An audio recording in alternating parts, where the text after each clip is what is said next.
Bueno, moi boa tarde a todas e a todos. Benvidos a esta sesión ordinaria do 100º Concello do Pleno. Benvidos tanto os membros da corporación como o público que nos acompaña aquí a través da retransmisión en streaming, así como o persoal municipal e membros da prensa que como sempre están con nos. En primeiro lugar, señor secretario. Parte resolutiva, aprobación do borrador de acta da sesión ordinaria realizada o día 9 de maio de 2016. Alguna observación ou alguna emenda á acta? Non? Aprobamos logo. Moi ben, queda aprobada a acta. En canto a comunicacións de alcaldía, lamentablemente, un pleno máis e cumprindo a moción do pasado 14 de setembro de 2015 que se aprobou por unanimidade. De acordo con tal moción, comprometímonos a agardar un minuto de silencio en cada pleno ordinario por cada unha das víctimas da violencia machista que fosen asesinadas durante o período entre plenos. Hoxe, lamentablemente, como decía, unha vez máis, hai 8 mulleres falecidas, asesinadas. Son María Candelaria González Dorta, de 50 anos, Santa Cruz de Tenerife, persoa descoñecida, de nomes descoñecidos, de 37 anos, de Cañeras, Barcelona, Cacerín Giselle Angulo Pérez, de 23 anos, Madrid, Lucía Patrascu, 46 anos, Puerto de Pollensa, Mallorca, Jana Enache, 32 anos, Sevilla, iniciais KAR, 25 anos, Adeje, Santa Cruz de Tenerife, tamén persoa de nome e apelidos non coñecidos, de 36 anos, de Ropacheco, rexión de Murcia, e finalmente tamén unha persoa cuxo nome e apelidos non son coñecidos, de 40 anos, Badalona, Barcelona. Evidentemente, ainda que xa o fixemos esta mañán, sirvan tamén estes 8 minutos de silencio como homenaxe ás víctimas da matanza de Orlando sucedida esta fin de semana.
Moi ben, moitas grazas.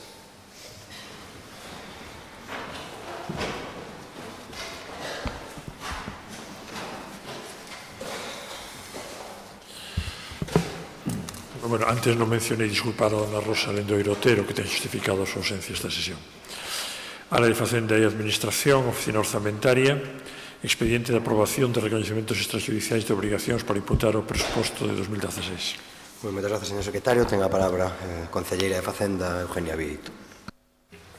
En primeiro lugar, boa tarde a todos e a todas neste pleno, sobre todo a xente que está presente hoxe, os que nos siguen por streaming, especialmente neste pleno porque é o noso aniversario, hai un ano da investidura, e tamén porque se trata dun pleno histórico por un asunto que traemos hoxe a este pleno, que é a renda social municipal. En canto ao asunto que me compete e que lle corresponde á Consellería de Facenda e Administración, bastante máis prosaico, se trata de, traemos a este pleno a aprobación previo ditame favorable emitido pola Comisión de Facenda celebrada o pasado 9 de maio un recoñecemento extrajudicial de crédito por importe de 823.394,97 euros. O recoñecemento extrajudicial opera como unha excepción ao principio da anualidade orzamentaria. Desta maneira, permite que se poida imputar ao orzamento de 2016 gastos efectuados en exercicios anteriores. De acordo coas bases de execución do orzamento deste ano, para poder levar a cabo este recoñecemento, se require que, por unha parte, exista un recoñecemento da obriga mediante a xustificación de todos os condicionantes da actuación e, igualmente, da motivación da necesidade de facer fronte a estes gastos e, para tal efecto, se inclúen tamén no expediente os informes emitidos polos diferentes servicios. Por outra parte, ten que existir existencia de dotación orzamentaria específica adecuada e suficiente para a imputación do devandito gasto. Esta dotación, por un lado, pode vir dada con cargo aos propios créditos iniciais do orzamento ou ben a través tamén dunha modificación orzamentaria tramitada a tal efecto. Neste expediente, todos os recoñecementos extrajudiciais de obrigas poden ser atendidos con cargo ao crédito do orzamento do exercicio 2016 na aplicación correspondente, tal como acreditan os informes dos órganos de xestión competentes, sin que, ademais, se produzca ningún prexuicio ni limitación algunha para a realización de todas as obrigas deste exercicio. En canto ao tipo de gastos que se inclúen neste expediente, na maioría dos supostos a nota común é que se trata de gastos derivados da relación de trato sucesivo do Concello cos proveedores. En moitos casos se refiren a facturas de finais de 2015 que non chegan ata iniciado o exercicio seguinte ou que tampouco se poden atender por carecer de crédito suficiente nesa partida. Isto sucede con respecto á mensualidade de decembro de algún contrato de contías importantes e que se corresponden coa área de medio ambiente, como pode ser o de conservación e mantemento das zonas verdes, de 444.428 euros, o de tratamento de residuos e rexeitamentos por importe de 272.143, igualmente o de mantemento do vertedoiro de bens por importe de 32.917 ou o de mantemento do elevador de San Pedro por importe de 19.409 euros. Polo tanto, xa solo estes recoñecementos por estas cuantías, estas mensualidades tan importantes, suman xa 768.900 do total deses 823.000 que compón o recoñecemento extrajudicial. Tamén outros casos, como recoñecementos relacionados coas comunidades de propietarios por importe de 10.593, se debe ao retraso na emisión das correspondentes facturas que aínda, incluso correspondendo ao 2014, se presentaron no Concello en novembro de 2015. Desta maneira, se facía imposible a súa tramitación por vía ordinaria. Igualmente, engádense facturas de reparación e mantemento en vivendas municipais por importe de 2.853, de suministro de alimentos para o acuarium ou de suministro de prensa para as bibliotecas municipais. Polo tanto, a finalidade deste recoñecemento extrajudicial é poder tramitar estes expedientes de gasto procedendo á súa imputación ao exercicio 2016 e poder, polo tanto, realizar o pagamento destas facturas aos proveedores correspondentes sen que sexa necesaria ningunha modificación orzamentaria de xeito que será aprobada por este pleno se poida executar de inmediato. Nada máis. Moitas grazas. Ten a palabra a dona Viabeira. Boa tarde aos compañeros da corporación, a xente que nos segue aquí no Salón de Plenos, tamén as que nos seguen por streaming e os medios de comunicación. Ben, no que se refire a este recoñecemento extrajudicial de crédito, sinalar varias cuestións que se sinalan no informe do interventor, non?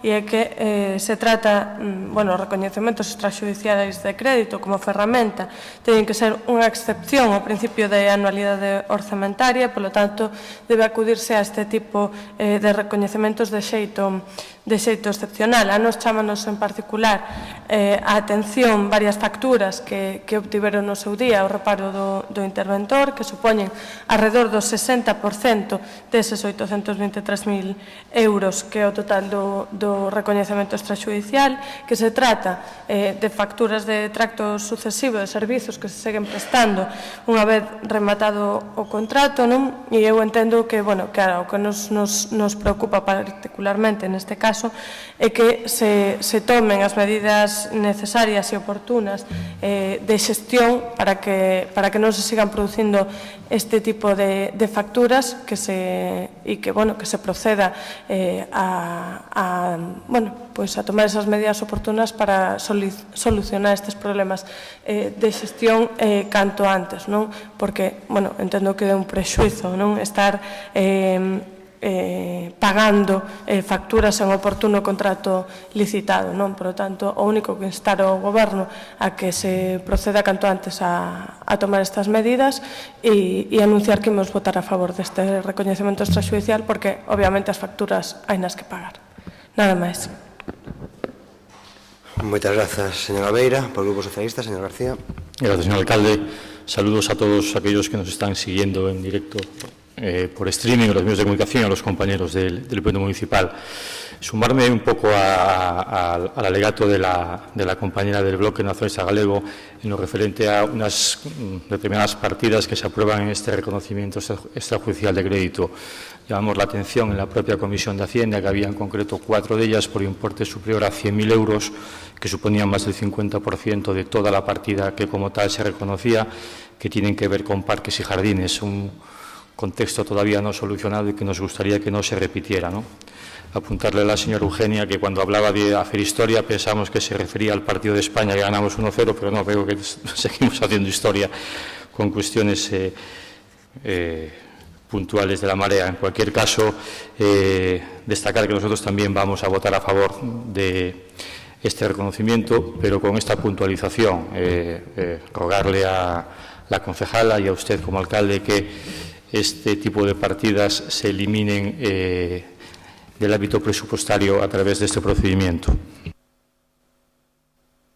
Ben, moitas grazas. Despois de 2 Eurocopas e un Mundial, ganar 1-0 non é facer historia, é o habitual. Polo Grupo Popular, señor Coira.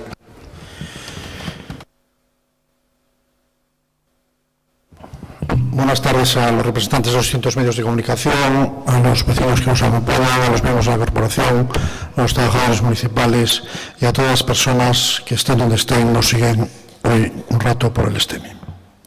Hoy se trae al pleno, efectivamente, un expediente de reconocimiento extrajudicial de crédito compuesto por 196 facturas por un importe de 823.394,97 euros.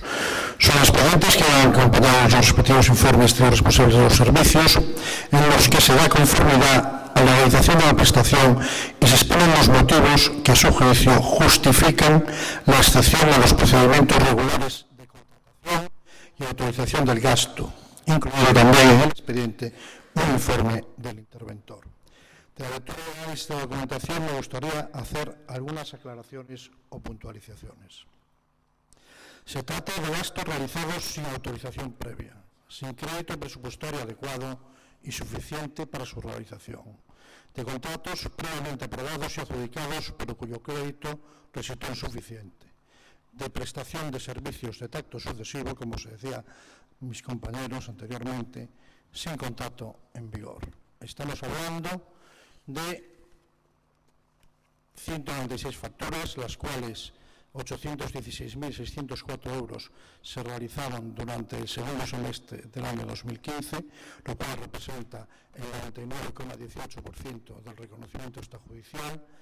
El montante más importante, las facturas más elevadas, mencionadas expresamente en el informe del interventor, por su importe, porque están relacionadas con contratos de tracto sucesivo que la Marea, en algún caso, lleva más de un año sin adjudicar, se refieren al vertedero de Lens, tratamiento de residuos, 272.000 euros, mantenimiento de zonas verdes, 444.000 euros, elevador del Monte de San Pedro, 19.000 euros, y después ya partidas menores relacionadas con estación depuradora, alimentos para peces, adquisición de prensa para las bibliotecas municipales. El informe del interventor respecto a las facturas de vertedero de Lens, de mantenimiento de zonas verdes y elevador del Monte de San Pedro aclara que corresponden a gastos de tracto sucesivo, cuyo contrato ya venció y siguen prestándose los servicios sin una nueva licitación, por lo que las facturas mensuales por estos contratos tienen un reparo de legalidad. Esto significa que se omiten los trámites de la ley y la preceptiva fiscalización, asumen obligaciones económicas sin crédito adecuado, prescindiendo del procedimiento legalmente establecido en la ley de contratos. Siguen prestando estos servicios sin el obligado contrato previamente licitado. Por poner un ejemplo y centrarnos en la que es la factura de mayor importe, exactamente 444.428,85 euros, se refiere a una factura de diciembre de mantenimiento de jardines. Llevan un año sin adjudicar este contrato. Han provocado unos reparos de casi 500.000 euros mensuales, por lo que no han adjudicado este contrato. Lo saben ustedes, porque nadie conoce el motivo. Ninguna de las empresas que han presentado sus propuestas saben por qué no se adjudica este contrato. Un retraso que hasta parece intencionado y que está causando grave perjuicio a quienes deberían ser, sin lugar a duda, alguna empresa adjudicataria del mismo. A ustedes parece que les da igual anular los contratos y las responsabilidades que hay como consecuencia de ello. Tendrán que indemnizar el contrato de la Feria Taurina, tendrán que indemnizar el contrato que anularon del Centro Cívico de Cuatro Caminos, etc. En conclusión, y a la vista del informe del interventor, que forma parte del expediente, y de la relación de facturas detallada, que forman parte también de la documentación del expediente, estamos hablando de un reconocimiento extrajudicial de 823.394 euros, que incluye facturas casi todas correspondientes al segundo semestre del año 2015. Esto significa que el Gobierno de la Marea y Xulio Ferreiro a la cabeza gastan de media 140.000 euros al mes de gasto irregular, por omitir los trámites esenciales y prescindir del procedimiento establecido en la Ley de Contratos, como dice el informe del interventor. Se trata, como decía antes, las mayores facturas de contratos de trato sucesivo, del vertedero del mes, de mantenimiento y conservación de zonas verdes, del elevador del Monte de San Pedro. Hay un reparo para cada factura cada mes de estos contratos que ustedes, no sabemos por qué, no son capaces de tramitar y no son capaces de adjudicar. El informe del interventor también hace referencia a que esto no significa enmendar la omisión de los trámites legales y solicita de parte del Ayuntamiento que se tomen las medidas oportunas tendentes a ajustar la actuación de la Administración al ordenamiento jurídico vigente. Señor Ferreiro, gastan ustedes 140.000 euros al mes de forma irregular, sin cumplir los trámites legalmente establecidos. Esta es la nueva manera de gobernar que proponía usted en su discurso en este salón de plenos hace un año, pagar 140.000 euros al mes de forma irregular. ¿Es esta la transparencia que iban a tener ustedes? Las paredes de cristal tardan 5 meses en entrar un expediente de reconocimiento extrajudicial de crédito, no son capaces de publicar el periodo medio de pago del mes de abril ni el de mayo del 2016. No es lo suyo un gobierno nada transparente. Incumplen, insisto, la ley de contratos, como dicen reiteradamente los informes de este expediente, y esto, desde luego, no es ninguna forma de gobernar nueva. 140.000 euros de forma irregular y reiterados reparos de facturas y contratos que llevan meses sin adjudicar. Esta es la nueva forma de gobernar de Xulio Ferreiro y de la Marea. Muchas gracias. Moitas grazas, señor Coira, señor Bieito. En canto a que utilizar recoñecementos extrajudiciais debe ser un trámite excepcional, estamos totalmente de acordo. E lle agradezco ao señor Coira a descripción en que consiste un recoñecemento extrajudicial, os motivos do mismo e o resumen igualmente do informe do interventor. Lle agradezo porque ademais era exactamente o que facían eles cando estaban no goberno e no anterior. Hai un montón de contratos finalizados con reparos que levamos igualmente a recoñecemento extrajudicial o ano pasado. En anos anteriores facían igualmente o mesmo. Lle vou explicar con respecto a algún dos contratos que mencionou a situación en que están e por que non se poden licitar neste momento ou están en fase de licitación e de revisión. En canto ás facturas, por exemplo, do contrato de mantemento do vertedoiro de bens, é importante destacar que se trata dun contrato xa finalizado o 28 de setembro de 2013, cando estaban vostedes. Sen que o goberno anterior licitara un novo en máis de 2 anos e pagándose sen contrato desde esa data. Polo tanto, non é un contrato novo. Ven de atrás e os reparos se efectuaban en 2 anos anteriores continuamente. Eso ocasionou, polo tanto, que esas facturas teñan que tramitarse a través deste recoñecemento extrajudicial que ahora traemos tamén aquí. E actualmente a licitación do novo contrato está xa na fase de remisión de ofertas técnicas para ser valoradas por o Servizo de Infraestructuras. En canto ao contrato de mantemento do elevador do Monte de San Pedro, o anterior contrato finalizou o 31 de marzo de 2015. E como sucedeu con outros moitos contratos que atopamos ao chegar, veuse a necesidade de analizar e auditar a situación coa finalidade de reducir precisamente os costes excesivos globais do elevador e así poder proceder a redactar un novo prego técnico que correxira o problema. En canto ao mencionado contrato de mantemento de parques e xardíns, vostedes formularon unha pregunta oral que se contestará posteriormente, pero lle anticipo que o contrato efectivamente finalizou en maio de 2015 e que seguiu todas as fases de licitación. Actualmente está pendente á vista de que se confirme a posible concurrencia de causa de desistimento, derivada dunha posible inadecuación dos pregos para determinar a oferta máis ventaxosa. Tal como se evidencia no informe realizado pola asesoría xurídica e igualmente solicitouse informe á Xunta Consultiva de Contratación da Comunidade Autónoma e neste momento estamos á espera da súa emisión para tomar unha decisión. Esta é a causa de que non se licite ese contrato e que non este xa adxudicado. Ademais, por outra parte, ten que quedar claro que o feito de levar a extrajudicial facturas por non ter adxudicado aínda o contrato non é ni moito menos a primeira vez que sucede, como xa dixen antes. Por exemplo, o mantemento das instalacións semafóricas remata o contrato en novembro de 2011 e non se adxudica o novo hasta marzo de 2014. As mensualidades de novembro e decembro de 2012, as de outubro, novembro e decembro de 2013 foron a recoñecemento extrajudicial en 2013-14 respectivamente e eran máis de 90.000 euros cada mes. No recoñecemento extrajudicial de 2013 tamén foi unha factura incluso de publicidade das festas de María Pita de 2011, as que tanto queren suprimir agora e que tanto critican.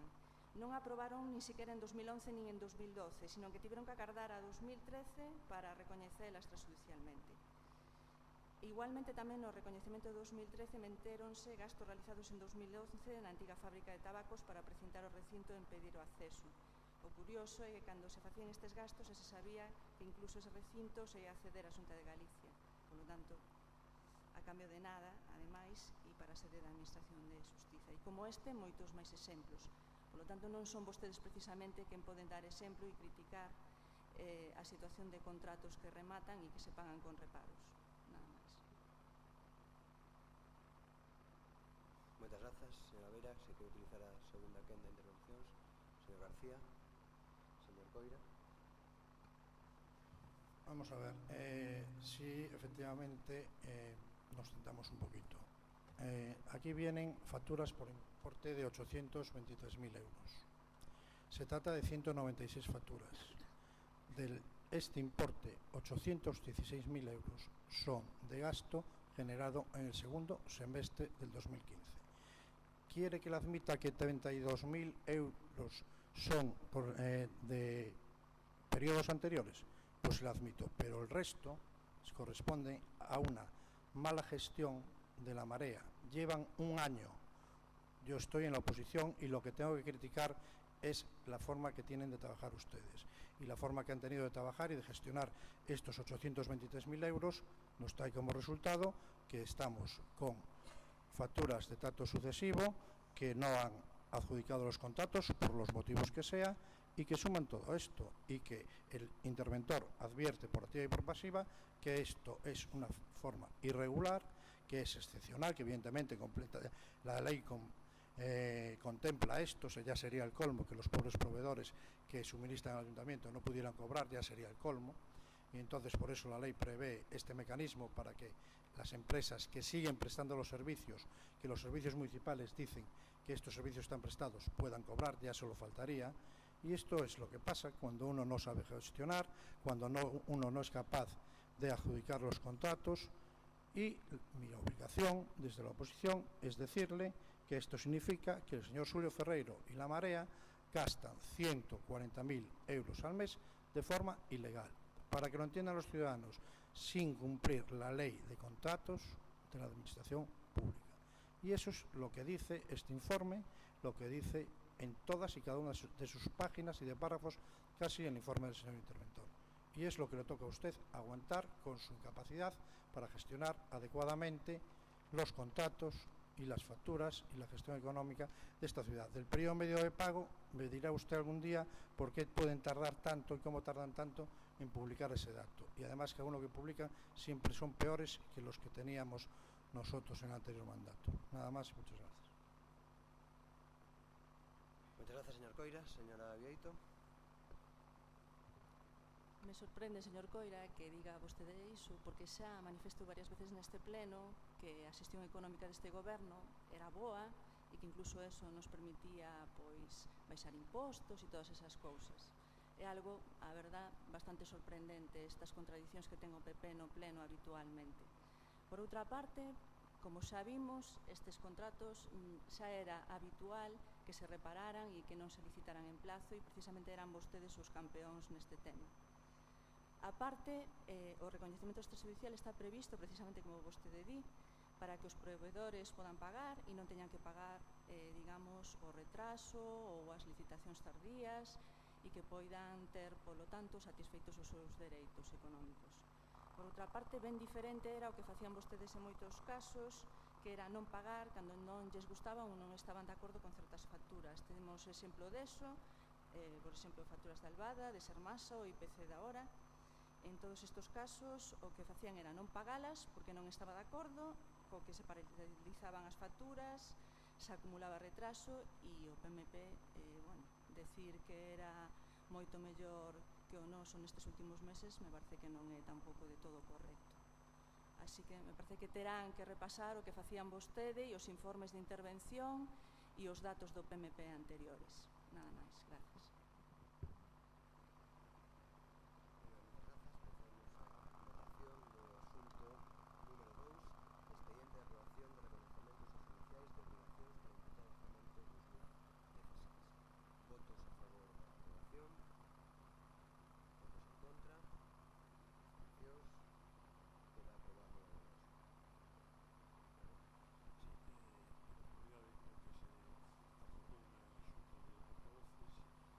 Asuntos número 3 e 4, vou proceder a súa lectura e tratamento conxunto. Asunto número 3, declaración de especial interese ou utilidade municipal por concorrer circunstancias sociais e de fomento do emprego e aplicación da bonificación do 50% na cota íntegra do imposto sobre bens inmobles para o exercicio 2016 o ben inmoble da referencia catastral que consta, solicitada por José Luis Correa Kessler, SLB 15110638.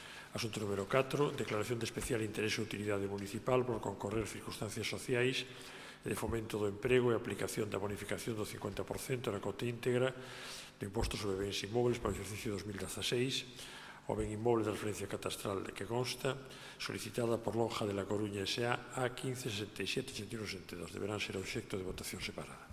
Moi ben, moitas grazas ao secretario. Ten a palabra de novo a señora Vieito.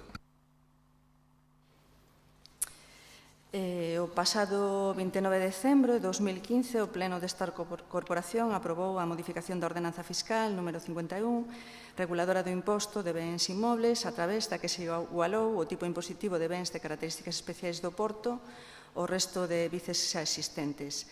Nesta ordenanza se recolle, ademais, no seu artigo 5.9, unha bonificación do 50% da cota íntegra do imposto para bens inmobles de características especiales nos que se desenvolvan actividades de extracción, produción, comercialización ou transformación de produtos da pesca, sempre que estas constitúan a actividade principal do contribuinte.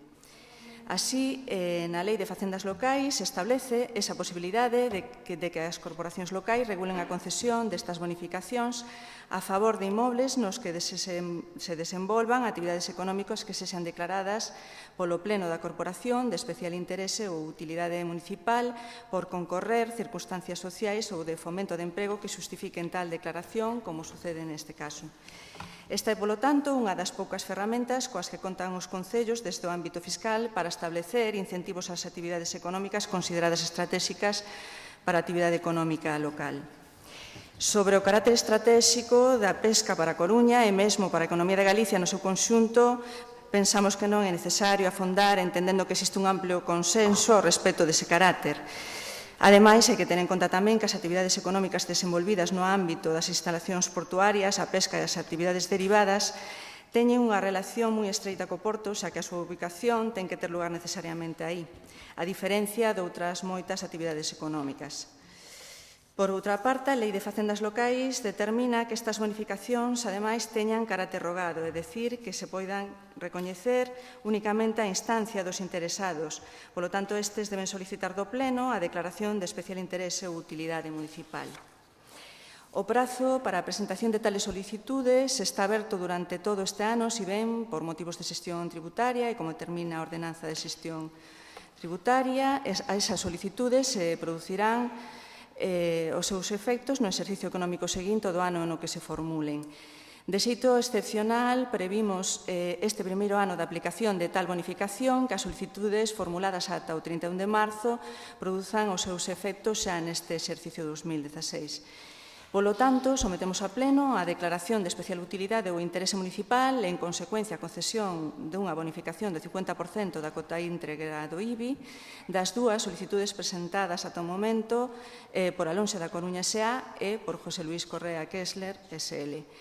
Ambas as dúas solicitudes reúnen os requisitos establecidos na ordenanza reguladora do IBI, como xa consta no informe favorable do xefe de Servizo de Xestión Tributaria, e agardamos, polo tanto, que conten co apoio de todos os membros desta corporación. Ben, moitas grazas, señora Bieito. Señora Beira. Sí, anunciar en primeiro lugar que imos votar a favor. Entendemos que, ademais, é coherente coa nosa defensa tamén do Porto da Coruña como un motor económico da cidade e, polo tanto, tamén como unha parte importante da nosa economía productiva, que entendemos que é a economía pola que hai que apostar nesta cidade. Simplemente sinalar que eu sí que atopo unha diferenza entre unha empresa e a outra, sobre todo no que supón o IBI para unha e o que supón para a outra. Estamos falando de que José Luis Correa Kessler S.L. ten máis de 19 millóns de euros de facturación e 1.900 euros de IBI, mentres que a Lonxa ten 2.700.000 euros de facturación e 38.000 euros de IBI. Eu sei que atopo esa diferenza, só quería sinalala porque a porcentaxe do que supón na facturación a asunción do IBI é notablemente diferente. Aínda así, votaremos a favor dos dous puntos, nada máis. Moitas grazas, señora Beira. Señor García. Gracias, señor alcalde. Nuestro grupo tamén votará a favor en esta cuestión, pero sí queríamos significar un par de asuntos que nos parecen de relevancia. Solamente dos empresas de las más de 140 que se podían haber beneficiado del descuento en el IBI pudieron optar a él, o pudieron optar o presentaron la documentación que se le requirió sobre el particular. El espíritu de la modificación de la ordenanza que pactamos con ustedes no iba en este sentido. A nosotros nos parecía oportuno incrementar el IBI al puerto, pero al mismo tiempo nos parecía oportuno mantener toda la potencia empresarial del puerto como actividad generadora de riqueza en la ciudad, y incrementar los impuestos no entraba en nuestra ecuación, creo que tampoco en la de ustedes. En cualquier caso, nos preocupa que a lo mejor la redacción de la ordenanza actual dificulte de manera extrema la presentación de solicitud de bonificaciones del IBI a otro tipo de empresas del puerto, porque que solamente dos lo hayan presentado nos parece algo relevante y grave al mismo tiempo, porque de manera indirecta estamos penalizando una de las actividades, en este caso la pesquera, que nos gustaría a todos potenciar. Conocemos que los servicios tributarios del Ayuntamiento, con criterio, sin duda, solicitan a las empresas que justifiquen qué porcentaje de actividad del IAE dedican a las actividades descritas en lo que leyó la concejala. Sin duda, la exigencia de documentación contable a las empresas por parte del Ayuntamiento retrae la presentación de la documentación. Desconocemos si se podría modificar la redacción de la ordenanza para el año 2017 al objeto de enmendar este defecto que a nosotros nos parece significativo, incluyendo en las mismas otras actividades que en el puerto a lo mejor sería importante analizar potenciarlas, no solamente vinculadas a la pesca. El puerto en sí mismo es un activador de distintas actividades que no todas tienen que ver con la pesca. Pues, por ejemplo, la actividad deportiva náutica, que a lo mejor también sería inteligente fomentar desde el punto de vista tributario, toda vez que les subimos el IBI de manera significativa. Y yo repito, no era el espíritu de la subida por parte del Grupo Municipal Socialista, y esperamos en la próxima negociación de las ordenanzas del 17 poder conciliar con el Gobierno un planteamiento que beneficie al sector, incluso alguna actividad más extensible del mismo. Gracias.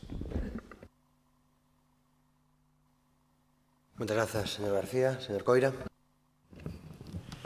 Muchas gracias. La Marea, con el apoyo del Partido Socialista Obrero Español, aprobaron la subida de impuestos a todos los coruñeses para el año 2016. Seguro que el señor García se acuerda de esas negociaciones que tuvieron con la Marea de las ordenanzas fiscales. Consecuencia de esas negociaciones y de esos acuerdos salió esta ordenanza.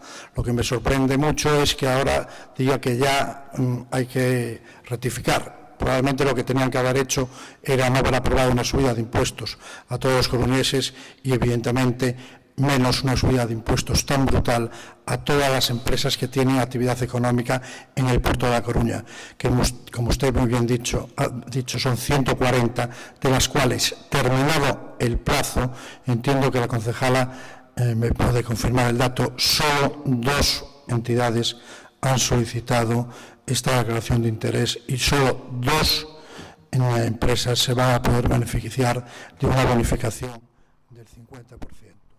Por supuesto que nosotros vamos a votar a favor de esta declaración para que estas 2 entidades que crean trabajo en La Coruña y riqueza en La Coruña pues sean beneficiadas por una bonificación del 50%, pero lo que realmente nos gustaría es que sea la negociación de ordenanzas fiscales para el ejercicio 2017 que plantea el compañero socialista, pues se contemplara volver al 0,6 como proponía el Grupo Popular en un inicio para el ejercicio 2016. No se hace caso al Grupo Popular y ahora, a medida que pasa el ejercicio y los contribuyentes del puerto se han dado cuenta de lo que tienen que pagar, nos vamos enterando del perjuicio innecesario que estamos causando a empresas y entidades que operan en la zona portuaria. Pero bueno, ya sabemos todos y no es sorprendente que el Partido Socialista se pone de acuerdo con la Marea para 2 cosas. Para nombrar alcalde de la ciudad de La Coruña a Xulio Ferreiro para que gobierne la Marea, y la segunda cosa con la que se pone de acuerdo el Partido Socialista con la Marea es para subirle los impuestos a todos los coruñeses y vaciarles los bolsillos, quitarles 8 millones más de los que les quitaban antes. Insisto, nuestro voto será favorable, pero lamentar una vez más que los coruñeses tengan que pagar sin necesidad un incremento de impuestos cuando realmente las arcas municipales no necesitan este incremento, y lamentar que el PSOE y la Marea y el PSOE lo que hacen es subir los impuestos a los coruñeses y ahora en medio del partido se dan cuenta que se han equivocado y a ver, por favor, cómo lo corregimos. Pues negociando unas ordenanzas fiscales para el 2017 en el que, evidentemente, con un poco de sentidiño, se bajen los impuestos y sin que tengamos los coruñeses una pinza Marea-PSOE que nos supone 8 millones más de impuestos a todos los coruñeses. Muchas gracias.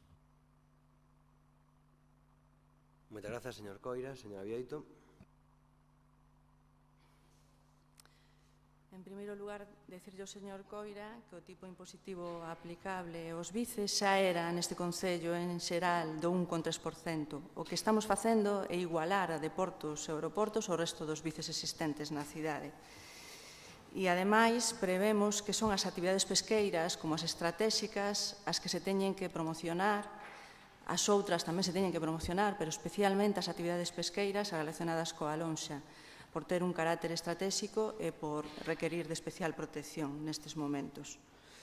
Polo tanto, o resto de actividades económicas que pagan os vices de 1,3, como está establecido o tipo impositivos, son instalacións de producións especiais ou de grandes e costosas infraestructuras. En moitos casos ocupan espazos privilexiados que non necesitarían para realizar a súa actividade económica. Por iso, esta equiparación é adecuada e xusta e por iso bonificamos as actividades pesqueiras, actividades que son fundamentais para esta cidade. Ademais, por outra parte, e contestándolle ao señor García, el sabe que se incluíron tamén partidas orzamentarias destinadas a promocionar as actividades económicas en torno ao porto, as actividades náuticas e outras partidas que van a financiar tamén a Tall Ships Race e de promoción do porto. Polo tanto, non descuidamos ni moito menos a economía dese sector e se mantén o apoio a dita actividade económica. Pero, sobre todo, que temos claro, e nunca coincidiremos co PP neste sentido, é que seguimos cara a unha política fiscal redistributiva e máis xusta e nese camiño ten que pagar o que máis ten. O PP parece tamén ter claro a quen defende e, desde logo, nós non imos a ir por aí. Nada máis. Moitas grazas, señora Bieito. Señora Beira, se quere utilizar a segunda quenda. Señor García, quere utilizar a segunda quenda. Sí, gracias, señor alcalde. Sobre el particular, por la interpelación que me hizo el señor Coira. Mire, señor Coira, nosotros sí que nos ponemos de acuerdo, porque, ¿sabe usted? Nosotros interpretamos la política de una manera diferente a como lo hace usted, o como lo hacen ustedes. A nosotros nos gusta conciliar y llegar a acuerdos. A veces son difíciles y no siempre los podemos alcanzar. Pero apúntese un tanto, porque es que ustedes no llegan a acuerdo con nadie. Cuando digo con nadie, es con nadie. Y eso es para hacérselo mirar. Porque los ciudadanos hace un año, históricamente, según nos recordaba aquí la señora concejala, dijeron una cosa muy clara. No queremos que se vuelva a repetir en la ciudad, por lo menos los próximos 4 años, un gobierno que pase el rodillo y decida todo sin negociar con nadie. En este caso particular, nosotros nos preocupamos de optimizar la gestión tributaria de la ciudad, porque tenga usted una taima permanente con que subimos los impuestos, no va a tener más razón, porque no es cierto. Yo cuando quiero tener pesadillas, me acuesto con un dibujo de Montoro, y así sé que voy a pasar la noche fatal. Entonces,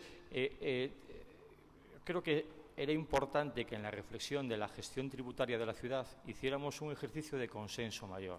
La subida del IBI del puerto era de justicia, después del pedazo de agujero que nos dejaron en la ciudad. Era de justicia porque no se estaban haciendo las cosas desde el puerto que se tenían que hacer.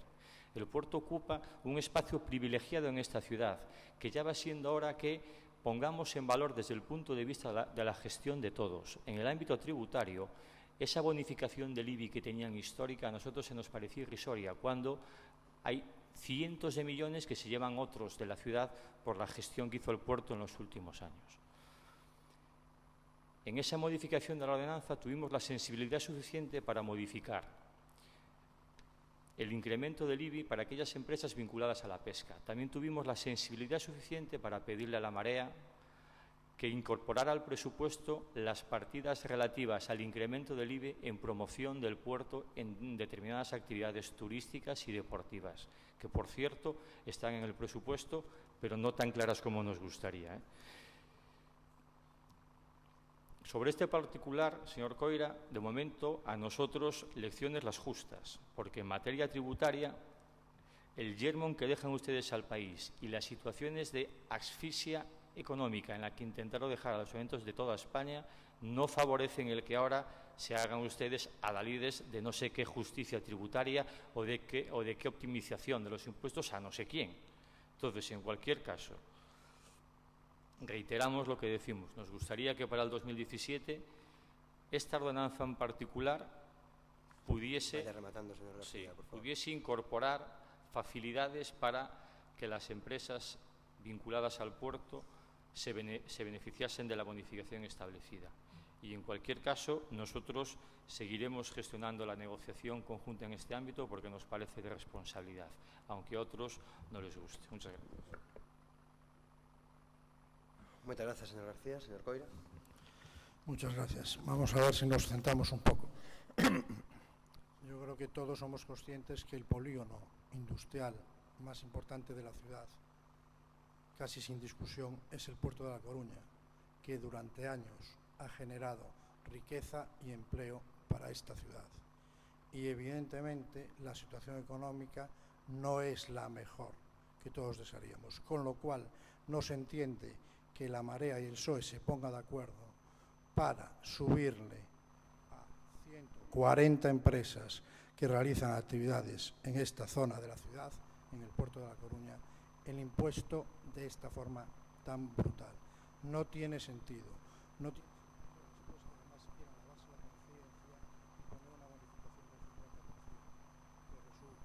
que solo van a poder beneficiarse dos entidades. Con lo cual, yo creo que no deben ustedes obsesionarse con subir los impuestos, no debe usted obsesionarse con la situación económica de este ayuntamiento, porque sabe que las cuentas del 2015, el resultado presupuestario de este ayuntamiento es muy positivo. Los fondos líquidos a 31 de diciembre son de millones, etcétera, etcétera. Con lo cual es algo absurdo reclamar dinero a través de los impuestos a los ciudadanos cuando vemos que no se ejecutan y que además hay suficientes recursos en las cajas municipales para atender las necesidades de este ayuntamiento. Insisto, la Marea y el PSOE se ponen de acuerdo para elegir a Xulio Ferreiro alcalde de esta ciudad, y la Marea y el PSOE y la Marea le suben a todos los coruñeses los impuestos. Esta es la política, el sistema tributario más justo que también decía en su discurso Xulio Ferreiro hace un año. El sistema tributario más justo es subirle de forma lineal los impuestos a todos los coruñeses. Muchas gracias. Muchas gracias, señor Coira. Señora Vieito. Bueno, está claro que aos representantes do PP lles gusta moito falar de baixada de impostos e xusto antes das eleccións, precisamente. E que, ademais, se atreven moitas veces a falar de impuestazo de outros gobernos cando é patente a súa incoherencia e os incumprimentos reiterados das súas promesas de baixar impostos. Bueno, xa sin entrar no tema dos paraísos fiscais e os intereses en Panamá de algún dos seus ministros. Volvo a lembrarlles, ademais, que durante a pasada legislatura o actual goberno saínte, presidido por Mariano Rajoy, que esperemos que o vindeiro día 26 pase a historia polo ben de todos e todas, aprobou no seu primeiro ano de mandato máis de 27 incrementos impositivos. En total, aumento de carga fiscal de máis de 31.500 millóns de euros, superando récords de subidas de impostos, aínda que agora ven prometendo en campaña electoral incluso a rebaixa dos impostos das chuches dos nenos. Pero o seu comportamento no Concello da Coruña tampouco foi diferente. Foi precisamente o goberno do PP que incorporou a ordenanza fiscal número 51, o tipo impositivo actualmente vixente do IBI, é dicir, o 0,60, que este goberno non tocou. Foi unha decisión do goberno do PP adoptada no pasado mandato, concretamente no ano 2013, e o fixeron por orde do señor Montoro, o que lle dá pesadillas ao señor García. Este goberno non subiu, polo tanto, o IBI, E a recadación por este imposto, ademais, non sube. O que sí se incrementaron foron as bonificacións fiscais de carácter social a familias numerosas, vivenda protexida, persoas en situación de risco social, e iso non se chama impostazo, señor Coira, iso se chama política fiscal redistributiva e xusta. Iso é o que é. De todas maneiras, o que traemos aquí, o verdadeiramente importante hoxe, é someter a pleno ese compromiso manifesto do Concello coas actividades pesqueiras e coa lonxa. E, polo tanto, agardamos que voten todos a favor e que neso, polo menos, estemos todos de acordo. Moi ben, moitas grazas, señora Bieito.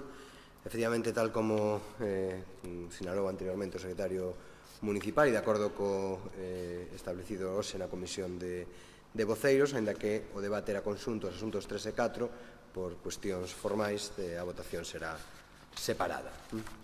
Por tanto, votación relativa ao asunto número 3, que é a solicitude da empresa José Luis Correa Kessler Sociedade Limitada. Votos a favor da declaración de especial interese. Moi ben, queda aprobado o asunto número 3 por unanimidade. Asunto número 4, declaración de especial interese, solicitada neste caso por Lonja de la Coruña Sociedade Anónima. Votos a favor da declaración. Pois tamén aprobado por unanimidade. Señor secretario. Sí, tamén nos puntos seguintes a Comisión de Procesos esta mañá resolveu o seu tratamento unitario a efectos de deliberación. Aí es mesmo sobre este apartado unha emenda do Grupo Municipal. Asunto número 5, aprobación inicial do suplemento de crédito do orzamento do INCE 2016 acordado polo Consello Reitor do INCE de xuño de 2016. Asunto número 6, aprobación inicial da transferencia de crédito do orzamento do INCE 2016 acordado polo Consello Reitor do INCE de xuño de 2016. Moitas grazas. Efectivamente, a este asunto foi presentada esta mañá unha emenda do Grupo Socialista que posteriormente foi sustituída por unha emenda diferente onde se retocan certas cantidades. O señor interventor informou sobre a primeira das emendas, non tivo tempo, evidentemente, sobre esta segunda, ainda que non sei se quere sinalar algo ao respecto, porque, en esencia, exactamente, o sea, é o mesmo, cambian as cantidades. En todo caso, ten a palabra o concelleiro de Culturas para proceder á exposición do asunto. Hola a todos, moi boas tardes.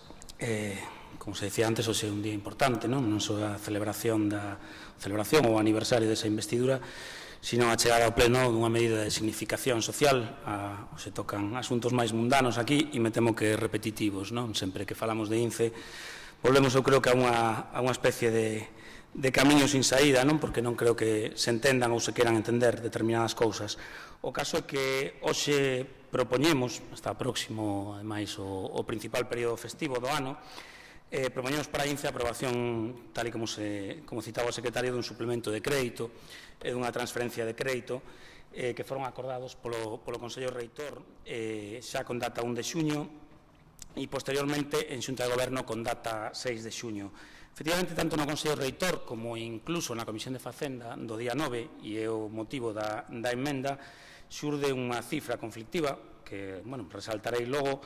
Si adianto que nós aceptamos esa emenda por responsabilidade e por garantizar a celebración das actividades previstas. Aqueles que procuren unha asfixia non a van a topar e tampouco que non confundan asfixia con austeridade, porque non é efectivamente o mesmo, e sabemos que estamos falando dunha cuestión de enorme sensibilidade popular, non? Como decía, con estas datas temos por un lado esa proposta de modificación orzamentaria, se consideraba insuficiente para atender os gastos previstos no ano 2016 o crédito asignado, e incluíamos tres aplicacións, non? Cos importes era aluguer de maquinaria, o sea, 338.2300 aluguer de maquinaria e instalacións e utillaxe, se propoñía un suplemento de 37.501,30 euros. O conflictivo, publicidade e propaganda, non sei se por unha palabra ou pola outra, era 338.22.602, cun suplemento de 96.653,70 euros, e a 338-22799, habitualmente vinculada a contratacións, outros traballos realizados por empresas e profesionais, suplementaba 444.697,72 euros, facendo un total de 578.852,72. A fonte de financiamento ou orixe para a modificación no estado de gastos que se propón é o remanente líquido de tesourería que presenta INCE, con os gastos xerais que eran 790.094,53, e este remanente se activo unha escenificación a partir de o recoñecemento extrajudicial, que xa estivo se mal non recordo, no pleno con data 9 de maio, e tamén operacións derivadas de gastos de anos anteriores por un porte pequeno de 7.000 euros, e tamén os propios remanentes de crédito de 2015 de 99.000 euros. Este é o disponible e, nese sentido, se pedía esa aprobación da modificación orzamentaria con esas cantidades.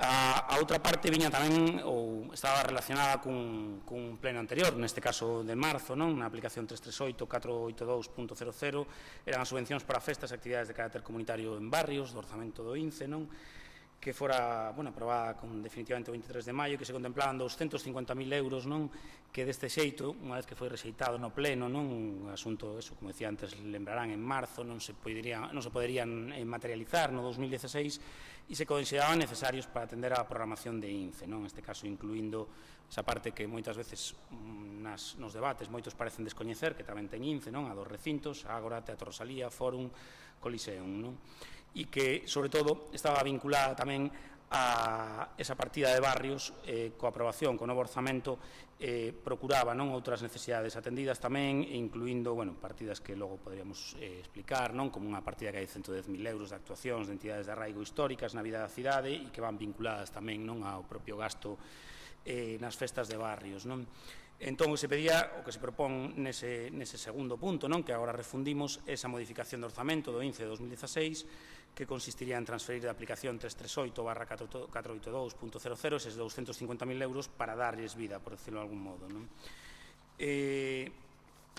Todo isto, tal e como decía, ten o seu punto conflictivo, e si quería explicarlo, porque, posiblemente a información ou, digamos, o debate non foi tan valioso como pensábamos na Comisión de Facenda. As partidas asociadas á publicidade nas festas teñen que ver tamén con cuestións, eu creo, casi diríamos estratégicas, pero de promoción de cidade. Se apostamos por un festival como Noroeste, a comunicación e a difusión é evidente que son fundamentais. Curiosamente, rebuscando nas cifras, por exemplo, de 2 anos de referencia nos que gobernaba o Partido Popular, a publicidade das festas de 2013 ascendía a 242.000 euros, 242.937, e só as festas de María Pita a agosto sobrepasaban os 120.000 euros. Aquí falamos dun suplemento de 96.000 euros para todo o ano, para o que resta de ano, non exclusivamente María Pita. No 2014 as festas de María Pita tiñan máis de 85.000 euros, tamén gobernando o Partido Popular. Co cal, estamos un pouco xa resituando máis o debate. Si isto se engade, e por iso digo que nos repetimos todos, eu tamén me repito, evidentemente, esa escabechina en cifras que sobrepasaron os 7 millóns de euros de orzamento, e como este ano estamos en 3.820.000, pois seguimos coa asfixia. No 2013 os créditos finais das festas sobrepasaron os 3,5 millóns, no 2015 1.800.000, como contraste. O orzamento das festas para este ano era de 1.207.000, a estimación. E para rematar, porque é un dato que se pediu, aparte de que o gasto real é cuantificado da publicidade das festas de María Pita, mes de agosto, estaría na mitade do que, por exemplo, aplicou o Partido Popular en 2013. Vou dar as cifras concretas que tiñamos estimadas, porque evidentemente este punto non está aprobado.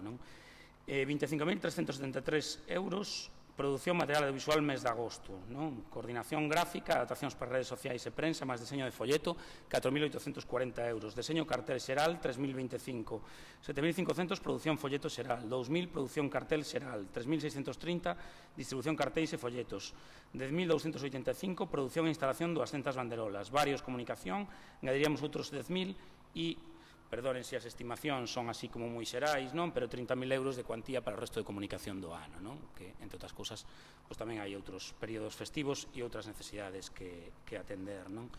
E isto, de momento sería, eu creo que a información coa que podemos iniciar, se así se considera o debate. Moi ben, creo que estamos perfectamente situados en contexto. Señora Beira, cando queira. Ben, moitas grazas. Pois no punto número 5, que é o que se refire ao suplemento de crédito do INCE, en primeiro lugar, sinalar que eu non tive acceso en concreto a ese informe do interventor, o que fai referencia ao alcalde, non sei se yo enviaron os grupos ou non, pero, bueno, en todo caso, estamos un pouco no de sempre, non no de ter ou non toda a información para tomar as decisións. Neste caso, sí que me gustaría ter leído ese informe do interventor, así como os informes do servizo, en concreto do INCE, da repercusión que podería ter esta diminución non a 16.000 euros dun crédito inicialmente previsto de 96.000, non? Moitas grazas.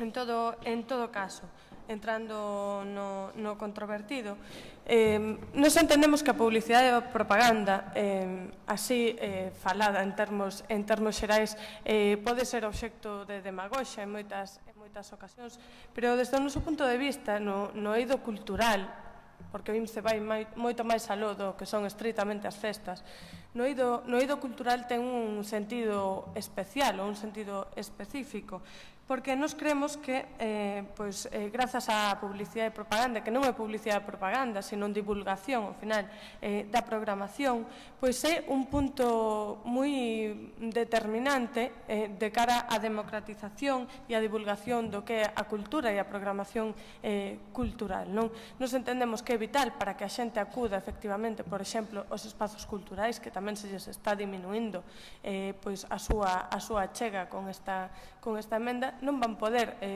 efectivamente divulgar a súa programación dun xeito adecuado, e nos entendemos que se está poñendo en risco efectivamente esa publicidade da programación dos espazos culturais e, polo tanto, tamén da democratización e da divulgación cultural daquelas cuestións que se leven a cabo desde o INCE. Nos non estamos a favor desta reducción, aínda que noutros momentos, noutros eidos, noutras concellerías sí que pode ter o seu sentido reducir os gastos en publicidade e propaganda. Eu entendo que en cultura a publicidade ou a divulgación sí que ten un sentido concreto. Como non teño todos os datos, o informe do interventor o teño aquí, pero obviamente nunha lectura rápida podería facerme unha idea, pero non creo que sexa o xeito de tomar as decisións. E como tampouco sabemos o que opina o servizo en concreto desta reducción, eu voume abster neste punto concreto do suplemento de crédito. No que ten a ver coa transferencia de crédito do INCE, moi brevemente, simplemente se trata de transferir 250.000 euros do INCE que inicialmente estaban previstos para subvencionar as festas en barrios baixo o réxime de concorrencia competitiva. Como aquela proposta de concorrencia competitiva non fructificou, e eu xa dixen neste pleno que, a meu xuízo, non estaban ben calculadas as consecuencias, as dificultades que implicaría para o asociacionismo veciñal esta decisión, pois agora mesmo, claro, faise necesaria unha transferencia deses 250.000 euros a outras partidas para que efectivamente se produzan as festas nos barrios. E nos, nese sentido, neste punto concreto da transferencia, sí que imos votar a favor. Nada máis. Moitas gracias, señora Beira. Quero pedir disculpas públicamente porque é certo que o informe deillo eu en persoa o resto dos voceiros antes de comezar a Xunta Xeral de Accionistas de Malsa, e despois, como vostede se incorporou un pelín máis tarde, pois se me pasou, pero en todo caso é media carilla, creo que ten capacidade de sobra para asumir o seu contido nestes momentos. Non, xa o sei, simplemente os demais tiveron unha hora máis. En canto ao Grupo Socialista, señor García, de novo. Gracias, señor alcalde. Bueno, traemos a este pleno la aprobación de una enmienda sobre el suplemento de crédito propuesto en la última Comisión de Hacienda por el concejal del área, el señor Sande. Nos ha ilustrado con su retórica tradicional sobre las partidas que tenía previsto necesitar con los planteamientos iniciales que nos hizo desde el punto de vista presupuestario, pero significar varias cuestiones que pretendemos que fundamenten el porqué de la alegación. Nosotros no hace ni 4 semanas que aprobamos un presupuesto no exento de retraso y de ciertas tensiones. O sea, el propio alegato de usted aquí en la aprobación del presupuesto demostraba que, en cualquier caso, la negociación del mismo pues, se hizo con mucho detalle y no exento de tensión. En ese presupuesto, el Partido Socialista, para votar a favor como votó, estableció una serie de premisas fundamentadas, entre otras consideraciones, en que las partidas para publicidad y propaganda se tenían que optimizar. También aquellas vinculadas con servicios exteriores o contrataciones externas, ¿no? Pese a todo ello, se aprobó. En ese presupuesto también se aprobó el presupuesto del INCE. O sea, se aprobó el presupuesto del INCE hace 4 semanas. Y por arte de birloque aparece un remanente de tesorería de nada más y nada menos que 600.000 euros que se eleva desde el INCE para justificar una gestión estratégica de la ciudad. Yo, señor Sande, si toda la capacidad de gestión estratégica que tiene usted de la ciudad se fundamenta en que haya remanentes de tesorería, perdóneme usted, pero se lo tiene que hacer mirar, porque la gestión estratégica de la ciudad desde el ámbito de cultura y más particularmente desde el INCE la tenían que haber hecho los 5 meses en los que se dedicaron a retrasar la presentación de los presupuestos. Dicho lo cual, cierto es que en estos días que mantuvimos conversaciones sobre el particular, usted se mostró dispuesto a explicarnos cuestiones singulares o matices sobre esta partida. También es cierto que en la Comisión de Hacienda los técnicos allí presentes dictaminaron de manera clara y precisa que esos 100.000 euros que se proponían para publicidad y propaganda no podían decir a qué se iban a destinar, porque desconocían el fin propuesto, porque no había ni un solo expediente que lo justificara. Fueron las palabras prácticamente testimoniales de los técnicos presentes en la Comisión de Hacienda. Dicho lo cual, nosotros tampoco queremos dificultar ni perjudicar la gestión del área en lo que se refiere a las fiestas de la ciudad. De tal manera que la partida que ustedes proponen incrementar de 570 y pico mil euros, nosotros la vamos a aprobar. Vamos a alterar ciertas partidas, reduciendo unas e incrementando otras. En concreto, reducimos la partida de publicidad y propaganda a un importe de 16.000 euros. Lo bajamos básicamente un 75%. Y el concejal puede dar fe de esto con el compromiso de que en el momento en el que se explique cuál es el fin concreto de esa partida, bueno, pues nos podemos sentar a ver si hace falta que se incrementen los fondos sobre el particular o realizar un modificativo, tal y como acordamos en la última Comisión de Hacienda de aprobación previa a los presupuestos con la concejala de Hacienda, que si hacía falta incrementar fondos para el INCE porque estaban infradotados, podían contar con el apoyo del Grupo Municipal Socialista, pero eso de momento, más que en lo presente, no se ha necesitado. De tal manera que nosotros le pedimos a los grupos que apoyen la enmienda presentada y estas son las razones de por qué la presentamos. Gracias. Muy bien. Muchas gracias, señor García, por el Grupo Popular. Señora Gallego. Muchas gracias. Bueno, traen hoy al Pleno un modificativo del INCE que consta de un suplemento de crédito por importe de 578.852,72 euros que financian con remanente, como ya se ha dicho, y otro expediente de transferencia de crédito por importe de 250.000 que se financia dando de baja una partida para subvencionar las fiestas de los barrios. Proponen en el suplemento destinar 444.697 euros del remanente del INCE a incrementar la externalización de trabajos y 96.653 para aumentar el gasto en publicidad, que se están aficionando mucho. Y lo justifican diciendo, como ha dicho el señor Sande, que el PP gastaba más, pero es que ustedes iban a cambiarlo todo. Ustedes eso lo criticaban. Y lo único que han cambiado es volver a los coches oficiales, volver a los pinchos, y lo único que han acabado es con las becas USA, por ejemplo. Sí, ustedes pueden hablar de Panamá y de todo lo que quieran y se les dice la realidad, que es vuelta al coche oficial, vuelta a los pinchos y ponen caras. Pues eso es así, es la realidad. Y vuelta a la publicidad. En la transferencia proponen 250.000 euros para aumentar en otros 10.000 euros el gasto en publicidad y en otros 110.000 euros la externalización. O sea, en total incrementan 554.697 euros el gasto en externalizaciones y en 106.653 euros el de publicidad, un total de 661.350 euros. Hay que recordar que la Marea ya propuso en el Pleno en el mes de marzo un modificativo del INCE porque aún no estaba aprobado el presupuesto de 2016 para destinar 250.000 euros para fiestas en los barrios mediante subvenciones en lugar de las ayudas de años anteriores. El Pleno lo rechazó. Ahora, a pesar de que tienen esa partida ya incluida en el presupuesto, porque lo volvieron a incluir ustedes, del INCE, quieren anular esa partida porque dicen que no les da tiempo a ejecutarla. O sea, algo que ustedes mismos ya sabían porque los tiempos de tramitación del presupuesto los manejaron ustedes, no la oposición. Respecto a la transferencia, quieren dar de baja los 250.000 euros para subvencionar las fiestas en los barrios y, según explicaron en la Comisión de Hacienda, destinarlos a las 25 fiestas que hay en los barrios de la ciudad a través de otras partidas. Pero en realidad lo que refleja el expediente son solo 110.000 euros para contrataciones, más 20.000 de alquileres, porque los otros 10.000 son para publicidad y otros 110.000 para recintos gestionados por el INCE. Es decir, a los barrios les dan de baja 250.000 euros y solo les devuelven 130.000. Por tanto, la transferencia no la vamos a votar en contra porque queremos que los barrios tengan sus fiestas, como siempre hemos defendido, pero tampoco vamos a votar a favor porque les reducen a la mitad el dinero previsto inicialmente. Lo que sí les vamos a exigir es que realicen todas las fiestas en barrios que se han celebrado los años anteriores.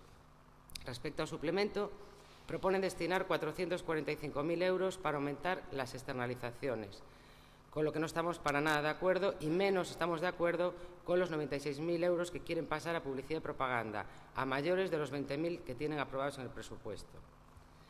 En la Comisión de Hacienda explicaron que este incremento para publicidad lo considera necesario para publicitar las fiestas. Se les preguntó qué fiestas. Inicialmente dijo San Juan y las de agosto, pero las de San Juan luego dijeron que no entran en este suplemento. El año pasado gastaron un total de 77.000 euros en publicidad de todas las fiestas de todo el año, por lo que los 116.000 euros que quieren para publicidad entre lo presupuestado y lo propuesto hoy lo consideramos excesivo e inapropiado. Y mucho menos nos creemos su justificación de que ese incremento es para publicitar las fiestas del Rosario, como llegaron a decir en la comisión. No ha sido capaz de explicar, señor Sande, a qué quieren dedicar ese despilfarro en publicidad, escudándose en que no tenía los datos. Y seguimos esperando. Ahora ha dado una explicación así muy por encima, que yo, sinceramente, tampoco ha concretado nada.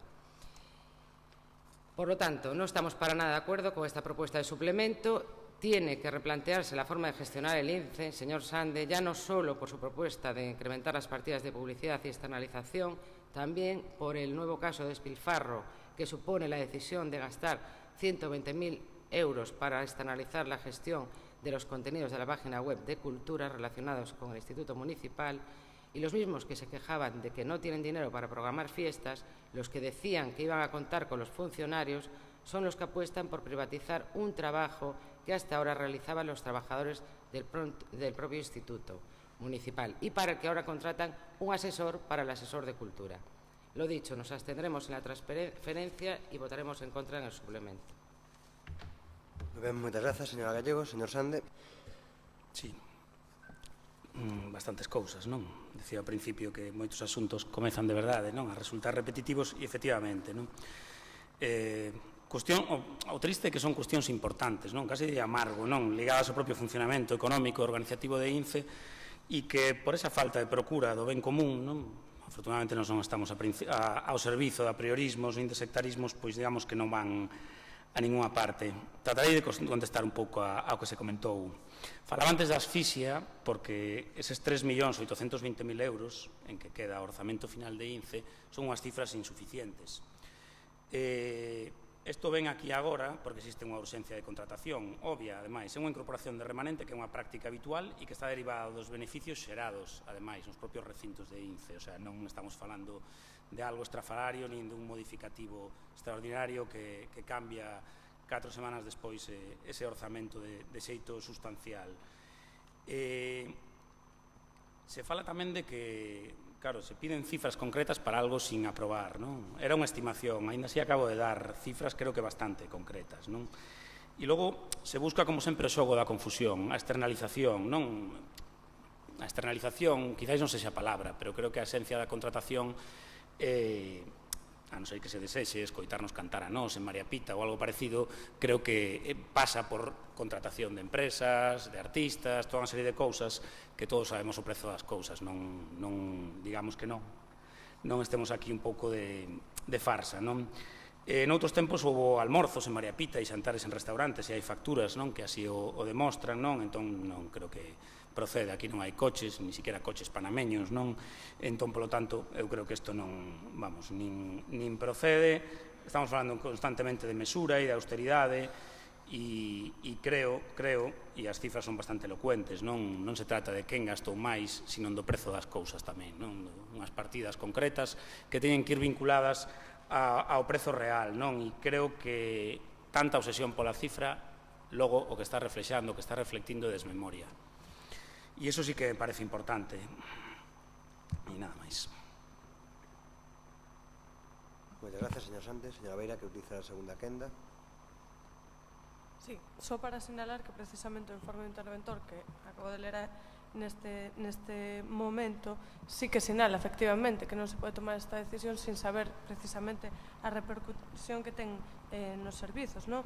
Di, con independencia de que no expediente non se concrete de modo suficiente os concretos gastos necesarios que non poidan demorarse ata o exercicio seguinte, facer unha modificación vía enmenda sen saber como afecta a planificación orzamentaria do servizo, neste caso o IMCE, que se presupón que debe coñecer as súas necesidades, pode poñer en risco a razón de ser do propio suplemento de crédito. Pero isto debe de ser valorado polo Pleno da Corporación. Efectivamente, eu referíame a repercusións que sinalaran, que poderían sinalar os servizos a respecto do que supón esta emenda. Nada máis. Moitas gracias, señora Beira. Señor García. Gracias, señor alcalde. Varias consideraciones con respecto a lo que dice la señora Evia.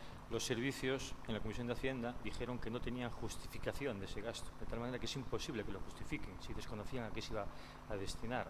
Si lo que quieres no votar a favor, dígalo, pero no diga que los servicios tienen que informar. Los servicios informaron en la Comisión de Hacienda y dijeron claramente que desconocían a qué se destinaba esa partida propuesta, que no tenían ningún expediente encima de la mesa. De tal manera que esa razón que está alegando no existe y estaba usted presente en esa comisión. En cualquier caso, con lo que decía el señor Sande sobre que la cantidad es insuficiente, nosotros discrepamos de eso. Las cantidades que se destinan al INCE son las que tienen que ser. Lo que no vale, o sea, hay que venir llorado de casa. Es decir, el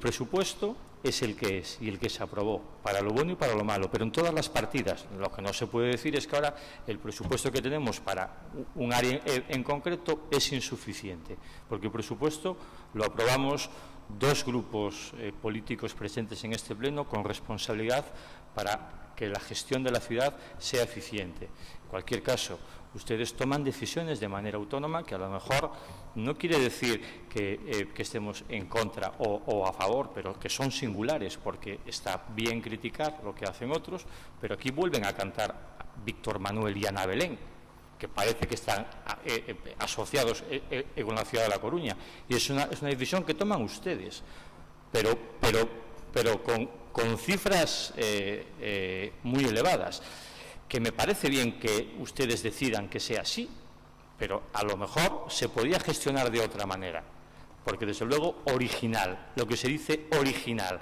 transgresor, diferente y alternativo, como mínimo esos atributos no los tienen. Dicho lo cual, el presupuesto del INCE que gestionan ustedes, en este caso se veía aderezado por un remanente de tesorería que aflora, que presupuestariamente no estaba, porque de haber estado podíamos haber discutido sobre la asignación de las partidas, y que aparece 3 semanas después del cierre del presupuesto. Dicho lo cual, nosotros vamos a votar a favor, por supuesto, de la enmienda que presentamos, también de la asignación de los 250.000 euros que tenían que ver con el no de este pleno a la libre concurrencia de las fiestas de los barrios. Pero lo que creo que tampoco es de justicia que se diga que el presupuesto del INCE es insuficiente, porque si no al final va a ser insuficiente todos los presupuestos de todas las áreas del ayuntamiento, y eso pues yo creo que no toca. Nada más, gracias. Muchas gracias, señor García. Señora Gallego. Bueno, a ver, las cosas cuestan lo que cuestan, pero no todas las cosas cuestan igual. No todos los conciertos valen lo mismo y no todas las fiestas cuestan lo mismo. Y ustedes se han dedicado a criticar el gasto en fiestas del Partido Popular y de gobiernos anteriores, con lo cual, pues ahora justifiquen qué es lo que van a gastar. De todas maneras, eso es un tema de programación suya. El tema de la publicidad es otra cosa. Nosotros vamos a votar en contra del suplemento, pero vamos a votar a favor de la enmienda del Partido Socialista por una razón muy simple, porque quita gasto de publicidad. No estamos de acuerdo con las barbaridades que están gastando en publicidad. Es lo único que están haciendo, marketing, puro y duro, y nada más. Y de las fiestas solamente sabemos que vienen eso, Ana Belén y Víctor Manuel, y que vienen los diplomáticos y tal. Nada más. Tienen un convenio firmado con Estrella Galicia, que desconocemos el resto de los grupos. No sabemos qué va a aportar la empresa, no sabemos nada. Con lo cual le han cambiado hasta el nombre al Noroeste Pop Rock. Pero bueno, no publicitan, es que es más, transparencia toda la del mundo, pero el gasto de los conciertos no aparece en la página web, en el perfil del contratante. Nunca ponen lo que cuestan los conciertos, ¿no? Eso que ustedes iban a cambiar el mundo, todo era transparencia. Pues no hay transparencia. Yo quiero recordar que en mayo trajimos un centenar de facturas con reparos extrajudiciales del INCE, que hubo un sobrecoste de un 53%, y lo repito, ya sé que le molesta, las fiestas de carnaval sobre el gasto anunciado. Un 33% de sobrecoste en los caramelos de la cabalgata de Reyes, a pesar de ser la misma cantidad de caramelos, 8.000 kilos, la misma empresa y los mismos caramelos. No se entiende el sobrecoste, tanto subieron los caramelos este año. Nos han negado copias de un montón de los expedientes del INCE. Casi todas las concejalías nos dan copia. A nosotros vamos al INCE a ver los expedientes. Sí, señor Sande, eso es así. Iban a cambiar el mundo y no lo han hecho. Mire, copia del expediente de la batalla naval de 2015, denegada. Copia del expediente del concierto de Sting, denegada. Copia del expediente del concierto Hombres G, denegada. Copia del expediente del concierto Pablo Alborán, denegada. Copia del expediente de resolución de la Feria Taurina, denegada. Copia de los expedientes de fiestas de María Pita y dinamización cultural de la ciudad 2015, denegada.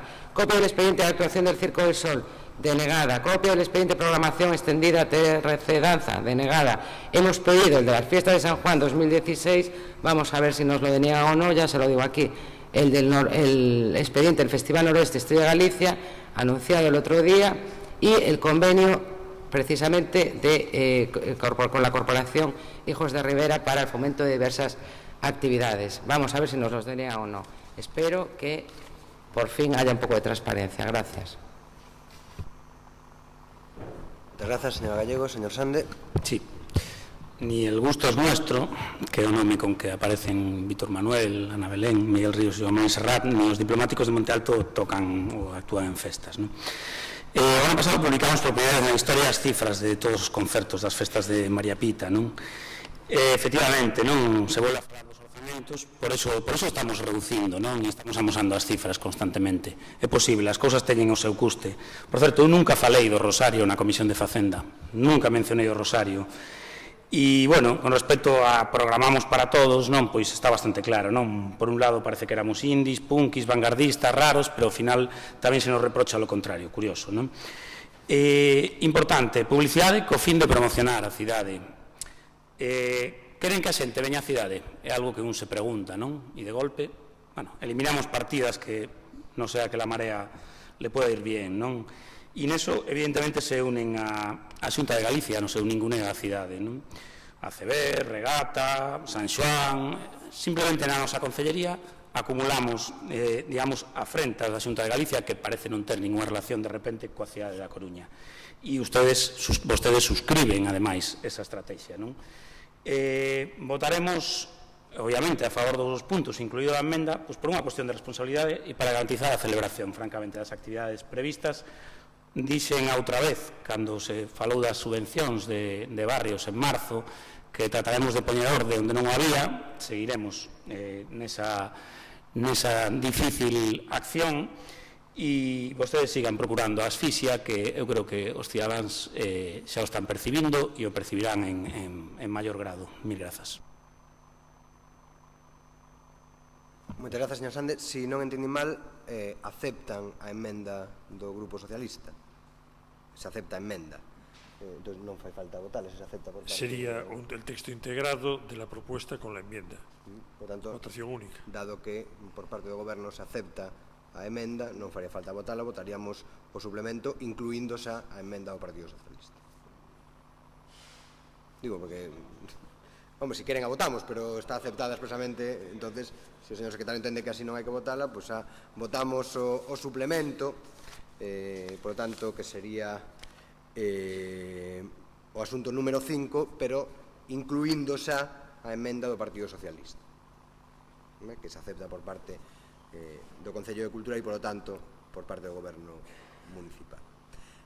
Moi ben, por tanto, a votación será efectivamente separada. En primeiro lugar, o asunto número 5, aprobación inicial do suplemento de crédito de orzamento do INCE de 2016 acordado polo Consello Reitor do INCE do 1 de xuño de 2016, integrado pola emenda presentada polo Grupo Socialista, pola segunda das emendas presentada polo Grupo Socialista. Votos a favor da aprobación inicial, votos en contra, abstencións, queda, por lo tanto, aprobado. Asunto número 6, aprobación inicial da transferencia de crédito de orzamento do INCE 2016 acordado polo Consello Reitor do INCE de 1 de xuño de 2016. Votos a favor da aprobación inicial, votos en contra, abstencións, queda aprobado o asunto número 6. Señor secretario. Sí. Asunto número 7, Área de Xustiza Social e Cuidados, aprobación inicial da ordenanza da renda social.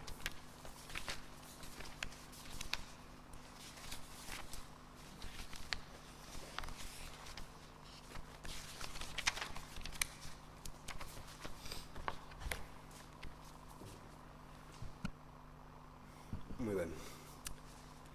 Hai políticas que retratan a un goberno municipal, políticas que, por tocar de maneira especial a sensibilidade da xente, acaban sendo, nas mans dunha maioría social, metáforas de quen exerce durante un tempo a inmensa honra e a inmensa responsabilidade de gobernar unha cidade como a nosa. Estou certo de que para moitas das nosas veciñas e para moitos dos nosos veciños así acontece, por exemplo, coa recuperación da memoria histórica que inauguramos na Praza das Atochas, con respecto ao escrupuloso carácter laico das institucións democráticas ou co xa popular dillo ti, ese camiñar preguntando que cada mes nos leva a un barrio da Coruña para atender na proximidade as demandas da xente. Hai outras políticas, tal vez menos recoñecíveis a primeira vista, que poden marcar ou definir un mandato. Políticas que encarnan o pulso interno dun proxecto de transformación de gran escala e que inciden no máis profundo do sistema que padecemos. Políticas sobre as que pivotan outras políticas. O proceso dos orzamentos participativos ou a remunicipalización da rede de bibliotecas que iniciamos o pasado venres e que supón o rescate para o común dun servizo público esencial poden ser bons exemplos. Por último, hai políticas que representan un tempo histórico. Políticas que, malia responder á iniciativa dun goberno municipal en concreto e da xente que o imaxinou e o sustenta, abranguen un espectro moito máis amplo e plural. Políticas que, malia estar escritas nun contrato coa cidadanía para 4 anos, rebordan o perímetro dese mandato. É o caso da renta social municipal. Unha medida que combate frontalmente unha das máis graves pandemias desta época, a desigualdade crecente da nosa sociedade. Pandemia a que non é allea a Coruña, onde o 25% dos fogares viven hoxe baixo o limiar da pobreza. Pandemia que medrou máis dun 50% entre 2011 e 2013, anos negrísimos para a xustiza social na nosa cidade. A renda social municipal é, posiblemente, o proxecto máis querido deste goberno municipal. Pero hoxe, outro 13 de xuño alegre e histórico en que reverberan de novo eses dous adxectivos do exalcalde Domingos Merino, a renta social municipal xa non é só un proxecto deste goberno. E non porque a vai aprobar agardo que co consenso de todos os grupos nada nos gustaría máis toda unha corporación municipal. Hai tempo que deixou de ser únicamente do Goberno Municipal da Marea Atlántica para converterse, tal vez, na medida máis participada e con maior de consenso do que vai de mandato. Quixo a casualidade que sexa xusto no primeiro aniversario da nosa chegada a esta institución cando, por fin, poidamos someter a aprobación aquí a renda social municipal. Aquela idea aventurada que a Marea Atlántica defendía case en solitario, fronte aos que consideraban ou ben que non era necesaria ou ben que era, cando menos, inviable. E non era certo. Nada diso era certo. Neste ano de traballo, a renda social municipal, borrador tras borrador, xuntanza tras xuntanza, foi salvando obstáculos e mellorando. A ordenanza que hoxe votamos é o resultado de múltiples achegas de todos os grupos municipais desta corporación, dos traballadores e traballadoras sociais, os nosos ollos e as nosas mans na batalla pola dignidade, no rescate da xente, e das entidades sociais, que a miúdo teñen que soportar un peso demasiado grande pola inacción ou a indiferencia dos poderes públicos. Para todas e todos vós, para todas e todos eles, o noso agradecemento. Quero estender este agradecemento moi especialmente á Concelleira de Xustiza Social e Coidados, Silvia Cameán, e a todo o seu equipo. E destacar tamén as achegas da directora da Asesoría Xurídica, Marta García, e dos habilitados nacionais, o secretario xeral do Pleno e o interventor xeral aquí presentes. E non quero esquecerme, porque de ben nacido ser agradecido na hora destes agradecementos, tamén do Conselleiro de Política Social, José Manuel Rei Varela, que foi sensible á nosa demanda e á nosa insistencia, ás veces se cadra sen a comprensión do seu entorno e que facilitou que a ordenanza, tal e como a traemos hoxe aquí, teña carácter de prestación. A renda social municipal, que hoxe aprobaremos e que conta con 2,1 millóns de euros no orzamento 2016, significará para moita xente, ao redor de 1.000 familias neste primeiro ano de funcionamento, unha oportunidade. Unha oportunidade para facer fronte a situacións de emerxencia, unha oportunidade para enfrontarse con dignidade a este tempo de austericidio, unha oportunidade para gañar autonomía e construir unha vida de seu, que é o que todos e todas merecemos. E o que todos e todas, digan o que digan, queremos para nós e a nosa xente. Ten a palabra dona Avia Beira. Ben, pois seguro que este punto efectivamente é o máis trascendental do que traemos hoxe a pleno, non? Efectivamente, esta renda social municipal ou calquera renda que calquera administración queira dar, pois ten o seu sentido precisamente pola situación social na que vivimos, non? Pola precariedade na que viven as nosas veciñas e os nosos veciños, moitas veces aínda traballando, aínda tendo un salario, non? Efectivamente, hai unha situación social moi complicada, unha desigualdade social provocada pola xestión da crise, non pola crise en abstracto, sino por como se xestionou a crise económica, non? E temos que entender, polo tanto, esta renda social nese contexto, non? Desde logo, nos entendemos que esta renda social municipal, ademais, nace porque hai outras competencias que non están facendo os seus deberes, non? Outras administracións que debían de estar facendo os seus deberes e non o están facendo. E esta crise se está deixando a moita xente na cuneta e moitas administracións tamén están deixando a moita xente na cuneta por non facer precisamente o que teñen que facer, non? Nos entendemos, ademais, que efectivamente falaba o alcalde de que esta renda é posible que sexa unha prestación grazas a un decreto da Xunta de Galiza. Ben, nos entendemos que este decreto, e xa o dixen en reiteradas ocasións, facilítalle en parte a Xunta o feito de limparse as mans diante dunha modificación máis que necesaria do réxime da Risga. porque efectivamente a risga tamén se está deixando, tal como está agora mesmo formulada, moita xente pois atrás, non? Moita xente desatendida. E desde o Parlamento de Galiza, o Grupo Parlamentar do BNG demandou en reiteradísimas ocasións que se modificase esa risga para que se atendese efectivamente a moita máis xente que era demandante desta renda e que non se estaba atendendo, non?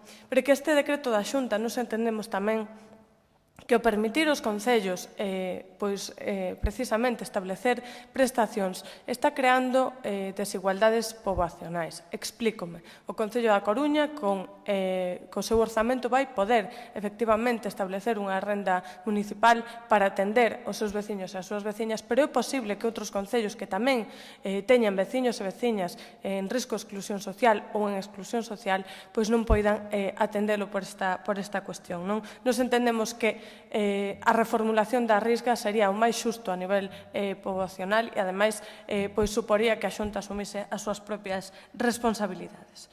No que a propia renda social municipal e a ordenanza, e non só o texto normativo que hoxe traemos aquí, sino o que vai implicar esta renda social, pois nos queríamos sinalar tres cuestións. Primeiro, nos entendemos que esta renda social é unha ferramenta que pode axudar efectivamente a moitas das nosas veciñas e a moitas dos nosos veciños, incluso a xente moi cercana a nós ou a nós nunha determinada situación, porque ninguén se salva da exclusión social.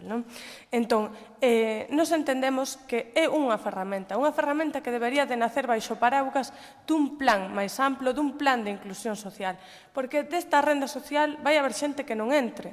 Podo pensar nas persoas que viven na nosa cidade que non teñen papéis, que non teñen permiso de residencia, por exemplo, pero de outro tipo de xente. Entón, eu entendo que debería de nacer baixo ese paraguas do plan de inclusión social que atendese, que ese plan de inclusión social falase un pouco máis en sentido amplo, non? Esa é a primeira cuestión que quería sinalar. En segundo lugar, a execución.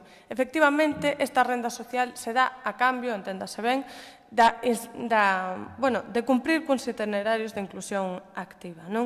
Nos entendemos que estes itinerarios deben cumprirse para que realmente a renda social municipal non sexa un fin en sí mesmo, non sexa simplemente axudar durante 18 meses a unha persoa que o está pasando mal a vivir dun xeito menos precario do que estaba vivindo, sino que ten que ser un medio para a integración social, para superar a exclusión social ou incluso para non entrar nesa exclusión social, laboral ou residencial. Polo tanto, para isto, para que non sexa un fin en sí mesmo, para que sexa un medio, nos entendemos, ademais, que temos que dotar o Concello do persoal suficiente para executar estes itinerarios de inclusión activa. Nos entendemos que son preciso este persoal e este itinerario para cumprir con esa inserción. É necesario, ademais, que se volvan descentralizar os servizos sociais. É necesario dotar o Concello do persoal necesario non só para a tramitación, non só para, efectivamente, que haxa máis persoas traballadoras sociais no Concello, non só para actuar desde o asistencial, senón para facer verdadeiro traballo social, mas tamén diverso persoal, con diversos perfís, entre eles, pois, aqueles que poidan atender a búsqueda de emprego ou o acceso e a intermediación no acceso á vivenda. Nos creemos que este proxecto é moi amplo, é moi complexo, ten a nosa posición favorable, por suposto, porque, como digo, vai axudar a moitas veciñas e moitos veciños da nosa cidade, mas tamén creemos que hai cuestións concretas que xa comentamos na comisión que se poden corrixir no texto da ordenanza. Facémolo desde o punto de vista de que queremos mellorar a ordenanza aínda máis e, polo tanto, nos queremos absternos. Pido, por favor, tamén que se entenda esta abstención como intención de mellorar aínda máis a ordenanza a través de alegacións. E porque eu non quero facer algo que critiquei, que é votar a favor e alegar. Voume abster neste punto, pero, como digo, coa intención de mellorar aínda máis o texto. Nada máis. Moitas grazas, señora Beira. Señora Longueira. Gracias, señor alcalde. Comenzaba el alcalde hablando y dando las gracias al equipo de de servicios sociales, a las asociaciones. Yo lo quiero reiterar, sobre todo porque el equipo de servicios sociales es un equipo que lleva muchos años trabajando en esta ciudad, muchos de ellos más de 20 años, que han tenido muchos momentos históricos en esta ciudad. Si es que hacer historia tendremos que tener cuidado porque puede ser un tema perverso, pero en cualquier caso han tenido muchos marrones, han tenido que resolver muchas situaciones difíciles y es realmente uno de los mejores equipos de servicios sociales de este país, al margen de que, bueno, durante algún tiempo han sufrido pues alguna deficiencia en su ritmo y en su rumbo, ¿no? Y también dando las gracias a las asociaciones. Se me ocurren muchas, ACEN, Cocina Económica, Padre Rubino, Sor Eusebia, Santa Lucía, Cáritas, Cruz Roja. Son quienes realmente han hecho que esta ciudad durante todos estos años tenga un sustento asociativo, una madurez asociativa y que han sido quienes han ido de la mano de este ayuntamiento en muchas ocasiones haciendo pues algo que en esta ciudad todos habrán visto y todos habrán conocido como era Coruña Solidaria y que puso también esa guinda en el pastel de lo que suponía el estar y el hacer de los derechos algo necesario para los ciudadanos. Y son quienes durante estos 4 años han sustentado la inserción social. Es cierto que se les ha aumentado en muchas ocasiones la cuantía económica, pero a cambio de convertir a estas asociaciones en trabajadores encubiertos de una labor que en el ayuntamiento se estaba dejando al margen, que era la inclusión social. Por eso esta renta, que también contaba ya y cuenta con el apoyo del Partido Socialista dentro de su programa electoral y que fue tratada en esta mesa, entendemos que es esa herramienta que decía Avia Beira que va a llevar a la inclusión social. Y quiero hacer hincapié en esta herramienta porque si los ayuntamientos de esta comunidad autónoma fueron algo importante para el trabajo de la Xunta de Galicia es a partir del año 2005, cuando los socialistas decidimos, a través del plan concertado, legar los fondos a los ayuntamientos de una forma equitativa, para que todos los ayuntamientos de esta región tuviesen como fondos aquellas cuantías económicas que eran equitativas a la población y, por lo tanto, no había un reparto de favores ni un reparto de intenciones por parte de la Xunta de Galicia. Ese plan concertado, esa equidad que se consiguió en aquel momento, se destruye en el año 2010 a través de los gobiernos del PP en la Xunta de Galicia, en donde se diluyen los equipos de inclusión social de los ayuntamientos. Es decir, estamos haciendo ahora el camino que se destruyó desde el año 2010. Estamos inventando, porque no queda otra, una herramienta que lo único que tendría que haberse hecho en su momento era dotar a la renta de integración social de una cierta autonomía y de una cierta labor real de inserción social y no haberla convertido en la renta del silencio, que es en lo que se ha convertido, desgraciadamente, la renta de integración social. Siento mucho decir que esto, desde mi punto de vista, no es hacer historia. Es desandar un camino que tenía muy derecho en aquel momento y que por una mala gestión, cuando las cosas se pusieron negras con la economía, tuvimos que buscar otros meandros para estar hoy aquí defendiendo un derecho que se supone que podríamos haber alcanzado de una forma mucho más directa y de una forma mucho más eficaz. Insisto, como momento histórico en esta ciudad ha habido muchos. Esto es un deber para quienes, como bien se dijo hace un año, estaban en la plaza, al otro lado del Pazo, esperando a entrar. Bien, pues esto es exactamente lo que esperan las personas que estaban al otro lado del Pazo. Darles o ser perceptores de un derecho que nos haga sentir una vida digna, al margen de que muchos tienen hoy en día una situación que esperemos tenga una conclusión final con los equipos y con los itinerarios de inserción. Son muchas las personas que están esperando esta herramienta, porque, entre otras cosas, entre esos ciudadanos que están ahí fuera hay gente con trabajo, pero que teniendo trabajo siguen siendo pobres, porque estamos hablando efectivamente con términos que nos llevan a tener una mejoría lingüística, pero estamos hablando de gente pobre, gente que no alcanza la dignidad para poder sustentar, gente que ha encontrado en el camino algo que les ha llevado a depender muchas veces de la caridad ajena y, sobre todo, sentir que no están dentro de ese derecho. Dicho esto, dentro de la ordenanza social sí es verdad que hay cuestiones que deberíamos de modificar o de matizar en este tiempo que nos queda para la aprobación definitiva. Insistí en la Comisión de Justicia Social que me parecía que el periodo de 6 meses de empadronamiento no debería ser ese, sino debería ser un periodo más largo de empadronamiento. Los técnicos aconsejan que sea eso. Yo quisiera discutirlo y quisiera volver a consultarlo. Quisiéramos desde el Partido Socialista también volver a reunirnos, porque no lo hemos hecho desde que se ha lanzado el último borrador definitivo de la ordenanza, con todas las asociaciones que han estado, se han reunido con responsables de la concejalía. Vamos a hacerlo y vamos a tomar también nota de lo que allí se apunte y de lo que allí se diga para mejorar la ordenanza. Pero básicamente... rematando, señora Longueira, por favor. Ahora remato. Pero básicamente queremos no hacer política como algo que entendemos que es gestionar pues la mala situación de muchas personas de esta ciudad. Queremos dar un voto de confianza a un proyecto que, como este, es necesario y que además, insisto, tenía un camino recto y en algún momento se torció.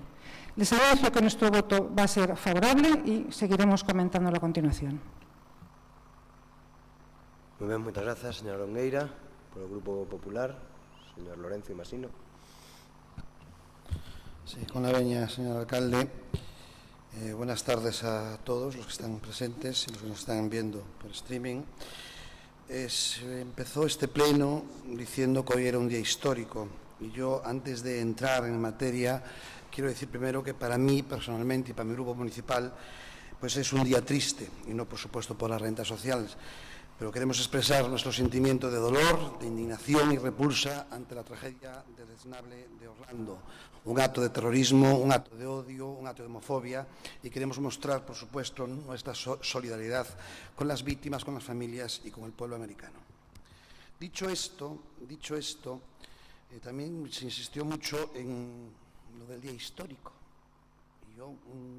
Historia en este ayuntamiento se hizo muchas veces y en este país. Yo creo que hay momentos históricos más importantes. A lo mejor quizás en el año 78, cuando se aprobó la Constitución, aquella Constitución que recogía los primeros derechos sociales y fue la Constitución más avanzada en su momento en reconocimiento de derechos sociales, es un día histórico.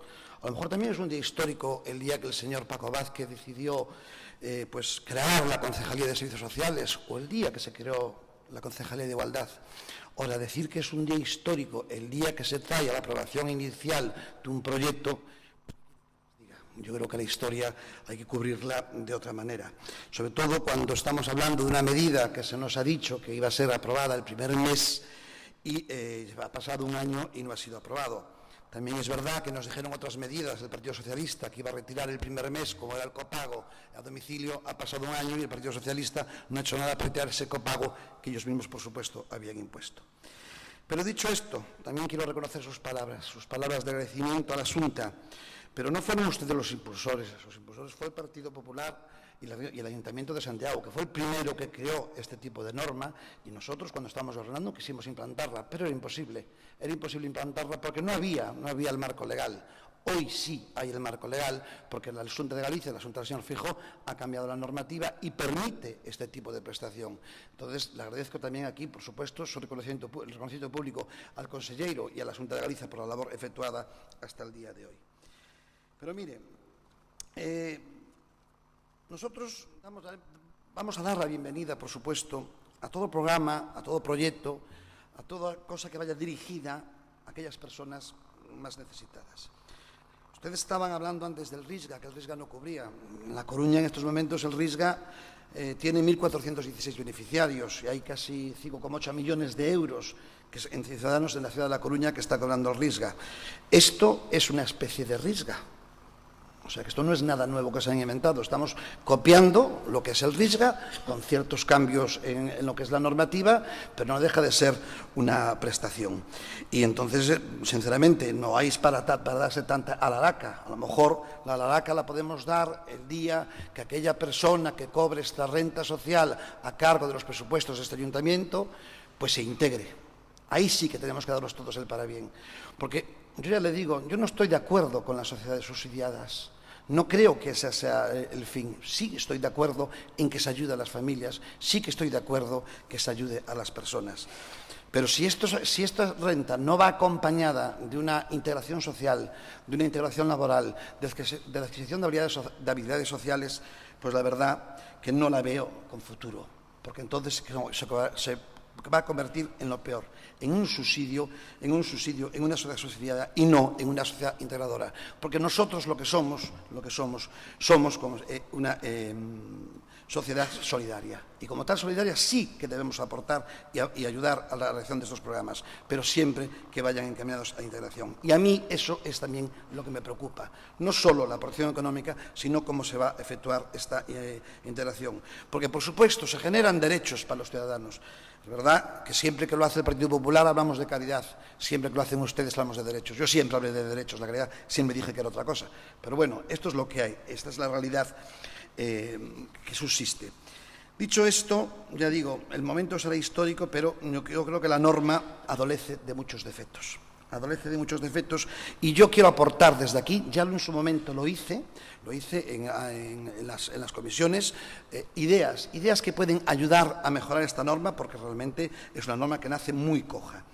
Y decía antes un compañero del Partido Socialista que, bueno, que nosotros, que era muy imposible hablar con nosotros. Pues mire, yo la verdad que le voy a decir, perdone que le diga y que utilice este término, el no es no, fueron ustedes. Los difíciles es hablar con ustedes a veces, no se habla con nosotros. No estamos siempre abiertos a cualquier tipo de información, y en esto de la renta social ya ve lo que hemos hecho, porque hasta la Xunta de Galicia ha creado el marco legal para que se haga efectiva esta renta social. O sea que cuando ustedes quieran hablar con nosotros lo pueden hacer sin problema, pero realmente el que se lo tienen que hacer mirar son ustedes.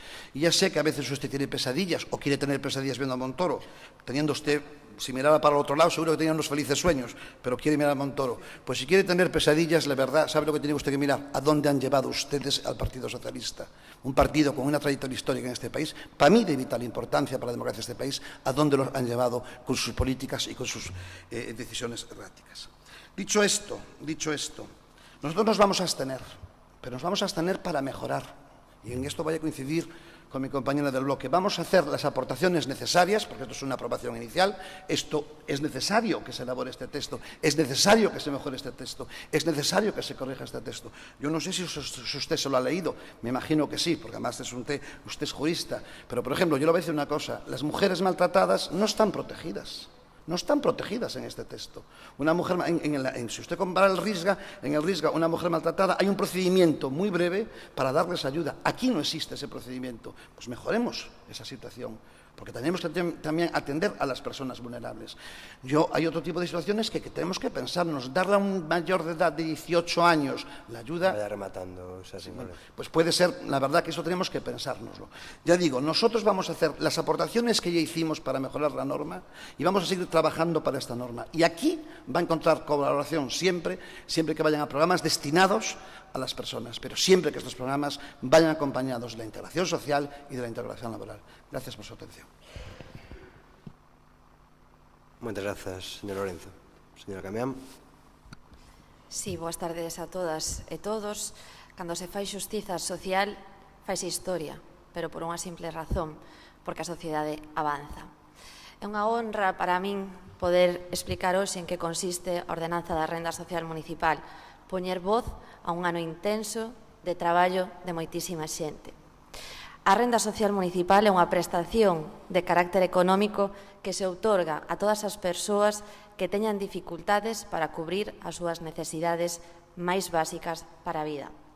Como sabedes, a renda social municipal estaba incluída no programa deste goberno e o que podía parecer no seu momento unha quimera convírtese hoxe nunha realidade, nunha ferramenta que vai axudar as persoas máis vulnerables a poder vivir.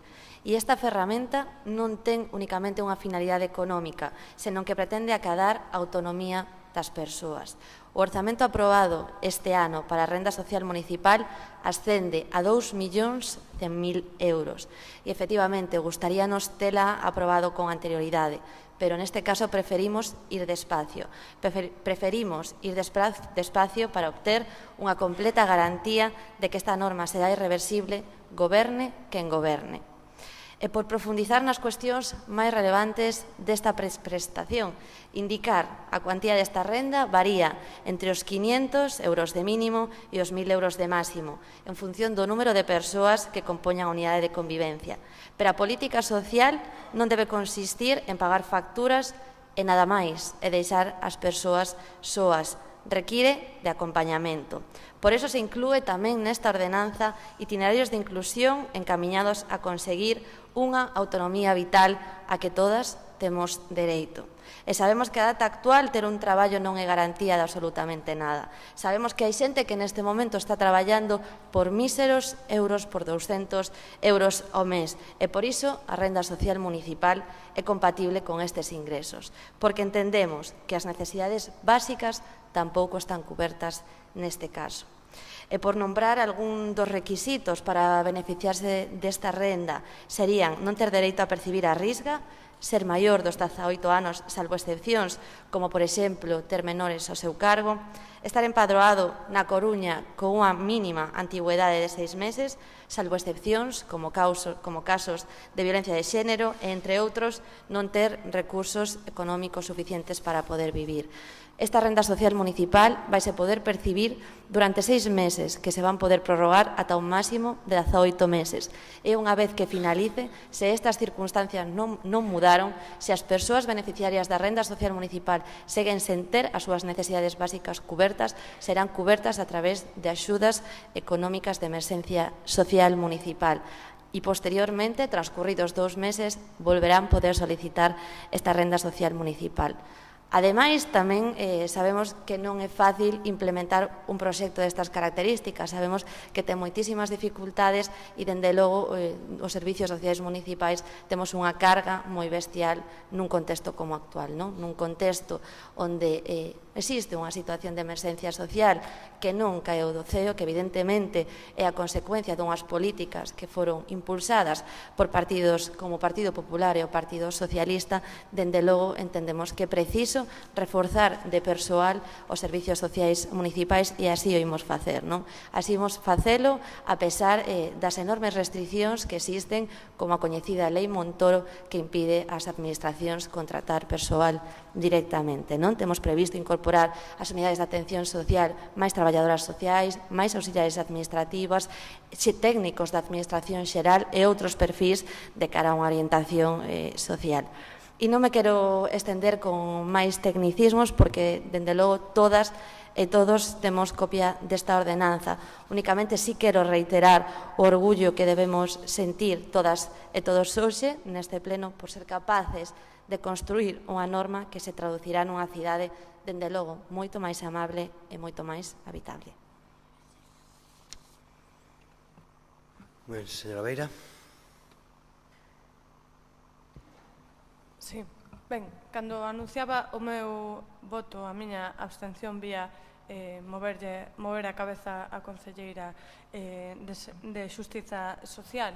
Ben, evidentemente o desexável sería que todos votásemos a favor desta renda, pero eu creo que tamén os grupos municipais temos dereito a facer máis achegas aínda, a mellorar aínda máis esta ordenanza. Eu fixen referencia na comisión a dúas cuestións moi concretas que van referidas en parte ao que dicía a señora Cameán, que é que esta renda social vai a aplicar non só a Marea Atlántica, sino que tamén a poden chegar a aplicar futuros gobernos que non sexan de acordo a Marea Atlántica. E, polo tanto, temos que facer que esta ordenanza pois sexa o máis clara posible e non poida acontecer cousas que aconteceron neste Concello da Coruña, que lle aconteceron a veciñas e veciños da nosa cidade, como que se lle quitara unha axuda social a unha familia polo feito de aumentar nun membro e non comunicarlo á administración pública.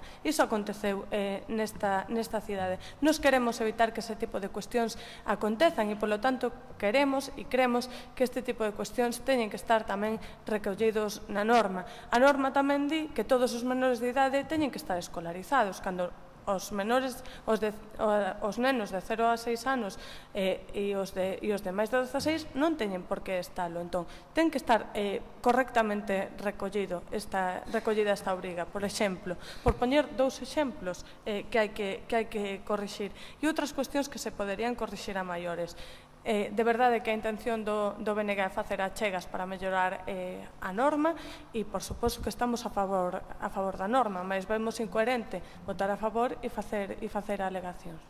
Entón, bueno, todo apoio a esta norma e toda a intención de mellorarla ainda máis. Nada máis. Moitas grazas, señora Beira. Señora Longueira.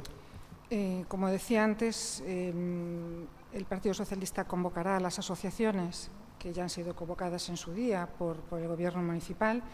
Queremos comentar con ellas todo lo que ahora se entiende como el texto definitivo que hoy traemos aquí para revisar, para conocer, para poder hablar ya con el texto en la mano y con todos los artículos bien instrumentalizados, dónde podemos mejorar en alguna cuestión. Yo espero y confío que en la comisión estas mejoras se tengan en cuenta, igual que puedan hacer sus aportaciones los otros partidos políticos.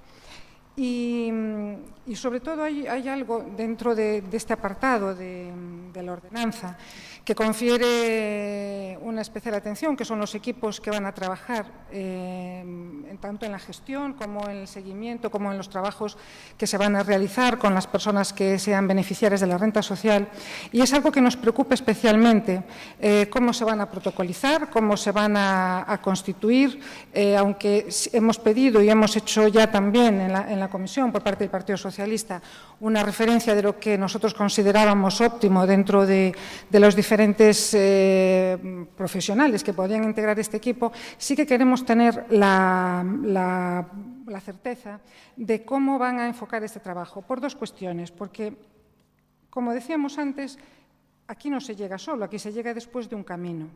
Y se llega después de un camino de ver cómo se ha trabajado durante muchos años en este ayuntamiento, cómo durante los últimos años este trabajo pues ha desmorecido en algunas cuestiones profesionales. Y vemos cómo, con muy buenas intenciones, puede llegar un gobierno nuevo, pero al final las becas USA es el primer año que no se dieron. Por poner un ejemplo, que yo ya sé que es molesto. Y vemos cómo parece ser que llevan ahora ustedes, y ya lo comentará más tarde mi compañera Mar Barcón, llevan ustedes trabajando dentro de las becas USA y ya hay ciertos problemas a la hora de instrumentalizarlo, o por lo menos eso es lo que nos hacen llegar los diferentes asesores, los diferentes profesionales que trabajan en el sector. Es decir, aquí está la norma, aquí está esta ordenanza dibujada, pero al final esto tiene que llegar a las personas y esto tiene que llegar de una forma eficaz y no podemos plantear unas expectativas que luego no se van a cumplir.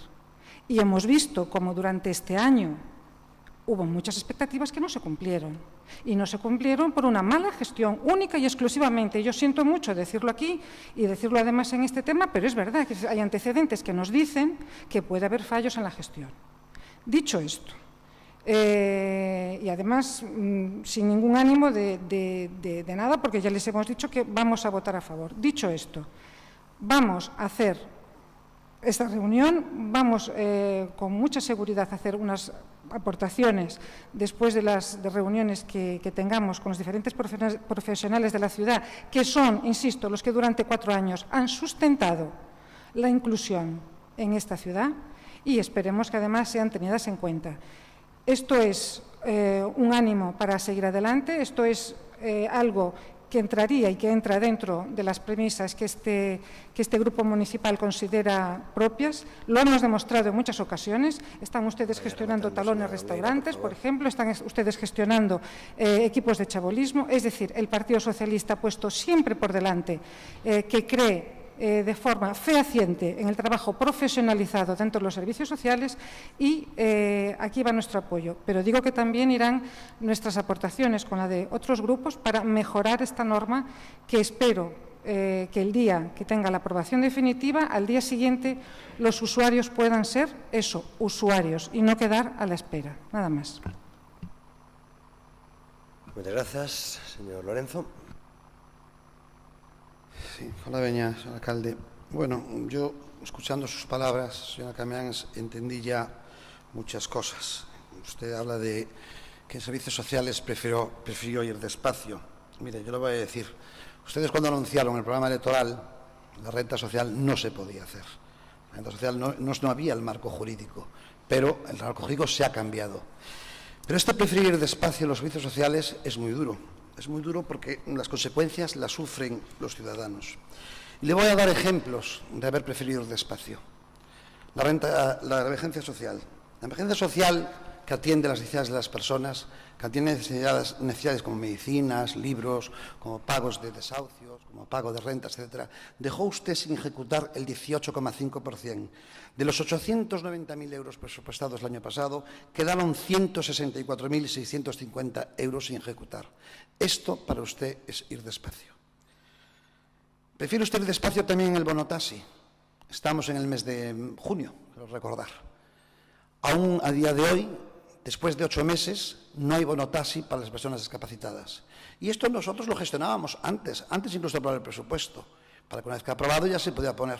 Y usted ha puesto el bonotaxi, ha abierto el proceso el 1 de junio para solicitar las ayudas. Seguramente este año todas aquellas personas discapacitadas que no tienen movilidad no pueden tener bonotaxi porque se lo van a ustedes a conceder a finales de año. Y esto es preferir ir despacio. También prefirió usted ir tan despacio en las becas USA que este programa, es por primera vez en la historia de esta ciudad, no se puede llevar a cabo.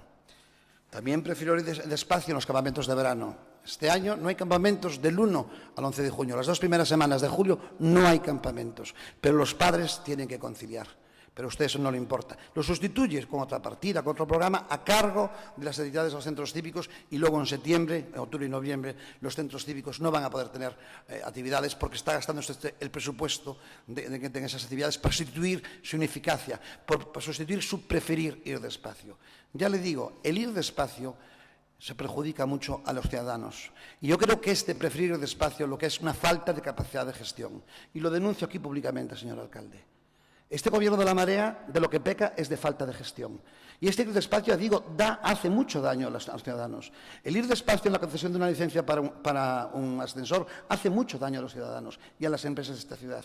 El ir despacio en las inversiones en esta ciudad o en conceder licencias de apertura de negocios hace mucho daño a esta ciudad, porque se deja de crear riqueza. Entonces, tienen que aprender a gestionar. Tienen que aprender a gestionar. Y no vale justificárselo. Es que lo queremos hacer muy bien. Se puede hacer bien haciendo las cosas a su tiempo, sobre todo cuando estamos hablando de necesidades primarias de los ciudadanos. También en el tema de la vivienda, prefirió usted despacio. Yo me acuerdo que nosotros pusimos 74 viviendas en alquiler y ustedes encontraron 7 vacías. Yo le he preguntado esta semana, una pregunta escrita que tengo aquí, ¿qué ha pasado con esas 7 viviendas vacías? Y a día de hoy, un año después del gobierno de la marea, esas 7 viviendas siguen vacías. Es verdad que están ustedes, que tienen que mejorar, ayudas, siguen vacías. Me lo contestó usted por escrito. Están aquí las 7 viviendas vacías. Esa es la política social, ese sí es el espacio. Mientras usted está haciendo eso, mucha gente está en la calle. Pero bueno, ya la vamos conociendo. Hemos visto en un programa de televisión en que usted y yo, como usted rebatía al señor Garmendia diciendo que habían entregado el folleto para los desahucios y luego tuvo que pedir disculpas porque no era cierto. Esta es la realidad. Dicen cosas y luego no hacen. Desde luego, como dice mi compañero Sánchez, háganselo mirar. Pero no se olviden que ese preferir despacio mucho daño hace a esta ciudad. Gracias por su atención. Señor Sánchez, no, señor García. Ahora ten vostede compañero, señor Sánchez, que cousas aprendemos aquí. Señora Cameán. Sí, bueno, moi brevemente, hoxe unha abstención, dende logo, só se pode entender por parte do seu partido, por parte do Partido Popular, non? Dende logo, vostedes viven na indiferencia as persoas absolutamente, permanentemente. Ben, sí que é certo que doutros partidos iso non se pode explicar, non se pode xustificar e, dende logo, tampouco se pode comprender. Por iso, esta concelleira move a cabeza, claro que sí, como símbolo de mágoa, de que vostedes, unha forza progresista, se sitúen aí, non? Coa excusa que hoxe trouxeron aquí. E vostede dicía... falaba de bonotaxi, falou, creo que un pouco de todo, e dende logo de moitas mentiras e moitos enganos torticeiros. Pero dende logo non se preocupe porque hoxe non vai conseguir enturbiar unha aprobación dunha ordenanza tan importante como que temos hoxe aquí, que é a renda social municipal, que por suposto si se pode facer e por suposto hoxe se vai a aprobar. Ben, e volvendo a importante, a renda social municipal nace coa finalidade de poñer en valor o realmente importante, a vida, os dereitos humanos e o benestar.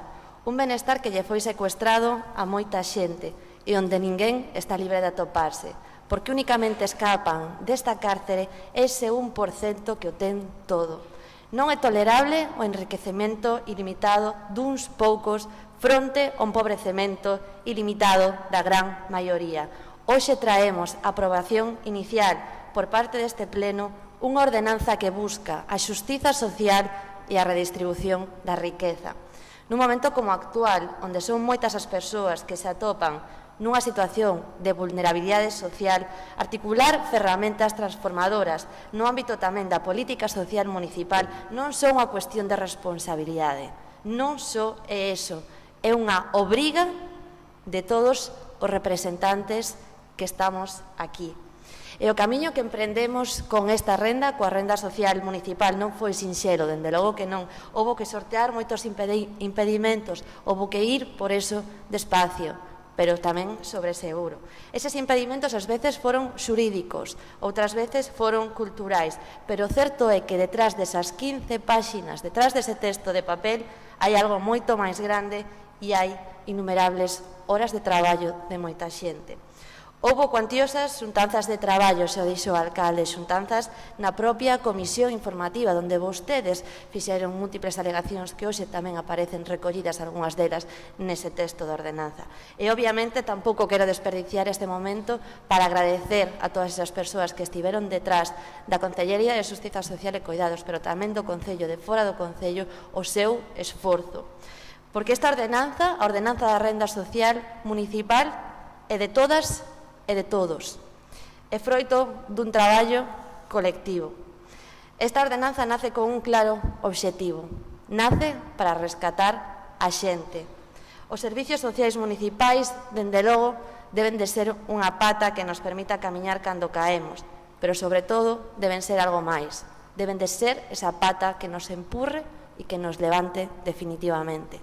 Coa renda social municipal van ser moitas as persoas, e xa remato, que poidan camiñar con dignidade. Chegou o día no que este Concello se sitúa no bando da xente, en dar luz ás sombras, en coidar das persoas, en construir unha cidade xusta, democrática e digna. Na Coruña hoxe podemos sentirnos orgullosas, porque avanzamos cara á igualdade. Moitas grazas. Moi ben, moitas grazas. Procedemos, unha vez rematado o debate, por lo tanto, a votación do punto número 7 da orde do día. Aprobación inicial da ordenanza de renda social. Votos a favor da aprobación inicial. Votos en contra. Abstencións. Queda aprobada inicialmente a ordenanza de renda social municipal.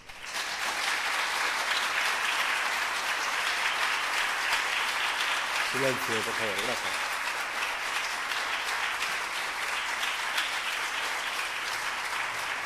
Silencio, gracias. Control e seguimento da xestión, ter coñecemento das resolucións e decretos das resolucións da Xunta de Goberno Local desde o número 5.401 de 27 de abril de 2016 ao número 7.200 de 3 de xuño de 2016 e dos decretos da Alcaldía desde o número 2.101 de 28 de abril de 2016 ao número 2.700 de 27 de maio de 2016. Moi ben, moitas grazas, señor secretario.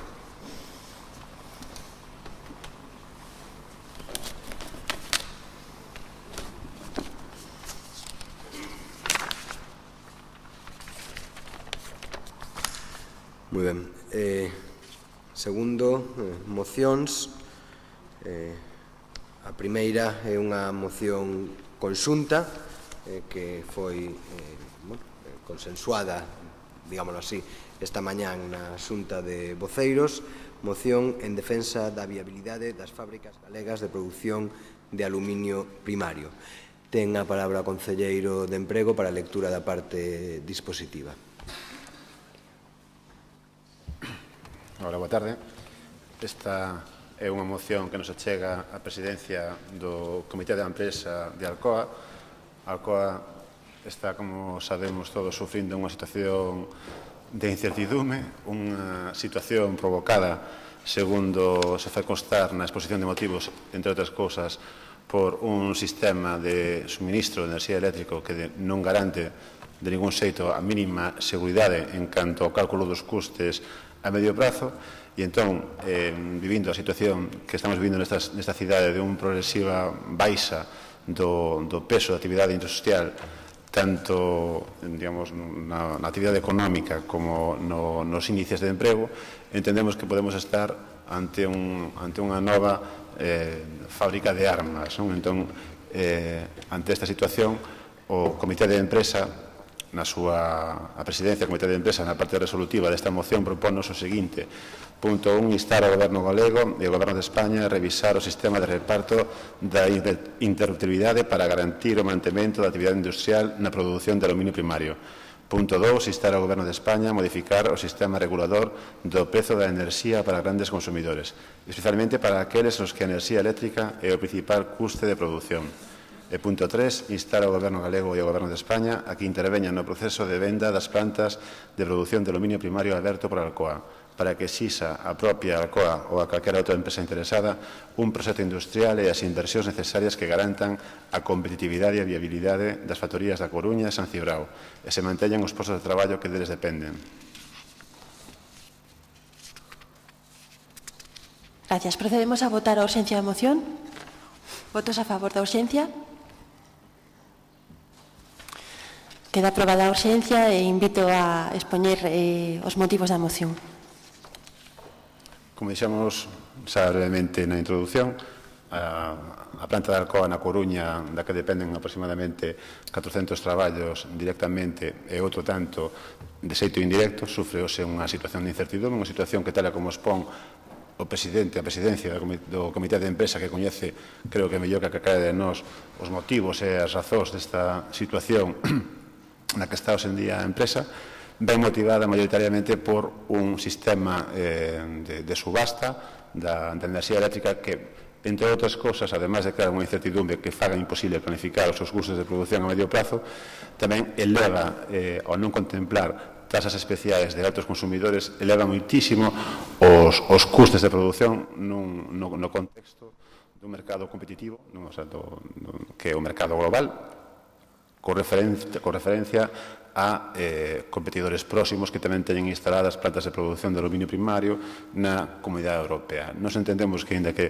todos os grupos deste hemiciclo, deste pleno, hoxe vayamos votar probablemente no mesmo sentido de apoiar estas mocións, para mí sempre resultan sospeitosas aquelas mocións nas que todo o mundo está de acordo, porque tendo a pensar que entón alguén está eludindo a súa responsabilidade nos feitos. Non, Alcoa parte da súa situación, tal como ben exposta nesta moción, ben derivada dun sistema de suministro, digamos, de suministro eléctrico claramente defectuoso, un sistema que non garante a súa viabilidade a medio prazo, un sistema que ademais non contempla posibles bonificacións por ser altos consumidores, nin tampouco permite establecer cálculos de custos, como dixemos antes, a medio prazo. Entón, eu creo que as reformas no mercado enerxético, iniciadas tamén, hai que dicilo, polo PSOE, xa lá polos 80, continuadas agora xa na súa fase de liberalismo a ultranza polo ministro Soria, ao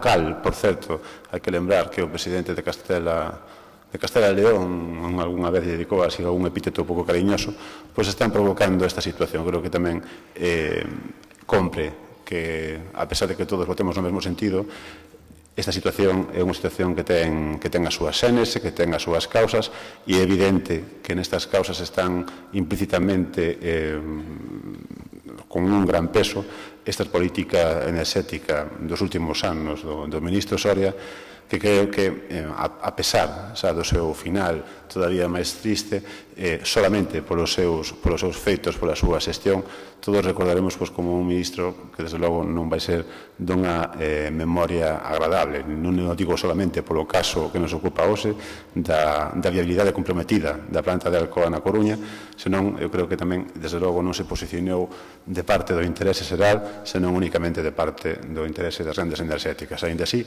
eu creo que o exercicio de responsabilidade para hoxe é que todas as forzas presentes no Concello da Coruña votemos a prol desta moción que nos presenta o Comité de Empresa da planta. Moitas gracias. Paso a palabra, entón, a Avia Beira, do Bloque. Ben, moitas grazas. Ben, en definitiva, no que estamos... o que está en xogo nesta situación son os postos de traballo de 400 persoas que están agora mesmo, nunca mellor dito, traballando na fábrica de Alcoa. 400 persoas nunha fábrica que está ao 70% da produción, e o propio Comité de Empresa o que nos di, ademais, que esas 400 persoas non chegan para ese 70% da produción da fábrica, mas tamén estamos falando de 1.200 familias, 1.200 persoas traballadoras na Mariña lucense. Estamos falando de moita xente do noso país, dunha repercusión importantísima que pode ter o peche destas fábricas. Dicía 400 familias na fábrica de Alcoa, pero tamén hai moitos máis postos de traballo indirectos que crea a propia fábrica. Pois a min gustaríame neste caso tamén afondar un pouco no que nos trae ata aquí. Alcoa, agora mesmo, a situación da Alcoa, mellor dito, é o resultado tamén dos procesos de privatización que foi sufrindo a industria no noso país. Inespal, no seu momento, foi vendida, determinadas plantas foron compradas pola empresa Alcoa, que agora mesmo se quere desfacer delas. E neste caso vemos como ese argumento que se nos vende a favor das privatizacións non é certo, como se as privatizacións fosen garante de algo, de pervivencia de algo. Xa vemos como efectivamente non é así para nada, e esta fábrica agora está en risco, ou polo menos está nunha situación de incertidume moi importante, porque efectivamente non se sabe en mans de quen vai caer nin que viabilidade vai ter o proxecto de quen o compre. Como digo, é froito desa privatización, desa venda do patrimonio público, pero tamén é froito efectivamente dun modelo especulativo enerxético que se ten implementado desde o Estado español, ademais nunha terra como é a nosa terra, que é produtora de enerxía. É a verdade alucinante como unha terra que é produtora de enerxía ten que ir por riba a ver como pechan as súas fábricas por motivos efectivamente de que o custe da electricidade é motivo da dificultade de viabilidade da fábrica. Por outra parte, tamén quería sinalar que se desde a Xunta de Galiza existise efectivamente un instituto de crédito potente, habería a posibilidade tamén de propor que este instituto de crédito puidese facerse con parte da compañía, con parte da fábrica, e así poder garantir efectivamente que os postos de traballo se manteñen na nosa cidade e se mantén a produción industrial, porque efectivamente, esta cidade ten un problema de desindustrialización, ten un problema de que os únicos postos de traballo que se crean son no sector terciario, que non hai industria onde poidan traballar a nosa veciñanza, e entón entendemos que as administracións públicas teñen que evitar o peche de máis industrias, porque ademais é que o traballo industrial é un traballo que ademais ofrece unhas situacións moi diferentes aos postos de traballo do sector terciario, que se caracteriza pola temporalidade, que se caracteriza pola precariedade. Polo tanto, defender a Alcoa, defender a fábrica na Coruña e defender os postos de traballo estáveis e nada máis, simplemente anunciar o noso voto a favor. Gracias. Paso entón a palabra ao Partido Socialista, señor da Pena. Moitas grazas. Boas tardes, saúdos a todos os presentes e aos que nos siguen a través do streaming. Desde a introducción da poxa no sistema enerxético para as empresas electrointensivas, a ameaza de peche non deixou de estar por riba das cabezas dos traballadores da factoría de Alcoa, tanto na Coruña como en San Cibrao e na veciña Asturias, en Avilés. Nestes últimos anos foron innumerables as manifestacións, movilizacións e negociacións que tenen desenvolvido os comités de empresa das distintas factorías de Alcoa. Fai ben pouco tempo, neste mesmo salón de plenos, aprobábase unha moción que reclamaba do Goberno de España unha modificación do sistema da poxa para permitir a Alcoa o acceso a enerxía a un prezo competitivo. E de novo estamos aquí, ante unha situación, a posibilidade da venta destas factorías, que proxecta dúbidas e sombras sobre esta fábrica e que somete a inquedanza ao seu persoal.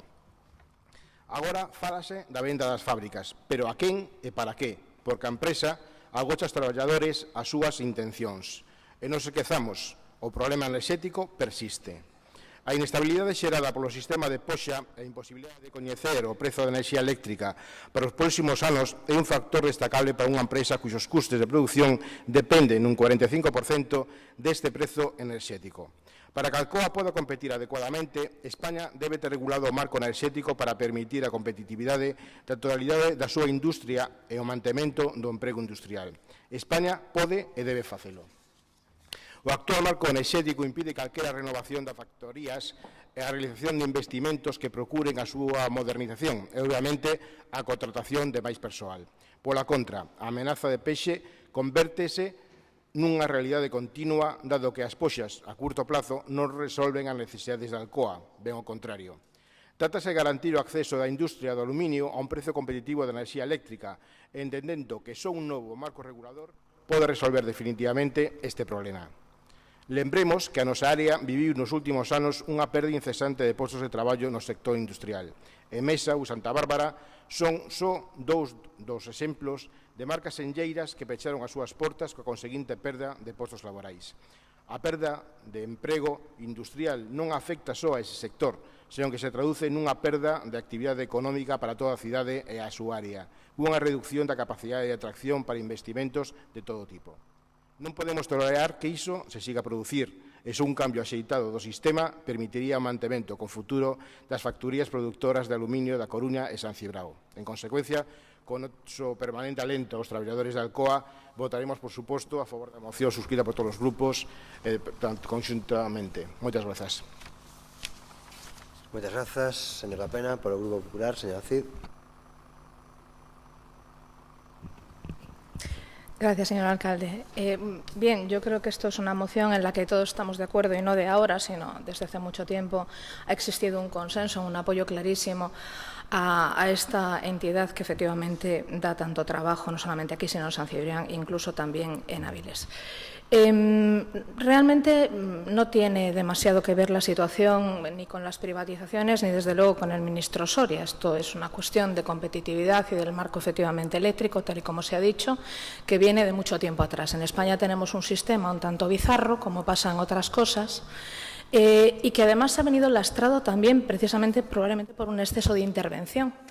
Piénsese que en Europa, que precisamente en la propia moción que argumentan los trabajadores, y no es algo que diga yo, insisto, lo dicen ellos y lo tienen ustedes para leerlo, una de las cuestiones es que el precio de la energía está liberalizado y vinculado al precio de los metales de la Bolsa de Metales de Londres. Y eso es precisamente lo que permite que los costes eléctricos estén prácticamente en la mitad de cómo están aquí. Es verdad también que se ha dicho que se ha avanzado mucho en que este sistema hay que irlo superando. Y de hecho ahora mismo se están efectuando también una serie de obras de infraestructuras que van a permitir incluso una conexión eléctrica con Francia, que hasta ahora prácticamente era inexistente o prácticamente residual y que va a cambiar mucho las cosas. Pero sea como fuere, las peticiones de los trabajadores son harto razonables. Ellos piden varias cosas que son muy sensatas y que, como digo, ya las hemos apoyado en otras ocasiones. Por una parte, ellos solicitan que en la próxima subasta que haya bloques suficientes y que las condiciones de esa subasta le den oportunidad a estos grandes consumidores. Y esto es así porque los bloques de 90 y de 5 a veces se han quedado escasos y ese problema ya lo hemos vivido en alguna de las subastas. Lo que solicitan luego, y es la otra cuestión de fondo sobre la cual se asienta todo esto, es un nuevo marco regulador de la energía. Y eso es absolutamente imprescindible y para eso tenemos que ser competitivos y mirarnos en quienes avanzan más, en mercados en donde la energía efectivamente no está tan intervenida, está más liberalizada y funciona en una situación donde la competencia es posible, porque al final Alcoa, que es un gigante, es una empresa enorme. Ahora mismo está haciendo una reestructuración a nivel internacional muy fuerte, dividiendo, por así decirlo, sus activos mejores y sus activos peores. A nosotros nos mira pensando si ellos van a poder competir. Y lo cierto es que aquí no lo saben. Y no lo saben por esas dos cuestiones, por estas subastas anuales, que estamos siempre en un impasse de no saber qué es lo que va a suceder, y no lo saben tampoco porque el marco regulador no es el apropiado. Y, por último, esta cuestión de la venta, la empresa no acaba de pronunciarse. Es necesario que sea mucho más transparente y que nos diga exactamente cuáles van a ser sus intenciones respecto de la empresa, porque los trabajadores no pueden estar así sin saber cuál va a ser su futuro. Por lo tanto, yo creo que, volviendo otra vez a lo que nos une aquí, que yo creo que es prácticamente todo, transparencia a la empresa, que se garanticen los puestos de trabajo si va a haber algún tipo de movimiento que a día de hoy no se sabe. Está claro que todos vamos a apoyar que la empresa siga funcionando, vamos a apoyar los puestos de trabajo. La Xunta de Galicia así lo ha manifestado. Nosotros nos llevamos años reuniendo con ellos, aún el pasado día 27 hemos estado con el comité de empresa, yo he hablado hoy con ellos también. El consellero Francisco Conde también ha hablado con ellos y les ha garantizado además que en cualquier tipo de movimiento de la empresa la Xunta de Galicia va a estar ahí tutelando la garantía de los puestos de trabajo y que haya un plan empresarial que sea coherente con el futuro que necesitamos. Y nosotros tenemos que tener claro cuáles son los dos objetivos: que seamos competitivos, que la empresa efectivamente pueda funcionar y que La Coruña además no pierda uno de los sustentos primordiales de su sector industrial, que es fundamental que efectivamente no solamente se sostenga lo que hay, sino que vaya creciendo. Así pues, que sepan desde luego los trabajadores de Alcoa que, como siempre, van a contar con el total, indiscutible e incondicional apoyo del Grupo Popular. Gracias. Moitas grazas, señora Cid. Señor Lema.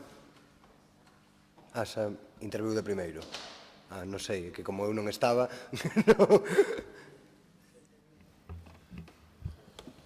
Ben, fixemos a posición inicial e defendemos a moción. Vale, que como non fora eso que agardáramos a Comisión de Voceiros, pero evidentemente a señora García non estaba na Comisión de Voceiros. E Romeu, en todo caso, por non ilustrala. Pasamos, por tanto, a votación. Primeiro deberíamos votar a urxencia de todas e cada unha das mocións, outras cuestións que no meu ánimo por ir pronto ao baño esquecín.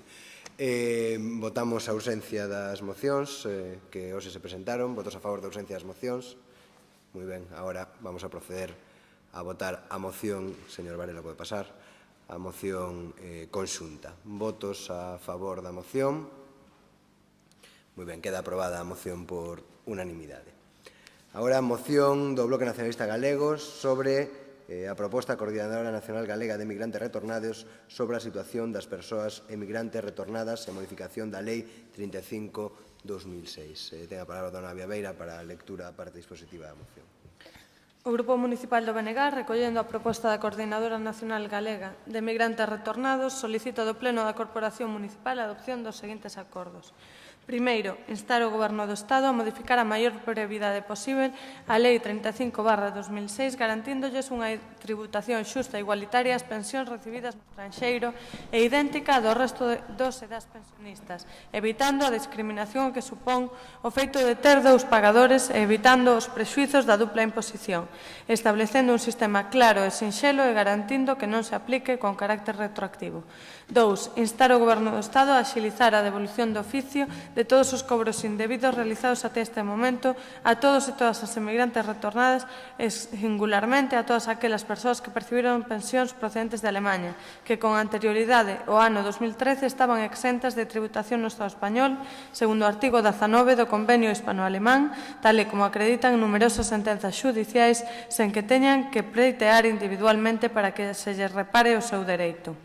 3. O mesmo en relación coas persoas que acrediten ter unha declaración de incapacidade equiparável á absoluta ou grande invalidez, exentas segundo disposto no artigo 7 da Lei 35/2006, establecendo para tal acreditación un método áxil e eficaz, que se resolvan de inmediato as centos de peticións presentadas nas oficinas da Axencia Tributaria en Galiza pola emigración retornada, nas que solicitan que se proceda a reclamar do Instituto Nacional de Seguridade Social a realización do correspondente informe pericial sobre a correspondencia en grado de incapacidade laboral recoñecida ao interesado no país no que estivo emigrado. Moi ben, moitas grazas. Ten a palabra para a defensa da moción dona Bea Beiro. Sí, aínda que a parte propositiva ao mellor é un pouco liosa, creo que moita xente coñecerá a situación destas persoas. Non é a primeira vez que o BNG trae a este pleno pois unha moción precisamente para defender os dereitos das persoas emigrantes retornadas. O certo é que veñen reclamando insistentemente a necesidade de realizar as modificacións legais necesarias na Lei 35/2006 pola que se regula o imposto sobre a renda das persoas físicas coa finalidade de que se establezan normas claras, precisas e sobre todo xustas e igualitarias para a tributación das pensións recibidas no estranxeiro. Estamos tratando aquelas persoas que marcharon do noso país por motivos económicos, tiveron que emigrar a outros países a traballar. Estamos tratándoas injustamente cando volven precisamente ao noso país e estamos exixíndolle cousas que realmente non deberían de exixírselles, porque se está tratando diferente a xente que traballou no noso país. Malia levar case 3 anos mobilizándose, a día de hoxe o trato que están a recibir por parte da Administración Tributaria segue a ser injusta e mesmo denigrante. Aínda que o número de sentenzas lle dan a razón, efectivamente, aos emigrantes retornados coas pensións de Alemanha anteriores ao 2013, no sentido de que a súa exención de tributación ou nos casos de invalidez absoluta podemos falar de casos moi críticos, pero xente que por ter un tumor cerebral tiña unha invalidez absoluta no estranxeiro, aquí non se lle está recoñecendo. Non pensemos na gravidade da situación destas persoas. Estas persoas seguen vendose obrigados a pleitear individualmente, a facer valer os seus dereitos porque a Administración non se dá por aludida. Máis de 3 anos despois, como digo, segue sen recoñecérselle que se ten que devolver todo ingresado indebidamente por parte das e dos emigrantes retornados procedentes de Alemanha. Tampouco seguen, malia a existencia de múltiples compromisos, sen atenderse os emigrantes con pensión por invalidez absoluta. Como dicía, para o recoñecemento do grao das declaracións de invalidez recoñecidas no estranxeiro, pois non hai nada legalmente establecido. Segue sen existir un método áxil para realizar ese trámite e trátase as persoas afectadas ao final como unha pelota de ping-pong entre a Axencia Tributaria e o INS. E ademais, segue sen haber unha regulación clara e xusta da tributación para a migración retornada. Estamos falando dunha cuestión que nos afecta agora mesmo coa xente que ven emigrada, coa xente que veu emigrada dos anos 60, 70, etc., pero vai nos pasar no futuro con toda a mocidade que emigrou. É un problema tema, ademais, bueno, que ten unha especial repercusión aquí en Galiza, porque hai un número moi importante de persoas que emigraron no seu momento, hai miles de persoas na nosa cidade en concreto, e eu creo que hai que atender esta demanda con urxencia e con unha legislación, como digo, clara, que evite as injustizas, e iso pois non se fixo. Nada máis, e agardo que todo o mundo vote a favor. Nada máis. Moi ben, moitas grazas, señora Beira. Señora Longueira. Hablábamos, o se hablaba antes de días históricos. Bueno, yo decía que eso es un tema perverso. Hay que tener cuidado cuando uno dice que hace historia o que va a hacer historia, porque en cualquier caso la historia la hacen los ciudadanos. Y aquí estamos ante un caso de generaciones y generaciones y generaciones que han hecho historia dramática, pero la hicieron. Y es toda esta masa de ciudadanos que desde el siglo XIX hasta principios del XX, hasta el primer tercio del XX, hasta la mitad del siglo XX, emigraron y, sobre todo, tratamos hoy aquí ese grupo histórico de personas que ayudaron que este país fuese menos desagradable con todas las aportaciones que venían de la emigración, mientras se cuidaban aquí a sus hijos, ellos trabajaban fuera, desde luego no pertenecían a ninguna clase media, se convirtieron en una clase media, evidentemente, pero eran una clase obrera, cuando no perseguida, que eligieron el camino de la emigración porque no había otro. Curiosamente, la historia ahora los devuelve al otro punto de mira. Y aquello que decía un ministro francés del siglo XVII, donde el rey le pedía más impuestos y decía, no se preocupe, ¿de dónde lo sacamos? ¿De los ricos? Dicen, no, porque esos no lo quieren perder. ¿De los pobres? No, porque no tienen nada. ¿De quién? Pues de la clase media, que han dejado de ser pobres y aspiran a ser ricos. Bueno, pues eso es prácticamente lo que se está haciendo con toda esa clase media que se conformó en la emigración y que se ven sometidos hoy a una tamaña injusticia. Evidentemente, la legislación fiscal española grava a los dos pagadores y grava esta serie de cuestiones, pero también es verdad que entre las múltiples mociones que traemos siempre a este pleno, alguna que hablan de su padre y de su madre, hoy traemos una que habla precisamente del padre y la madre que tenemos cada uno de nosotros, o por lo menos en nuestra familia. Habla de estas personas que hicieron este país mejor, en la medida de sus posibilidades, de sus conocimientos y de sus manos. Habla de esa masa de personas que han contribuido a conformar barrios enteros de esta ciudad, por ejemplo, y que hoy tienen la desventaja de jugar en terreno ajeno y de que se ven además acuciados y, como decía Avia Beira, se ven además con esa posibilidad única y exclusiva de pleitear ante una justicia que no les hace ningún caso.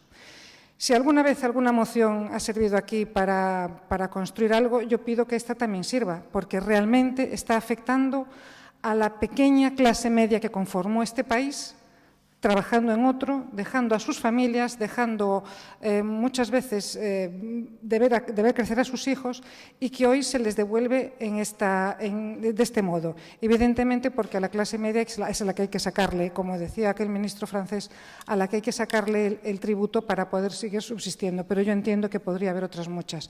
Por favor, ya que traemos muchas mociones, ya que algunas, que me parece estupendo y además absolutamente de acuerdo, las cumplimos, como es la de los minutos de silencio, aboguemos para que mociones de este tipo tengan su efecto y tengan además que su camino para elevarse a un terreno superior, y por lo menos dejemos de matar otra vez a aquellos que tuvieron que irse cuando menos lo querían. Nada más.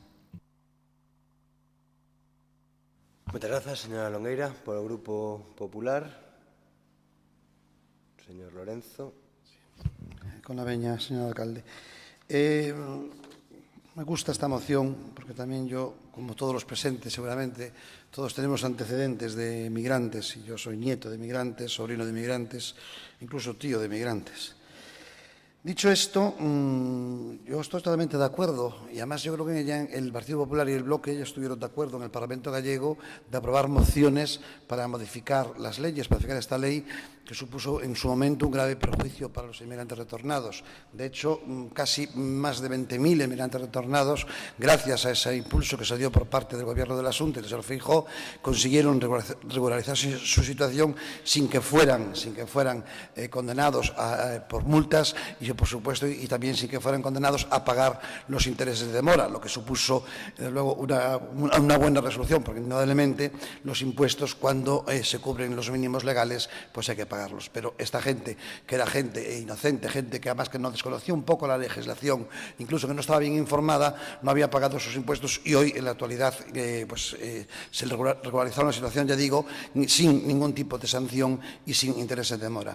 Ahora, me llama un poquito la intervención del Partido Socialista, porque estamos hablando de una ley del 2006, cuando gobernaban ellos. Entonces están ahora hablando de estas leyes que perjudican, y sin embargo son leyes que fueron elaboradas por un Partido Socialista.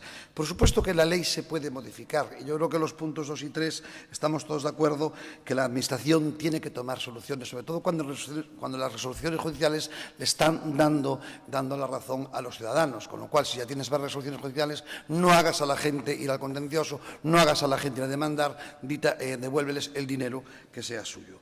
Luego, respecto al punto primero, aquí para mí ya hay más problemática. Yo no sé si es necesario derogar o no la Ley 35/2006, que ya digo, fue elaborada por un partido socialista. Entonces, ustedes también, a ver si de vez en cuando entonan la mea culpa, hablan de esa clase media que se ha destruido, y de pronto la clase media, se acuerda a uno que cuando acabó el señor Zapatero su legislatura había 6 millones de parados. ¿Qué quiere que les digan? Esa clase media hay que ver quién la destruyó en esos años que no había crisis. Es que hay que también hablar de historia y de reconocer el pasado. Hoy que estamos en un pleno tan histórico, que estamos reivindicando la historia, cada uno que reivindique la suya. Y el Partido Socialista tiene que reivindicar que dejó 6 millones de parados en este país, o no es cierto lo que estoy diciendo, y que negó una crisis que existía, y los demás tuvimos que arreglar la crisis y comernos, como dijo antiguamente, comernos el marrón, como dijo antes uno de los intervinientes, y solucionar los problemas de este país. Dicho esto, nosotros vamos a votar a favor. Vamos a votar a favor, y ya digo, aunque yo tengo mis dudas desde el punto de vista jurídico, que se trate más de modificar una ley o de un criterio de interpretación de una ley, que a veces los criterios de interpretación son tan importantes como las leyes, y todo depende del lado por lo que se mire. Lo que sí que es cierto, que yo no creo que la doble imposición por haber 2 pagadores sea un perjuicio, o perdón, el tener que hacer la renta por tener 2 pagadores sea un perjuicio. Sí, la doble imposición, por supuesto, es un perjuicio para aquellas personas que la sufren. Por lo tanto, ya digo, instemos al Gobierno central a que lleve a cabo o esta interpretación o esta modificación de la ley para no perjudicar a nuestros emigrantes, y a ver si es verdad que estas mociones que estamos aquí aprobando empiezan a cumplirse, porque uno de los grandes problemas que tiene este Concello o este Gobierno municipal es que estamos horas y horas y horas aprobando mociones, y luego nos encontramos que la realidad es otra, que no se cumple. Gracias por su atención. Muchas gracias, señor Lorenzo. Señora Vieito. Bueno, en primeiro lugar, quero decir que desde o Grupo da Marea Atlántica imos apoiar esta moción presentada polo BNG. Creemos que de xustiza que se corrixa esta situación antes posible con respecto ao trato que os emigrantes galegos retornados están a recibir da Axencia Tributaria Estatal. E, efectivamente, ao mesmo tempo que o tan mencionado señor Montoro desoñaba un plan de amnistía fiscal para o aclaramento de grandes capitais ocultos que permitiu regularizar máis de 40.000 millóns de euros cunha tributación media do 3%, mentras o señor Bárcenas amasaba máis de 47 millóns de euros nas súas contas suizas, para máis INRI, con fondos de máis que dubiosa procedencia, e mentras tamén que as grandes fortunas españolas se dedicaban a abrir contas en Panamá e outros paraísos fiscais, que xa comentamos. Sin embargo, a Axencia Tributaria Estatal concentraba os seus esforzos en perseguir ata o último céntimo das pensións de emigrantes galegos retornados, que apenas chegan aos 1.000 euros ao mes. Milleiros de emigrantes retornados galegos e tamén de outras partes do Estado foron sancionados por non teren presentado en plazo esas declaracións da renda, aínda cando os importes das súas pensións non chegaban ni sequera ao importe mínimo que obriga a presentar esa declaración. É precisamente a existencia de múltiples pagadores, derivada da propia estrutura dos sistemas de pensións, non o importe das mesmas, o que obriga aos emigrantes a presentar a declaración da renda, aínda que non cheguen a ese ingreso mínimo exixido. En moitos casos, como xa recoñeceu o Tribunal Superior de Xustiza de Galicia para o caso de Alemania ata o ano 2013, os convenios de doble imposición declaran as pensións públicas exentas de tributación. Sin embargo, a Axencia Tributaria segue sen promover a devolución de oficio desas cantidades reclamadas. Noutros casos, os emigrantes galegos seguen a soportar retencións fiscais nos países de procedencia das súas pensións, sen que a Facenda española os contabiliza como doble imposición internacional.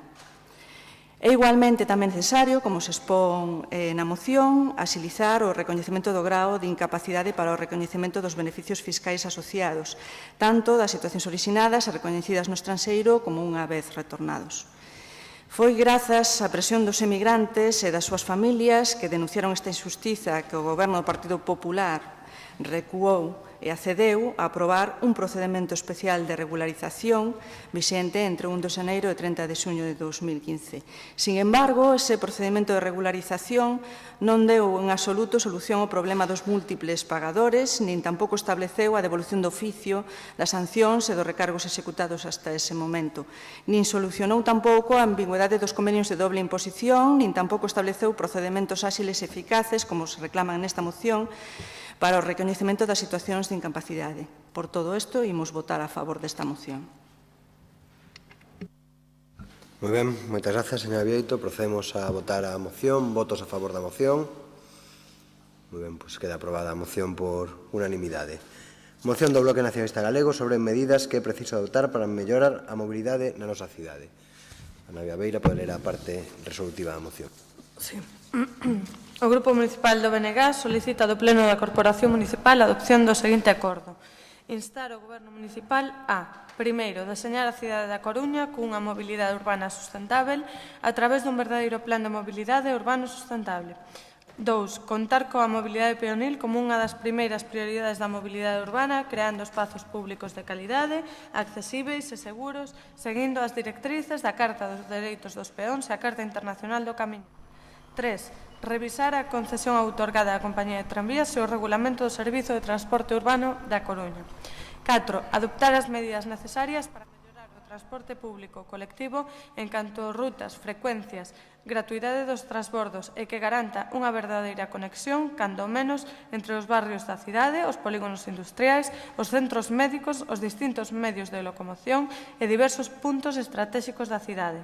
5. Reformular a tarxeta Millennium para resolver os problemas de funcionamento que actualmente se producen. 6. Crear unha rede de carril bici ampla e útil que permita percorrer toda a cidade coas súas correspondentes zonas de estacionamento públicas. Moi ben, moitas grazas, señora Beira. Ten a palabra para a defensa da moción. Si, quixera só facer unha referencia á anterior moción, xa que se aprobou por unanimidade. Aqueles grupos que teñan posibilidade de gobernar no Estado que fagan isto realidade, non? Estas modificacións legais, porque é moi fácil votar aquí, pero logo hai que facelo en Madrid e facelo efectivo. Deixando iso xa, en canto ao tema da mobilidade, diante da escasa acción do actual Goberno Municipal en materia de mobilidade, pois traemos hoxe a pleno esta moción para que o conxunto dos grupos municipais poidamos debatir primeiro sobre mobilidade e poidamos tomar acordos para ir avanzando. No acordo plenario do 1 de decembro de 1986 resolveuse outorgarlle á Compañía de Tranvías a concesión do Servizo de Transporte Urbano, unificando as concesións até daquela existentes, fixando un prazo de caducidade en 2024 e aprobando, ademais, o convenio regulador da concesión, elevado a escritura pública e o seu regulamento de funcionamento. No artigo 13.3 do regulamento establécese, entre outros dereitos da corporación, o de fiscalizar a xestión do concesionario podendo inspeccionar o servizo, obras, instalacións e locais, así como os datos económicos da empresa. No mesmo senso, o artigo 7.1 do dito regulamento di: o Concello da Coruña exercerá en todo momento a función fiscalizadora do servizo, podendo declarar o secuestro e rescate ou resolución da concesión nos casos que recolla o regulamento de servizos das corporacións locais e nos que poidan reflectirse no prego de condicións que regula a concesión e o presente regulamento. Nos artigos 18 e 20 do regulamento establécese que as tarifas fixaránse de acordo cunha fórmula polinómica na que os factores a considerar son os seguintes: salarios, prezo do gasoil e lubricantes, amortización de activos, IPC e beneficio industrial. No artigo 12.3 do convenio determínase respecto da revisión de tarifas que aplícase como fórmula polinómica a que se indica no artigo 20 do Regulamento de Funcionamento. Se ben esta fórmula poderá modificarse se algún dos parámetros variase. O prezo dos billetes calcúlase en función do incremento dunha serie de 5 variáveis. Non se teñen en conta as subvencións outorgadas polo Concello da Coruña a Compañía de Tranvías nin a estrutura de gastos de explotación da sociedade. Deste xeito, a suba de tarifas é sempre automática e por conta da cidadanía, a non ser que o goberno en particular, o goberno local en particular, teña a ben acordar a súa conxelación. Por isto, é necesario modificar o cálculo das tarifas para que se compute o beneficio de explotación da empresa e as subvencións achegadas polo Concello da Coruña. Como dixen antes, no apartado 13.3 do Regulamento do Servizo de Transporte Urbano estableceuse expresamente que o Concello da Coruña ten o dereito a fiscalizar a xestión do concesionario, podendo inspeccionar o servizo así como os datos económicos da empresa. É hora xa de exercermos como corporación ese dereito co obxectivo de mellorar o servizo que recibe a venceñanza da nosa cidade e de mellorar a mobilidade urbana na nosa cidade. É moito que depende da xestión deste servizo. Ademais da necesaria revisión da concesión da Compañía de Tranvías cos obxectivos que xa sinalei, faise preciso implementar outros medios de transporte alternativos ao vehículo, como pode ser a propia mobilidade peonil ou en bicicleta. A mobilidade peonil enténdese que debe ser a primeira prioridade na mobilidade urbana, creándose eses espazos de calidade, eses espazos accesíveis, seguros, con usos plurais, que tamén poidan servir como centros de socialización e de convivencia, pulando tamén pola creación dunha rede de carril bici ampla e útil que permita utilizar a bici como un medio de transporte verdadeiro, non única e exclusivamente para o lecer. Simplemente, eu creo que estas son medidas que poden asumirse perfectamente polos grupos municipais que estamos aquí. Eu creo que compre darlle unha volta á mobilidade na nosa cidade e compre tomar decisións para iso. Nada máis. Moitas grazas, señora Beira, por o Grupo Socialista. Señora Neira. Gracias, señor alcalde. Pues desde el Grupo Municipal Socialista vamos a votar a favor de esta moción. Estamos básicamente de acuerdo con toda la exposición de motivos y también con cada uno de los puntos, entendiendo que sí existen una serie de cuestiones que son complejas, como es el propio convenio que vincula al Ayuntamiento de Coruña con la Compañía de Tranvías y que efectivamente se aprueba en el año 1986 por un acuerdo del Pleno en aquel momento, que además fue un acuerdo unánime entre los grupos políticos que tenían representación. Yo no le voy a poner pegas a un convenio que se hizo en el año 86, solamente que la lógica nos dice que si valía para el año 86, en el momento que además estaba empezando con el bono bus o con aquella tarjeta que en aquel momento funcionaba, la lógica nos dice que no nos sirve en este momento y que lleva además años en que no nos está sirviendo. En primer lugar, por la fórmula polinómica. Yo digo lo mismo que ya le dije en su momento al anterior portavoz del Gobierno anterior, que era el señor Flores. Existe un informe de la asesoría jurídica que se pidió en el año 2009-2010 sobre la posibilidad de hacer una modificación dentro de esa fórmula polinómica y donde se decía por parte de la asesoría jurídica que sí era posible, fundamentalmente en lo referente al salario de los trabajadores, que implica un coste importante en la subida de la tarifa y además una carga importantísima sobre ellos y sobre las restricciones que constantemente se le piden para no subir la tarifa, porque finalmente en muchas ocasiones son ellos con las congelaciones salariales y no la compañía de tranvías las que hacen el esfuerzo de mantener determinadas tarifas. La realidad es que a cada uno le toca gestionar el tiempo que le toca y el tiempo no es fácil. Seguramente ya ha sido más difícil, pero el tiempo no es fácil. Y gobernar es decidir, y decidir es dejar de ser virgen, y dejar de ser virgen significa que seguramente muchos de los que antes nos aplaudían, a partir del momento en que tomemos la primera decisión, la mitad no nos van a aplaudir tanto. Y eso es lo que está sucediendo en este caso en materia de movilidad. Yo entiendo que en materia de movilidad las cuestiones se tienen que adoptar de manera tranquila, de manera sosegada y con estudios, pero no puede ser que a un año de la toma de posesión de este Gobierno no tengamos mayores impulsos en materia de movilidad. Tenemos en este Pleno testimonios tanto del concejal de urbanismo como del concejal de movilidad que aluden a la apuesta por el plan de la Agencia de Ecología Urbana de Barcelona, que es un plan radicalmente distinto, a pesar de que puedan existir puntos en común con el POMUS del Partido Popular.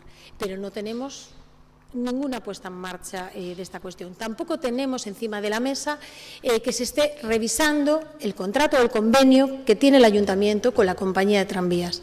Y no nos cabe duda de que, si bien puede ser difícil, no es imposible desde el punto de vista jurídico que por lo menos se puedan poner encima de la mesa determinadas cuestiones, teniendo en cuenta que en este Ayuntamiento, cuanto más se sube al bus y, por lo tanto, cuanto más triunfa el transporte público, más muere de éxito quien está sufragando una parte importantísima del mismo, que son los servicios municipales. Y tantas cuestiones que hay en materia de movilidad y que se tienen que ir poniendo encima de la mesa, sobre mayores controles que se tienen que hacer por parte del Gobierno local o por parte, en este caso, del responsable de la Concejalía de Movilidad sobre la compañía de tranvías. Yo no voy a poner en tela de juicio que la compañía de tranvías no cumpla con sus funciones de la mejor manera posible, ni muchísimo menos. Si yo tuviera la más mínima duda, la más mínima prueba de que no lo hace de manera correcta, no solamente lo diría en el Pleno, sino que seguramente lo diría en otro lugar.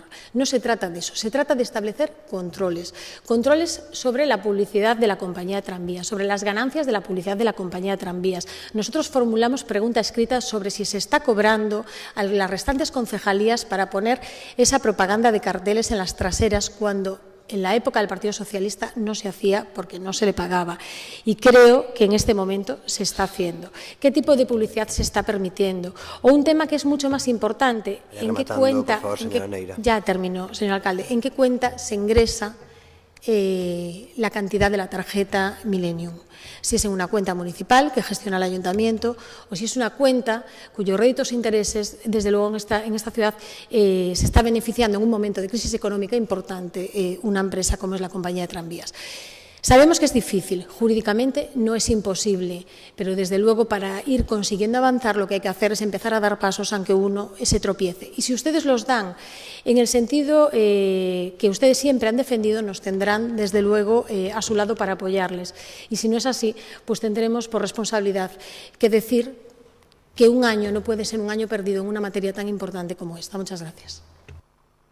Muchas gracias, señora Neira, por el Grupo Popular. Sí, buenas tardes y muchas gracias, señor alcalde. Bueno, lo peor para una ciudad es no tener clara la hoja de ruta, ¿no? Ha pasado en esta ciudad con el Gobierno socialista, ha pasado en esta ciudad con el Gobierno bipartito y también ahora con el Gobierno de la Marea. Después vamos con su balance, señor Díaz Grandío. Un día dicen una cosa y al día siguiente o dentro de un mes pues dicen a veces totalmente la contraria, ¿no? La verdad es que es muy sencillo, ¿no? Hay veces por parte de algunos grupos pues darle vueltas siempre pues a la misma historia, cuando la verdad es que es muy sencillo de decidir, no perder el tiempo, en definitiva. La Coruña cuenta con una hoja de ruta en movilidad, con una norma, con una ley en movilidad, que es el PEMUS aprobado en diciembre de 2013 con el Gobierno del Partido Popular y que en este Pleno, además, pues se comprometió a ejecutar de una manera transversal y por todas las áreas municipales.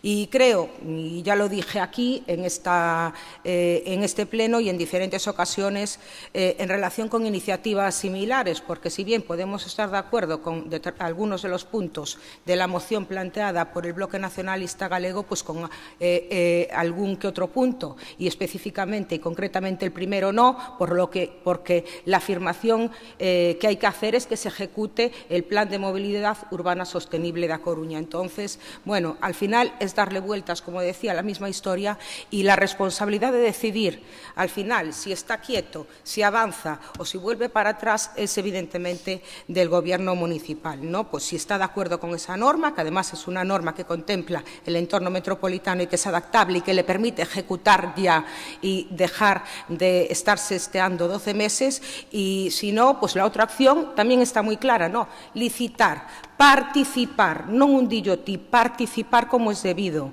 esa norma y después aprobarla. Y, por tanto, esas son las dos únicas opciones que quedan en este sentido. Bueno, en relación con lo que es lo que se plantea en relación con el contrato del transporte público. Hombre, sorprende que el Partido Socialista, después de aprobar ese contrato y ese reglamento en el año 86, después de haber estado gobernando pues hasta años recientes, pues no haya tocado precisamente esa norma, no la haya tocado ni un milímetro, sino que al contrario, todas las subidas de la compañía de tranvías fueron a parar a los ciudadanos. Y digo esto por lo siguiente, y a usted específicamente, señor Grandío, con independencia de que sabemos que es un contrato efectivamente del año 86, hay mecanismos para que se adapten las mejoras necesarias en esta ciudad en ese contrato, pero obviamente no lo que le plantean algunas personas de forma unilateral.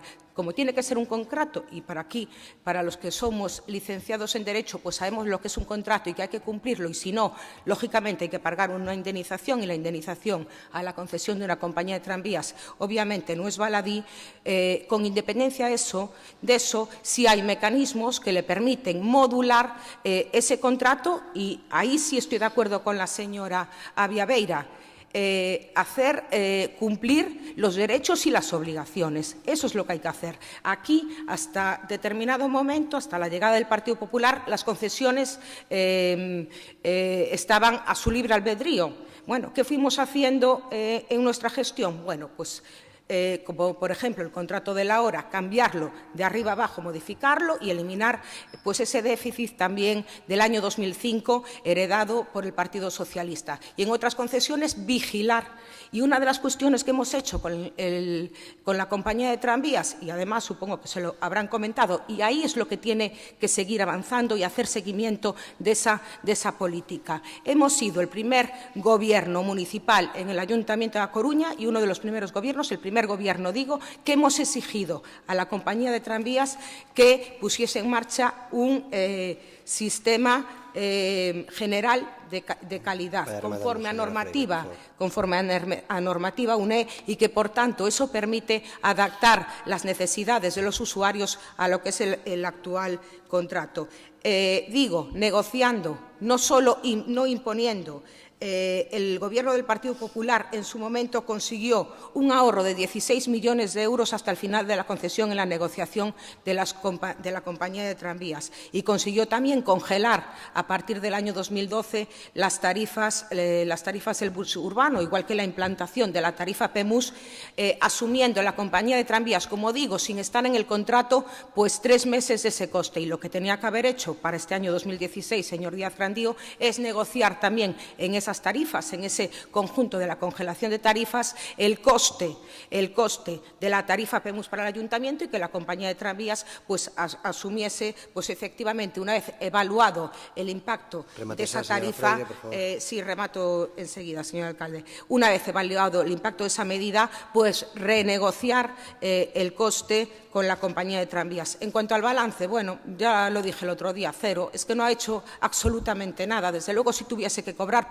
por productividad, cobraría cero. Ni Alfonso Molina, ni la Marina, ni el aparcamiento disuasorio, ni la Ciudad Vieja, ni nada en movilidad ciclista, ni nada en movilidad peatonal. Cero, señor Grandío. Lo fía todo al transporte público, y también le digo, y se lo digo de verdad, de corazón, no solo el modo de transporte hay que fiarlo al transporte público. En movilidad sostenible hay que actuar en todos los frentes para que al final pues conseguir los objetivos que necesita esta ciudad. Muchas gracias. Muchas gracias, señora Freire. Señor Díaz. Bueno, boa tarde, case boa noite a todos. Anunciamos antes de debatir a moción o noso voto favorable. Sobra dicir tamén que as actuacións que se están levando a cabo no tocante a mobilidade peonil, por seguir un pouco a revisión de puntos que propón na parte de acordos, todas teñen unha componente de deseño integradora, independentemente da súa ubicación e das actuacións que, por outro lado, están enfocadas cunha perspectiva de deslocalización inversora da zona centro, que faga xustiza á desproporción inversora en tempos recentes. Así mesmo, por adiantar, esta semana presentaremos as inversións destinadas para este ano 2017 na tan necesitada rede ciclable da cidade, cumplindo con dúas cuestións por riba, importantes. Unha e a continuidade e a unión das infraestructuras existentes, e outra, aproveitar a topografía favorable para gañar varios kilómetros para un medio de transporte que está preciso de lugar. Estamos a dar pequenos casos, pero sempre cara adiante, pasos, repito, con respecto á fiscalización da propia compañía e de clarificar as cuestións de cálculo referentes a tan famosa e tan reiterada fórmula polinómica, con todas as dificultades que iso ten, que vos recoñeceredes tanto os tres partidos que están formando parte deste pleno, a maiores a parte de nós, eso que recoñeceredes a dificultade que ten, que por certo todos dan solucións, pero legislatura tras legislatura o contrato sempre rematou como comezou, igual e sen cambios. Por último, gustaríame correxir ao señor García esa alusión que fixo ao principio con respecto a que non chegaban acordos cos da bancada de fronte. Eu creo que sí que chegan, non? E cuestións tamén trascendentais, máis o meu pesar.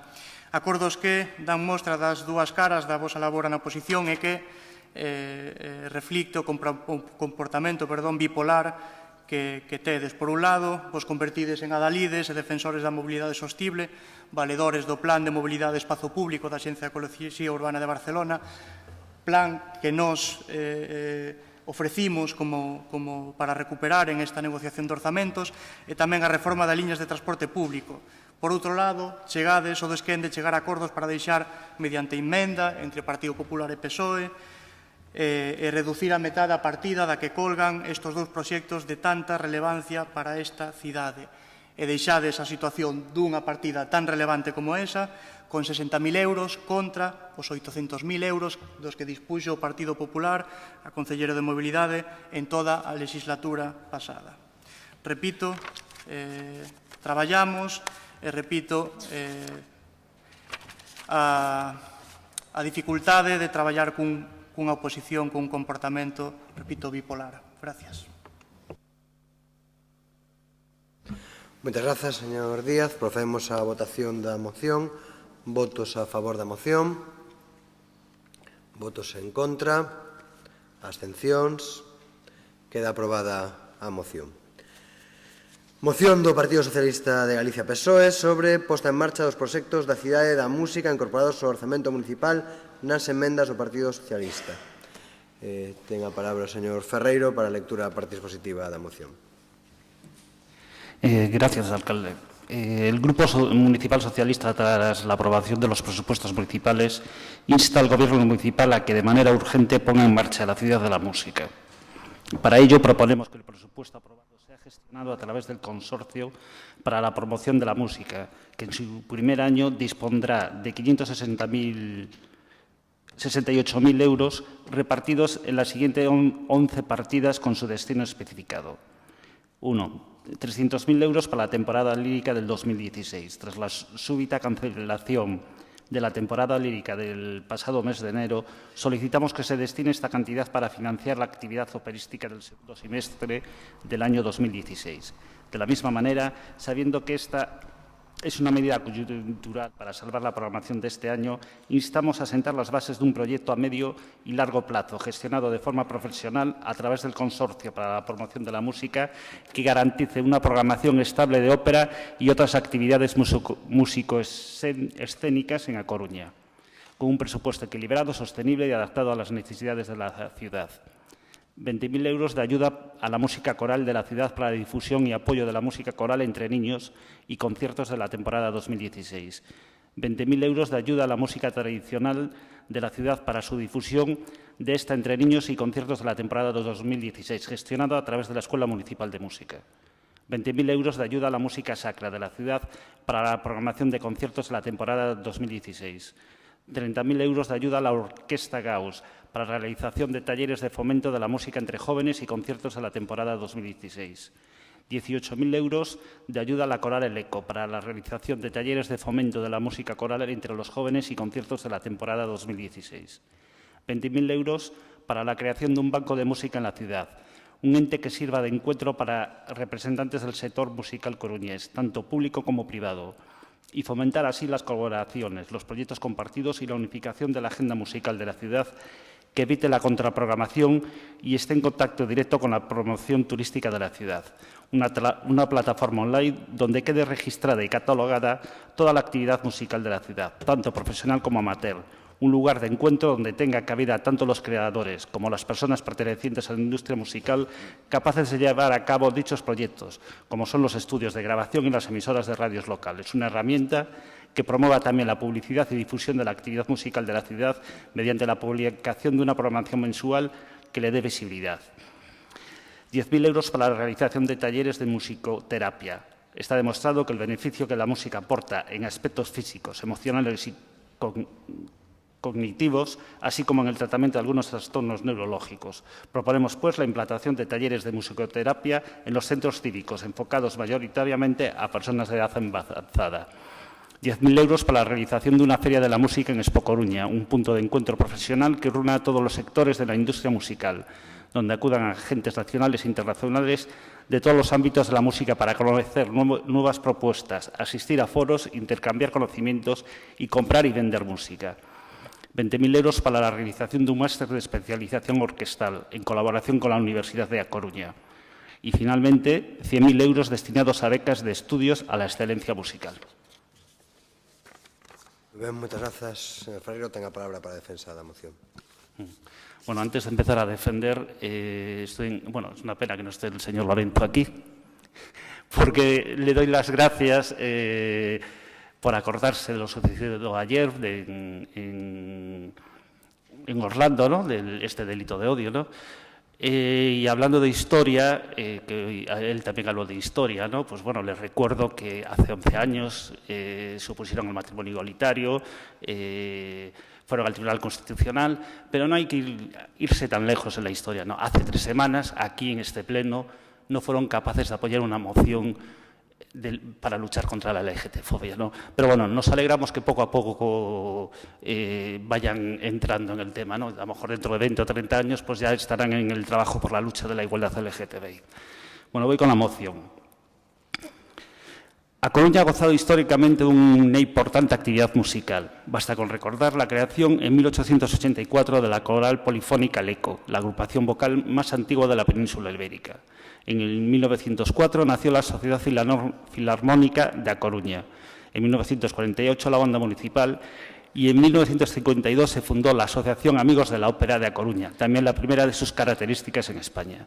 Terminada la dictadura franquista, nacieron también importantes grupos de música tradicional, entre los que destacan Milladoiro del 79 y Luar la Lubre del 86, así como numerosos grupos de pop y rock que inundaron el panorama local de actividad musical, como Radio Océanos, o El López, Triángulo de Amor Bizarro o La Generación Bravo, sin olvidarnos de otros proyectos como la Orquesta de Cámara Galega, fundada en 1995, o la más reciente Orquesta Gauss, creada en 2009, y que lleva el nombre de uno de los compositores coruñeses más reconocidos, Andrés Gauss. Esta semana se está realizando en A Coruña las jornadas anuales de la Asociación Nacional de Salas de Conciertos. En el año 92 tiene lugar un hecho fundamental para la historia musical de la ciudad, la creación de la Orquesta Sinfónica de Galicia. Su crecimiento a nivel artístico, su extensa actividad formativa y divulgativa y su implantación a nivel social hacen de esta formación la punta de lanza de la cultura musical de A Coruña. La temporada de conciertos de abono, la orquesta joven, el coro de la OSG, el coro joven, los niños cantores, la orquesta de niños, los conciertos didácticos, la temporada de música de cámara y el proyecto social Resuena componen la labor artística, docente y social de un proyecto en el que ha participado y participa un número inmenso de profesionales, alumnos y público. Pasados 25 años desde su creación, los frutos cosechados son superlativos, obteniendo el reconocimiento nacional e internacional, llevando el nombre de la ciudad por todo el mundo y ofreciendo una formación de primer nivel a nuestros jóvenes. En 1998, el concello fue un paso más allá con la creación de la Escuela Municipal de Música, una excelente herramienta con la que ofrecer formación no reglada en diversos campos de la música como son la clásica, el jazz, el rock, el folk. La característica más importante de este centro es que pueden acercar a él acercarse a él las personas que, sin tener pretensión profesional alguna, desean dedicar parte de su tiempo libre a una actividad tan noble y saludable como el aprender e interpretar música. Paralelamente a las iniciativas privadas, iban surgiendo en la ciudad una considerable actividad privada en el ámbito musical, como la apertura de academias, salas de conciertos, pubs especializados. Durante los últimos años, la Asociación Metropolitana Coruña 3.0 ha desarrollado una excelente labor de análisis, reflexión e innovación de los modelos urbanos del siglo XXI. En su trabajo pudieron constatar el potencial creativo de A Coruña en el mundo cultural y, en especial, en el ámbito de la música. Por este motivo, han elaborado un sólido proyecto para presentar la candidatura de A Coruña como ciudad de la música dentro de la red de ciudades creativas del mundo, de la UNESCO. No obstante, para poder optar a dicho reconocimiento internacional es indispensable contar con el respaldo institucional y económico del concello. El beneficio social y económico que supondría obtener la consideración de ciudad de la música de la UNESCO nos obliga como administración local a estar a la altura del proyecto. Así pues, no cabe duda de que la actividad musical es uno de los valores patrimoniales que distingue a la ciudad y constituye una marca propia. Por ello, presentamos el proyecto de Ciudad de la Música para enriquecer, organizar y divulgar el mundo musical de A Coruña. Muy ben, moitas grazas, señor Ferreiro. Señora Aveira. Sí, brevemente. Pois esta cuestión da cidade da música é algo moi reiterativo no discurso do Grupo Municipal Socialista. Nos non concordamos con esta exposición de motivos porque se deixa polo camiño cuestións para min, polo menos, importantes como outros coros que non se nomean nesta moción, como o de Cántigas da Terra, que neste ano, precisamente, cumpre os 100 anos. Descoñecemos o motivo polo que queda aí polo camiño e outros tantos coros que viven na nosa cidade.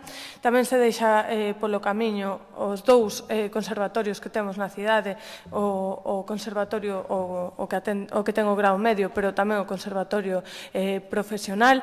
Se deixa tamén polo camiño a sala ao túnel, onde participan tantas e tantas mozas, tantos e tantos mozos da nosa cidade e que son o futuro tamén da música da nosa cidade. Entón, bueno, chámanos a atención todo isto. Ademais, o que implica esta moción é cumprir co orzamento. Nos abstivémonos na aprobación do orzamento e un dos motivos, bueno, foi as emendas introducidas polo Partido Socialista, algunhas especialmente, e, polo tanto, como se trata de aplicar o orzamento, se nos abstivemos no orzamento, vámonos a abster tamén nesta moción. Nada máis.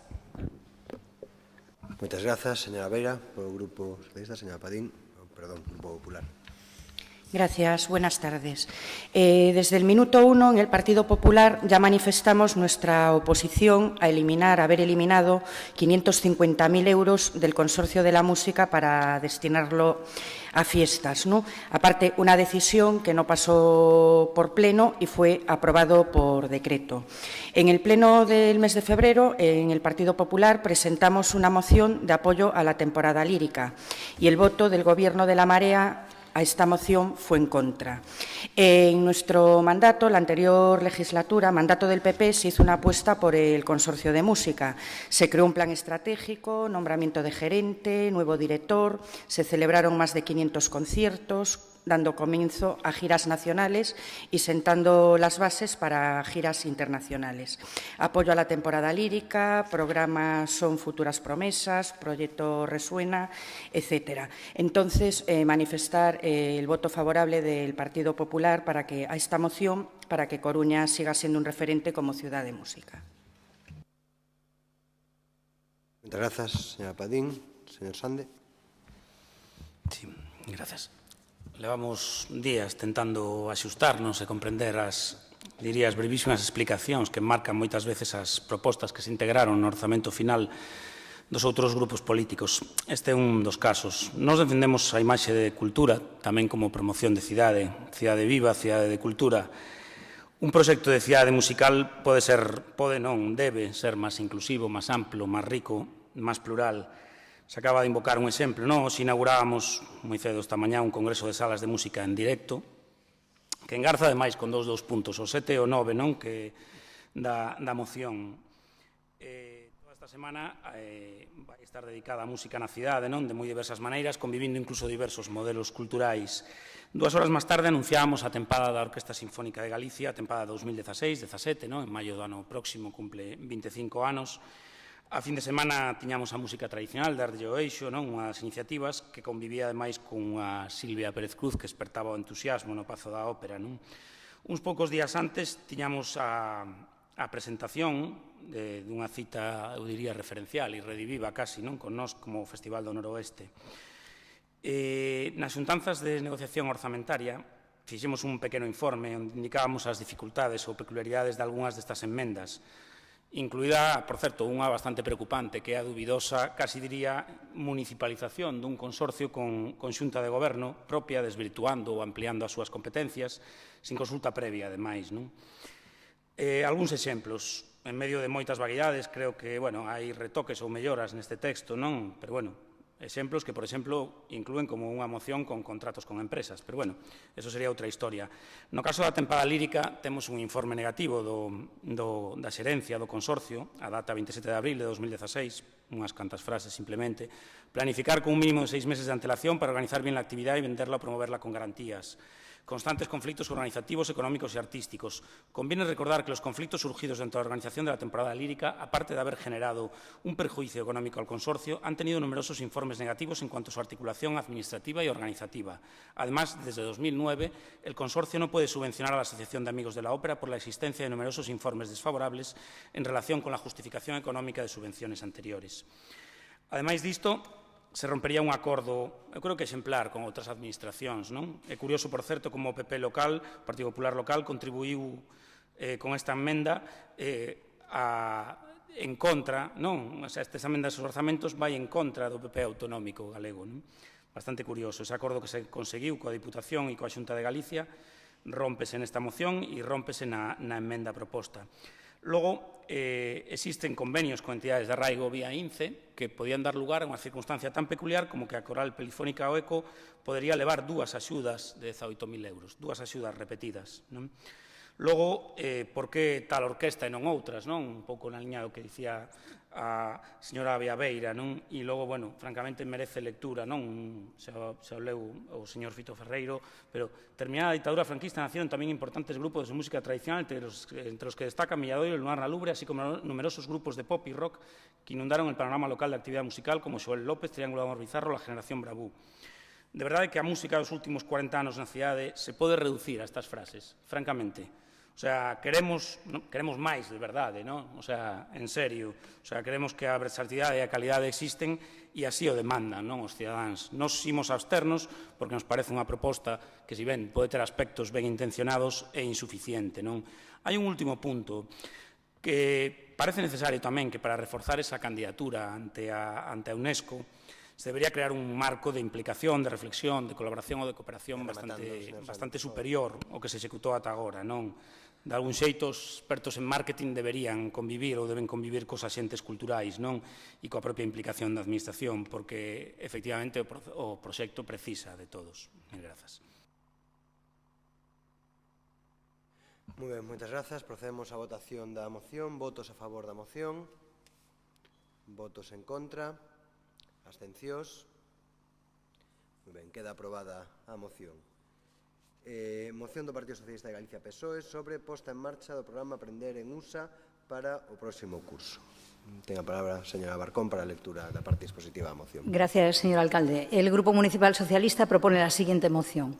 Primero, el Pleno Municipal insta al Gobierno local a preparar de inmediato el pliego del programa Aprender en USA, corrigiendo aquellas deficiencias que llevaron a un concurso desierto en 2 ocasiones consecutivas, asegurando su viabilidad económica y técnica para el curso 2017-2018. Segundo, el Pleno Municipal insta al Gobierno local a corregir las deficiencias existentes en el pliego del programa Idiomas No Mundo para evitar los problemas a estudiantes y sus familias y asegurar la calidad del aprendizaje y la utilidad de dicho programa.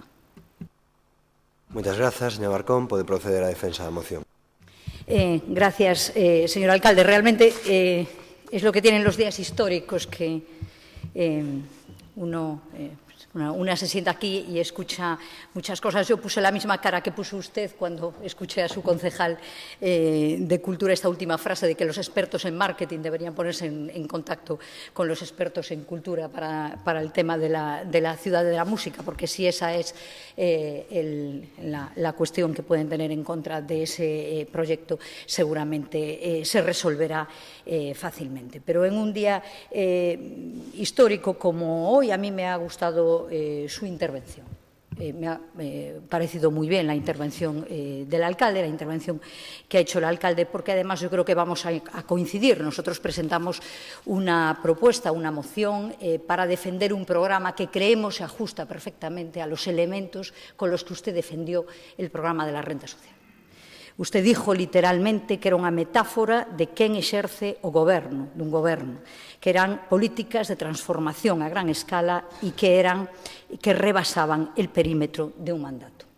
Y lo que traemos aquí, esta propuesta del programa Aprender en USA, que introdujimos en una enmienda de los presupuestos, creemos que cumple efectivamente esto. Porque nada hay más transformador que dotar a los jóvenes, a los estudiantes, a las familias, a las personas, tengan o no tengan capacidad económica, a aquellos que no tienen capacidad económica expresamente, de instrumentos para mejorar su vida, para tener las mismas oportunidades que otros tienen.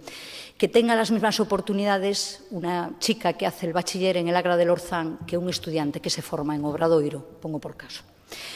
Porque es cierto que este tipo de medidas rebosaron el perímetro de un mandato y a lo largo de 10 años logramos que jóvenes de esta ciudad, con distintos gobiernos, fueran y obtuvieran esa oportunidad que cambió radicalmente su vida, porque les dio una oportunidad que si no, no tendrían. Y es cierto que son metáforas de quien ejerce el gobierno, porque nosotros creemos profundamente en la capacidad transformadora, igualitaria, en la igualdad de oportunidades que da la cultura, que da la educación.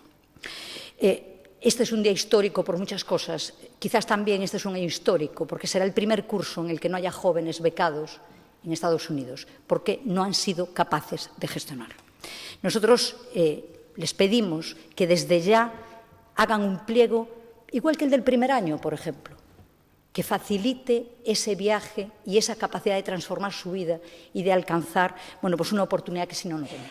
Les pedimos que mejoren el pliego de idiomas no mundo, porque tiene numerosas deficiencias, desde que no se recogía el número de monitores hasta que no se sabía qué actividades complementarias iban a hacer los estudiantes o que se ponga el mismo precio, por ejemplo, a la hora o al tiempo que se pasa en Portugal que en Alemania.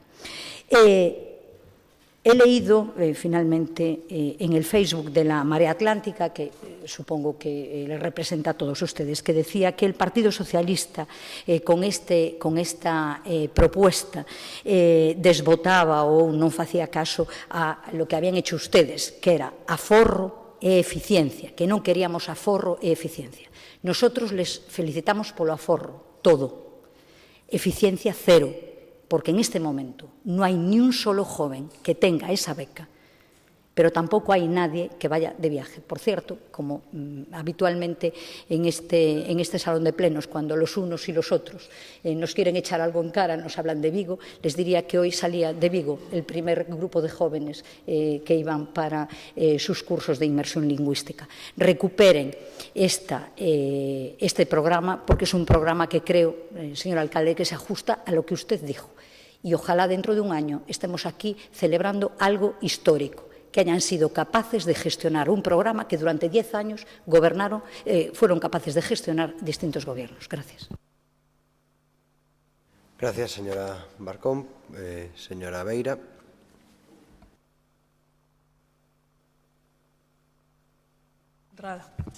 No se preocupe. Final, acabo aturullándome. Ten que pasar. Bueno, no que se refire a esta moción, bueno, simplemente anunciar que imos votar a favor, nos non temos nada en contra destas bolsas, nin tampouco dos idiomas no mundo, que saian adiante e que se corrixan as deficiencias e que as houbo, que eu non o sei ata que punto houve deficiencias na xestión ou outro tipo de cuestións que foron as que se fixeron públicas. Desde logo, o que se quere non é que se leven estes programas adiante. A verdade é que creo que ademais se debe de diversificar, non só aprender inglés, non só ir a Estados Unidos, sino tamén aprender outros idiomas no mundo, outras culturas, ter estancias noutros lugares, non? Entón, simplemente iso, que saian adiante os programas, que se saque a concurso de maneira axeitada e nada máis, non? Moitas grazas, señora Beira, polo Grupo Popular. Señor Mourelo. Bueno, buenas tardes a todos. Bueno, la verdad que sí, hoy se ha hablado mucho de historia, se ha hablado de muchas cosas y la única realidad que tenemos a día de hoy pues es ciertamente que en este mes y el mes que viene, que saldrían chavales para Estados Unidos, pues no se va ninguno. No se va ninguno. Desde el año 2000, 2001, que empezaron con 42 plazas, un programa interesante, no solo interesante, sino importante, yo diría incluso fundamental, dentro de las posibilidades que tiene nuestra ciudad para ofrecer el mayor número de igualdad de oportunidades, y para ello la educación es el mayor garante para un mundo más justo, para un mundo más igualitario. Pues nos encontramos que en este momento pues tenemos cero. Tenemos cero. Hemos tenido dos contratos que han salido a concurso, que ciertamente la concejala no tiene ninguna culpa, si lo ha dicho el Gobierno de la Marea, no tienen ninguna culpa, no es nada. Han sido ellos que no han querido, claro. Claro, quizás habría que decirle también, señora Balcón, si usted no lo conoce también, habría que decirle que, claro, se ha hecho el pliego en función del precio del combustible. Entonces, si hallamos el precio del combustible para hallar el coste de alumno que se va fuera, evidentemente, pues es que no puede salir. Ni por H's ni por B's, ni 50, ni 35, ni 25. Por otro orden de cosas, bueno, han hablado ustedes con expertos, hemos hablado con las empresas, con las sedes de las empresas en Madrid. Nadie sabe nada de usted. Incluso a uno le he mandado una foto, mire, asegúrate, a ver si ha hablado contigo. No, con nosotros no ha hablado nada. Nada ni nadie del Ayuntamiento de La Coruña. Bien, de 42 a 50 plazas se han conseguido desde que empezó hasta el último año que podía marcharse, de los que están ahora. Quitando el ratio de 200 millas que tenían para poder estudiar en todo Estados Unidos. Mayor formación, mayor cuidado con todos los alumnos y alumnas. Por primera vez en el 2012 se empezó a pagar por renta, a pagar en función de los ingresos. Bueno, usted ha vendido 50.000 cosas y la verdad es que tenemos cero. O sea, el balance es de 50 a 0. No hay, podríamos extendernos mucho más, pero el único balance que hay es de 50 a 0. Han hecho un parche con idiomas del mundo, pero bueno, un parche que aún encima solo cuenta el tema económico. El resto, pues es lo que nos ha llevado a tener un contencioso administrativo que a ver si se cuida a tiempo y en cualquier caso, pues en todo caso modifiquen las condiciones en las que van a ir estos chavales, porque se trata de que aprendan, de que se integren.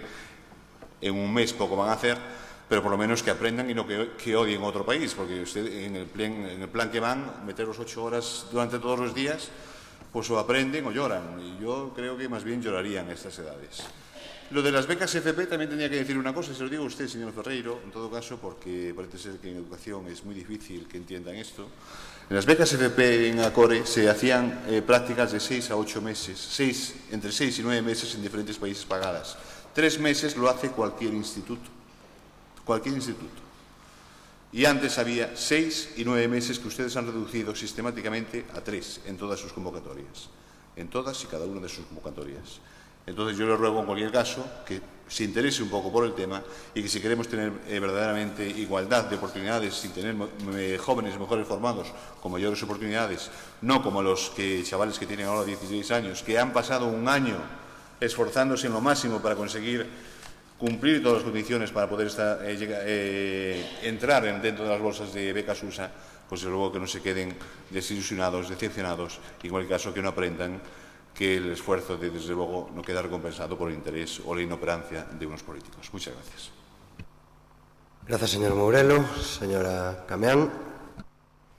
Sí, grazas, boas tardes. Ninguén, dende logo, pon en dúbida que o programa Bolsas USA é unha oportunidade para o alumnado, eso está clarísimo, non? É unha oportunidade para potenciar o seu aprendizaxe en inglés, pero tamén o aprendizaxe de habilidades sociais e a mellora na súa autonomía persoal.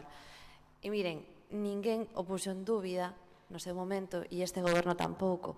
A proba é que, por moito que vostedes queiran achacar o feito de que este ano as e os alumnos da cidade non poidan disfrutar deste programa a mala xestión, por moito que o queiran achacar a iso, dende logo esta Concellaría sí é certo que fixe unha correcta xestión deste programa. E xa sabemos o dito, repetir unha mentira moitas veces a converte nunha verdade, sí, pero teño que dicirlles que non sempre é así, que por moito que se dediquen a repetir que o feito, que por moito que se dediquen a repetir, que se fixe unha mala xestión do programa, a xente non o vai a convertir en verdade. Este goberno informou no seu momento con detalle, con veracidade do acontecido co programa, pero non teño ningún problema en volver a repetirlo, a ver se o empezan a comprender. Volvemos dende o principio, outra vez. Moi ben. Din vostedes no escrito da moción que se advirtió reiteradamente que la rebaja del precio por alumno ponía en peligro las becas. Minten vostedes, e ademais, neste caso, o Partido Socialista se atreve a facelo por escrito. No ano anterior, a chegada deste goberno, o Concello, este programa estaba orzamentado con 312.000 euros. E no programa que puxo en marcha este goberno, a licitación saiu por un orzamento de 400.000 euros. Falan do custe de praza, que nos equivocamos, que se valorou pouco, e vou dicir canto pagábamos cal era o prezo por praza, non? Co Partido Popular, o prezo por praza estaba situado en 6.000 euros, coa Marea Atlántica en 8.000 euros, un incremento do 28%, e posteriormente, na segunda convocatoria, en 8.900 euros, é dicir, un incremento do 43,38%. E sí, é certo que consultamos expertos, señor Mourelo, é certo que despois de que o primeiro contrato quedara deserto, é certo que preguntamos se podíamos estarnos equivocando e non teño ningún problema en recoñecerlo. Nos dixeron que non. Nos dixeron que os prezos estaban dentro do mercado. Iso sí, tamén dixemos no seu momento que as empresas que se presentaban un escrito de renuncia alegando o que xa vostedes ben saben. E dende cando se fai un programa neste Concello reuníndose coas empresas para que faguen achegas aos pregos? Mo pregunto, de verdade que mo pregunto moi claramente, porque dende logo vostedes, dende o Partido Socialista Obreiro Español, se acaban de reunir nestes días coa patronal das empresas do sector e tiveron a santa vergoña de dicir públicamente que este goberno, de cara aos vindeiros pregos que faga, lle consulte ás empresas. Non sei, nin quero saber, dende logo, a que intereses responden vostedes. Dende logo, nós únicamente respondemos aos intereses xerais. E por ir rematando, xa lles anuncio que imos votar en contra desta moción. Imos votar en contra pola simple razón de que, efectivamente, non nos teñen que instar a nada. Os pregos xa se aprobaron hoxe mesmo, están na oficina orzamentaria e seguiremos apostando por este programa, porque queremos nel, e non só neste, tamén en idiomas do mundo, porque imos ampliar a oferta educativa. Mais nada, grazas. Moitas grazas, señora Cameán. Procedemos a votar a moción. Votos a favor da moción. Votos en contra. Abstencións. Non hai, evidentemente. Queda aprobada a moción. Moción do Partido Socialista de Galicia PSOE sobre posta en marcha o programa de innovación na rede de museos científicos. Ten a palabra o señor García para lectura. Gracias, señor alcalde. La moción que presenta el Partido Socialista se concreta en, primero, el Pleno Municipal insta al Gobierno local a impulsar de inmediato la creación de los laboratorios de innovación dentro de los museos científicos coruñeses dotados con una partida de 300.000 euros como elementos ex novo que aporten un nuevo sentido y una capacidad renovada a la red museística coruñesa. 2. El Pleno Municipal insta al Gobierno local a impulsar, dentro del convenio con la UDC, la creación de una cátedra de divulgación científica con una aportación municipal de 50.000 euros. Y 3. El Pleno Municipal insta al Gobierno local a mejorar y ampliar la visibilidad y proyección de los premios Prisma como símbolos de reconocimiento a la labor divulgativa y como estímulo a la excelencia en la creación y divulgación científica. Muchas gracias, señor García. Puede proceder a la defensa del moción. Gracias, señor alcalde. Bueno, escucho con cierto estupor a alguno de los concejales del Gobierno municipal trasladar que como que no tienen intención de cumplir el acuerdo al que llegaron con el Partido Socialista sobre cuestiones presupuestarias, señor Sande. Me preocupa que así fuera, porque en cualquier caso el presupuesto aprobado es el del Gobierno municipal, ¿vale? Y para aprobarse ustedes reclamaron el apoyo del Partido Socialista, que incorporó unas enmiendas que ustedes van a tener que cumplir, quieran o no. No me gustaría pensar que se piensan pasar por el arco del triunfo los compromisos que dijeron que iban a cumplir solamente para conseguir el voto afirmativo de los presupuestos. Más allá de eso, voy a intentar defender de la mejor manera posible una moción que entiendo que se defiende por sí sola. La Coruña hace ya 30 años se empezó a dotar de una red museística que establecía de manera singular un potencial para la ciudad que otras muchas ciudades para sí querrían. Es el tener una proyección en un ámbito que cada vez más es estrella en los ámbitos universitarios de la divulgación científica. Recientemente un estudio de la directora del Centro de Estudios de Ciencia de la Pompeu Fábrica, un estudio titulado Efectos a largo plazo de los museos planetarios y ferias de ciencia, venía a demostrar que el establecimiento en ciertas ciudades, entre las que analiza 6 ciudades, no determina cuáles son en concreto, pero se deduce que uno es La Coruña, que la oferta museística articulada como en esta ciudad está, es un enorme foco de proyección internacional de la ciudad para atraer un montón de cuestiones que generan valor añadido, vinculadas al talento, a la investigación científica, al sentido de pertenencia de una ciudad y a cómo ésta se proyecta de cara al mundo. El País, el año pasado, titulaba a toda plana Materia, una web de ciencia, gana el premio más prestigioso de información científica, el Prisma. El Prisma son los premios que la ciudad de La Coruña proyecta en este ámbito a nivel internacional, y en el presupuesto del 2016 se establece una serie de partidas para potenciar todos estos ámbitos. En particular, y de manera más potente, lo que tiene referencia con laboratorios de innovación. A nosotros nos parece muy significativo que los museos científicos de la ciudad de La Coruña vuelvan a representar la vanguardia en el ámbito de la divulgación científica, porque con eso también se genera valor en la ciudad y con eso conseguimos que la ciudad avance.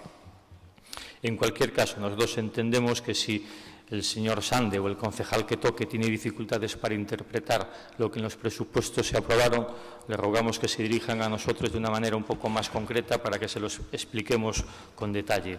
Y cerrando ya la defensa de la presente moción, le quería apuntar 2 cuestiones por alusiones. Una al señor Lorenzo, que parece que tiene un problema con tantos cargos, señor Lorenzo, porque se piensa usted a veces que está en el Parlamento y está en el Pleno del Ayuntamiento de La Coruña. Esperemos que cuando hable en el Parlamento hable también de la ciudad de La Coruña, tanto como aquí habla del Parlamento.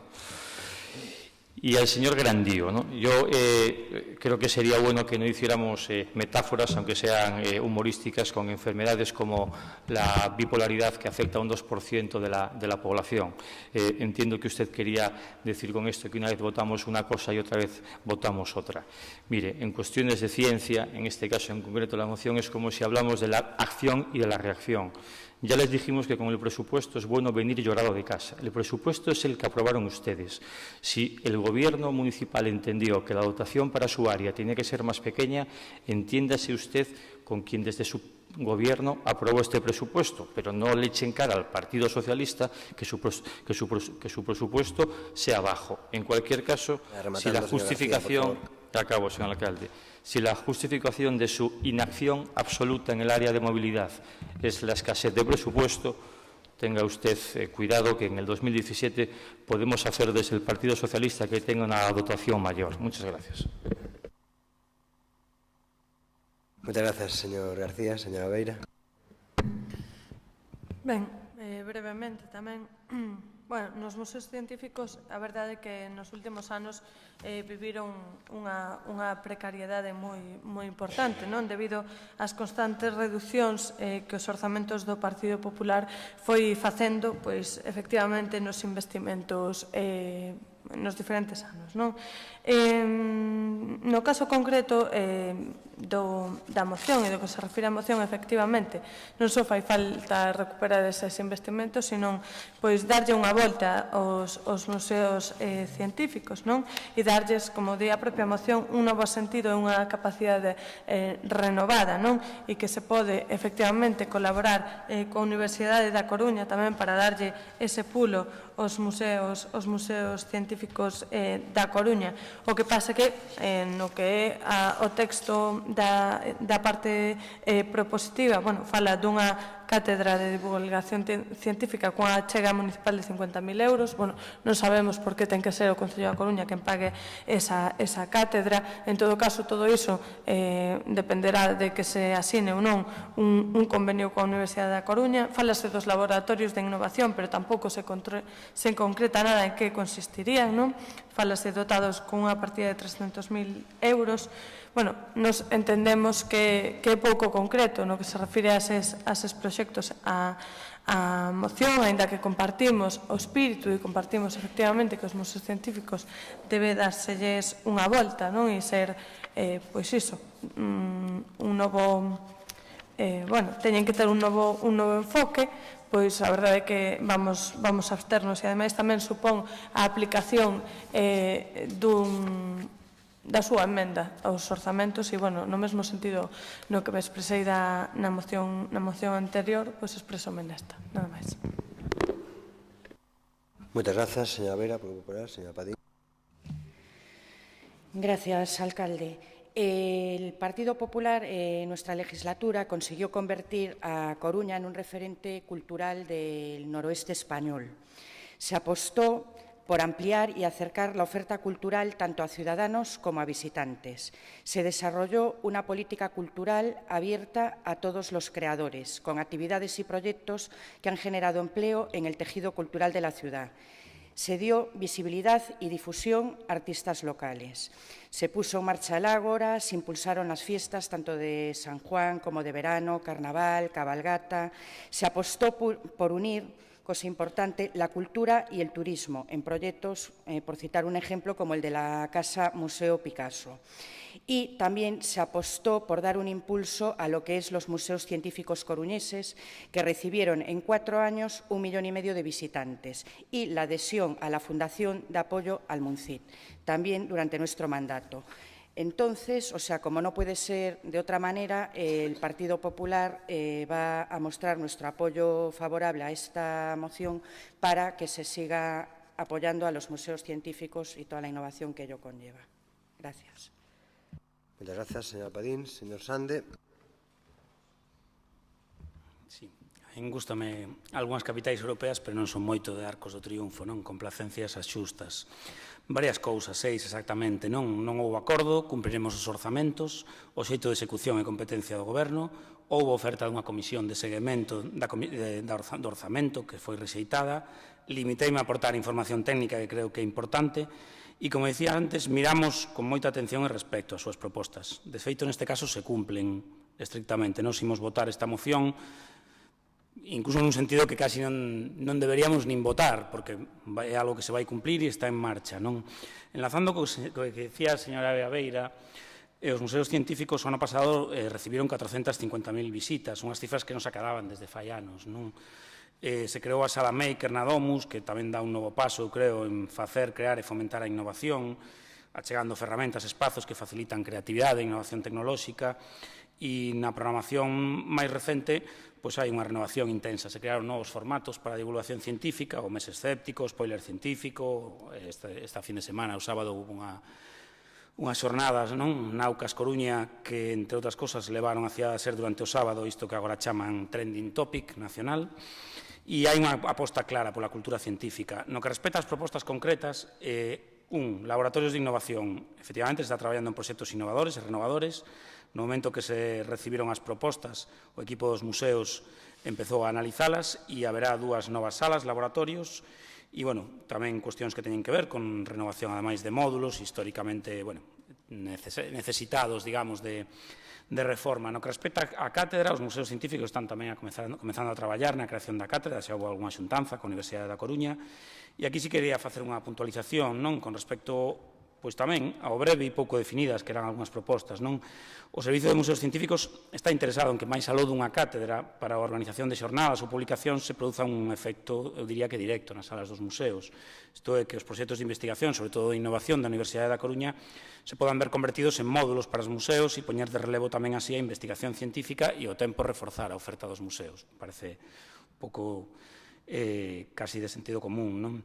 Con respecto aos premios Prismas, a nosa aposta foi clara. Xa o ano pasado un aumento orzamentario de 7.000 euros, do 2014 a 2015 pasou de 40 a 47.000 euros, e este ano o expediente está xa tramitado e, de feito, xa se poden presentar os traballos a todo 10 de setembro, co cal se reforza a visibilidade e se comeza a proxectar unha actuación que, entre outras cousas, terá máis efecto ano próximo, coa 30 edición dos premios, co cal esta moción vai ser executada. Grazas. Moi ben, moitas grazas. Procedemos á votación da moción. Votos a favor da moción. Votos en contra. Abstencións. Queda aprobada a moción.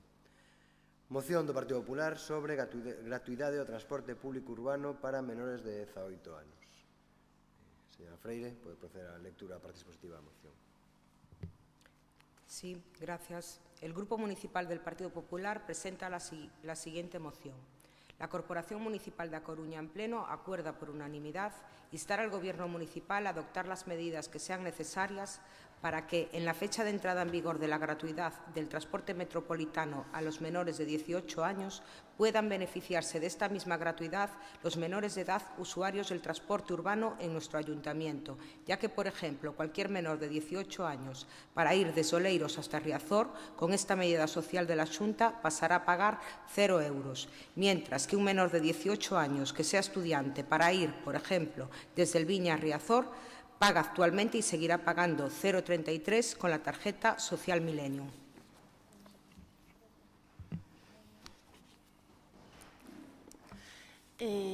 Gracias. Procederán a leer la exposición de motivos. Bueno, pues muchas gracias. La apuesta por garantizar y mejorar el bienestar de los ciudadanos ha sido y es uno de los principales objetivos del Partido Popular. El pasado 12 de mayo, el presidente de la Xunta de Galicia, Alberto Núñez Feijóo, anunció la puesta en marcha de una nueva medida de marcado carácter social, que entrará en vigor en septiembre, la implementación de la gratuidad del transporte metropolitano para los menores de 18 años.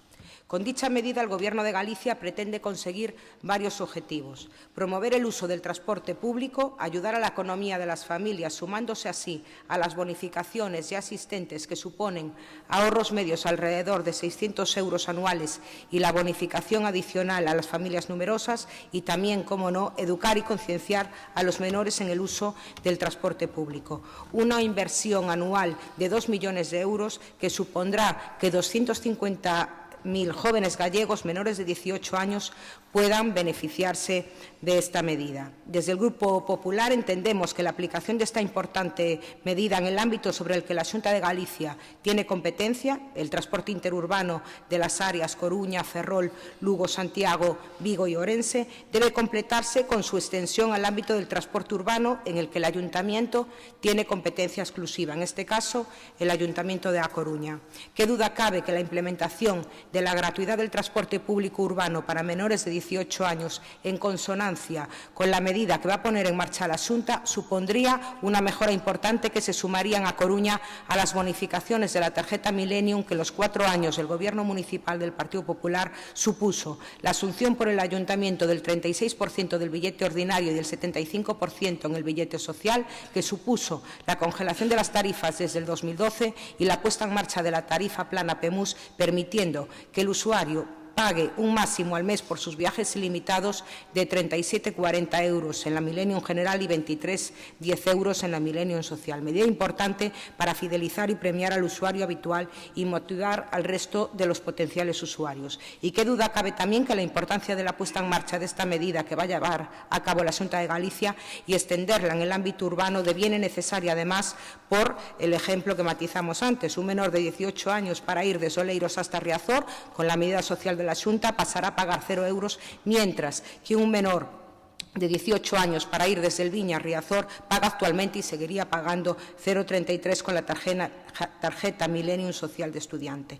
La implementación de esta medida en el ámbito en el que este ayuntamiento tiene competencia es perfectamente factible, teniendo en cuenta la inversión presupuestaria y mucho más si se sabe negociar con la compañía de tranvías, a lo que nos hemos referido antes, como ya hizo el Ejecutivo del Partido Popular en sus años de gobierno y que supuso un ahorro para los ciudadanos de más de 16 millones de euros en la negociación de las tarifas hasta el final de la concesión, un ahorro importante para las arcas municipales en la implantación de la tarifa plana PEMUS, donde la compañía de tranvías asumió 3 meses de su coste en el año 2015. Es una pena, ya hice referencia antes, que el Gobierno de la Marea no haya aprovechado la aprobación de las tarifas del año 2016 para renegociar también el coste de la tarifa plana PEMUS, que ahora, en 2016, corre total y exclusivamente a cargo exclusivo del Ayuntamiento y para la compañía de tranvías pues no asume coste alguno. En resumen, no existe ninguna cortapisa para llevar a cabo la importante medida que aquí proponemos y, por tanto,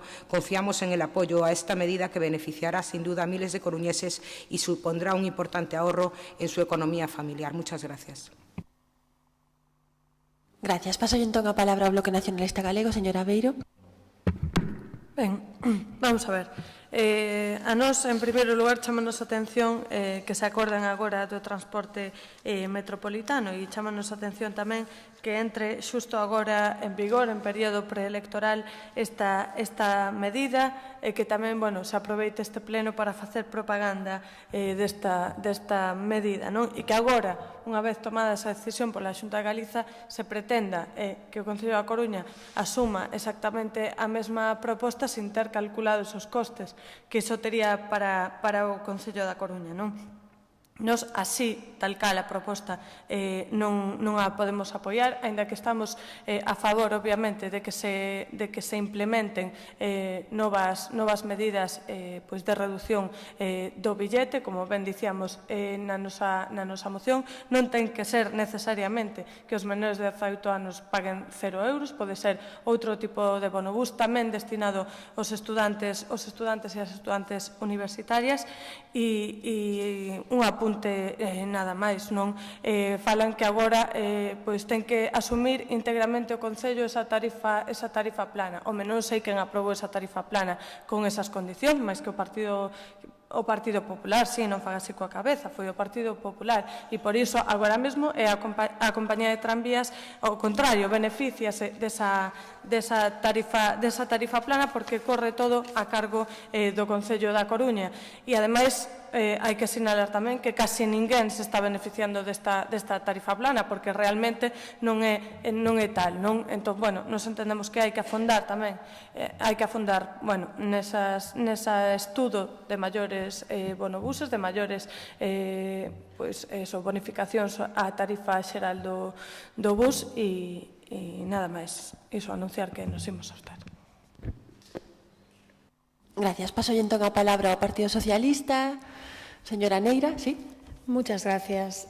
Bueno, vamos a ver, porque la cosa tiene enjundia siempre que se trata de movilidad. Nosotros nos vamos a abstener en esta moción por las cuestiones que vamos a exponer a continuación. Diga usted que después de escuchar la intervención de Begoña Freire, a mí lo que me darían ganas es de votar en contra, por una cuestión de pura coherencia. Es decir, ustedes presentan, y digo ustedes, el Partido Popular, el presidente de la Xunta de Galicia, presenta efectivamente el pasado 12 de mayo, en año doblemente electoral, una medida que es absolutamente electoralista. Absolutamente electoralista. Es decir, la gratuidad dentro del transporte público a los menores de 18 años. Cuando ha hecho de menos nada a nada al cuadrado en materia de transporte metropolitano y en materia de otras muchas cuestiones de las que después hablaremos en materia de transporte, como puede ser el tema del ferrocarril, cercanías, metro ligero, etcétera, etcétera, etcétera. Es una medida exclusivamente electoralista, una medida que además se dice que la gratuidad va a ser universal, es decir, no se establecen criterios ni parámetros económicos. No se establecen criterios y parámetros económicos para decir que los menores les supone un coste importantísimo, fíjense ustedes, ir a pagar lo que es el bus urbano una vez que vienen de Oleiros, pero sin embargo ese criterio de gratuidad universal no lo cogen ustedes en algo tan importante como son los libros de texto. Yo no voy a aludir a los nietos de los empresarios, pero podríamos también utilizar el mismo parámetro. No tiene mucho sentido que para pagar los libros de texto no nos valga y, sin embargo, para el transporte, en este caso, sí nos interese. Yo no digo que la medida de la gratuidad hasta una determinada edad pueda ser interesante. Y ahora ya me centro en el ámbito local. Desde luego, una moción de estas características se tiene que hacer, y además por parte de una persona que ha ejercido responsabilidades de gestión en el ámbito de la movilidad en la ciudad de A Coruña, se tendrá que hacer con cifras y con una cuantía económica. ¿Quién va a sufragar la tarifa de los menores de 18?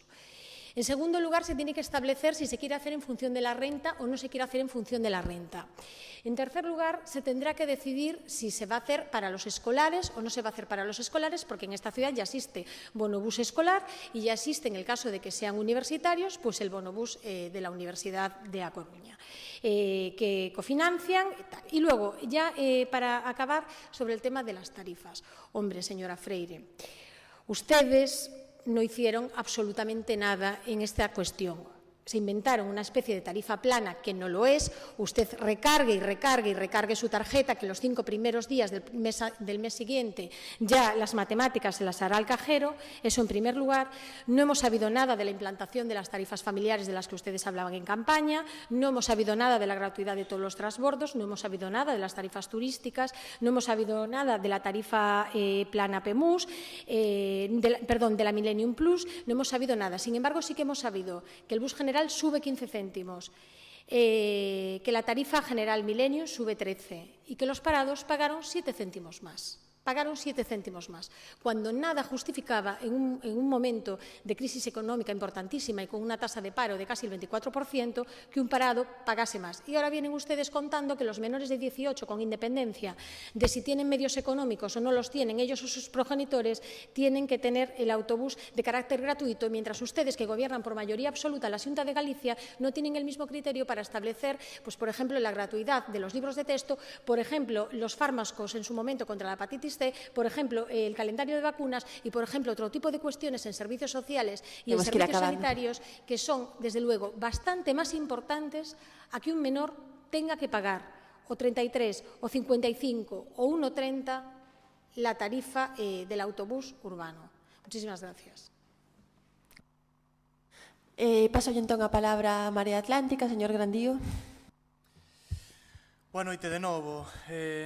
Bueno, anunciamos a nosa abstención en esta moción que pide a gratuidade do transporte público para menores de 18 anos. A primeira, bueno, a dificilmente cuantificable, non? Estamos falando dunha franxa de idade que suma na actualidade, sen ter en conta a posible gratuidade, a redor do 4% dos usuarios do transporte público na cidade, e que precisa dunha cuantificación seria, non? Por poñer un pouco en antecedentes, creo que é preciso recalcar que a subvención ao transporte público colectivo, a facturación da compañía de tranvías a Concello en concepto desta subvención ao usuario, pasou dos 6,5 millóns de euros no ano 2010 aos 9,3 no ano 2015.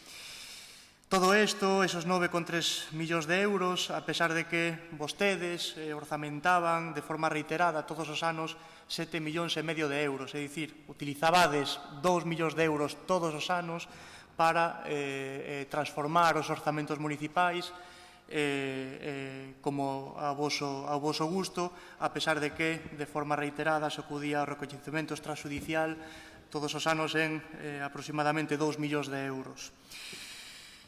Temos que tamén recalcar digamos, a situación entre o goberno municipal da Coruña e esa decepcionante relación institucional, concretamente coa Dirección Xeral de Mobilidade. Poño tres cuestións enriba da mesa. Onde está o plan de penetración do transporte metropolitano, ese plan de transporte ao que o Concello fixo todo tipo de cesións, de información para facilitar esa elaboración de plan? Despois de 2 requerimentos para, digamos, acceder a esa información, todavía non o temos disponible, seguimos esperando por él. O sistema de axuda a explotación, anunciado a finais do ano pasado, para entrar en funcionamento no primeiro tercio do ano, seguimos esperando ese sistema de axuda a explotación que facilitaría e moito ao usuario a compaxinación ou incluso o acceso á información que actualmente é tan difícil é do transporte metropolitano, ou, resumindo moito, onde está o financiamento autonómico para a estación intermodal. O que queremos deixar claro é que parecenos unha medida desigual no trato cidadán, aqueles concellos, obviamente, de máis de 50.000 habitantes obrigados a xestionar o transporte público urbano que non teñan o acompañamento da carga financeira dunha medida electoral anunciada polo señor Feijóo día 12 de maio e que esperamos que non poida chegar a cumplir nin chegar a xestionar. Gracias. Grazas, señor Díaz. Procedemos á votación da moción. Votos a favor da moción. Sí. Ben. Votos en contra. Abstencións. Ben, queda aprobada a moción. Moción do Partido Popular sobre o parque ofimático. Ten a palabra o señor Fernández Prado para a lectura da parte de exposición. Muchas gracias, alcalde. Buenas noches a todos. La Corporación Municipal da Coruña en pleno acuerda por unanimidad instar al Gobierno municipal a finalizar cuanto antes las obras de urbanización necesarias en el parque ofimático para que los cooperativistas puedan disponer de servicios básicos, obtener licencia de primera ocupación y trasladarse a sus viviendas. Muchas gracias. Muchas gracias, señor Fernández. Pode proceder á defensa da moción. Sí, hemos presentado una moción en que la redacción de la parte dispositiva ha intentado ser lo más neutra posible y que permita a todos los grupos apoyarla. Y así, de esta forma, que la unanimidad permita al Gobierno municipal reforzar su postura en las posibles negociaciones que tenga que establecer con los distintos agentes que intervienen en las obras del parque ofimático. El objetivo principal de esta enmienda es comprometer al Gobierno municipal de La Marea que, asumiendo la sentencia y respetando los cambios que como Gobierno quiere hacer en alguna parte del parque ofimático, a que se ponga de forma urgente los medios y medidas necesarias para que los cooperativistas puedan disponer de sus viviendas lo antes posible. Insistimos, para no desviar la discusión, evidentemente hay que cumplir la sentencia y es posible hacerlo separando el problema de que se pueda finalizar las obras vinculadas a las viviendas de cooperativas de los cambios que quiera hacer en la zona del núcleo del Viña, de Alfonso Molina o de otras zonas limítrofes. Si mezclamos todos los problemas, pasarán años antes de que se puedan reanudar las obras.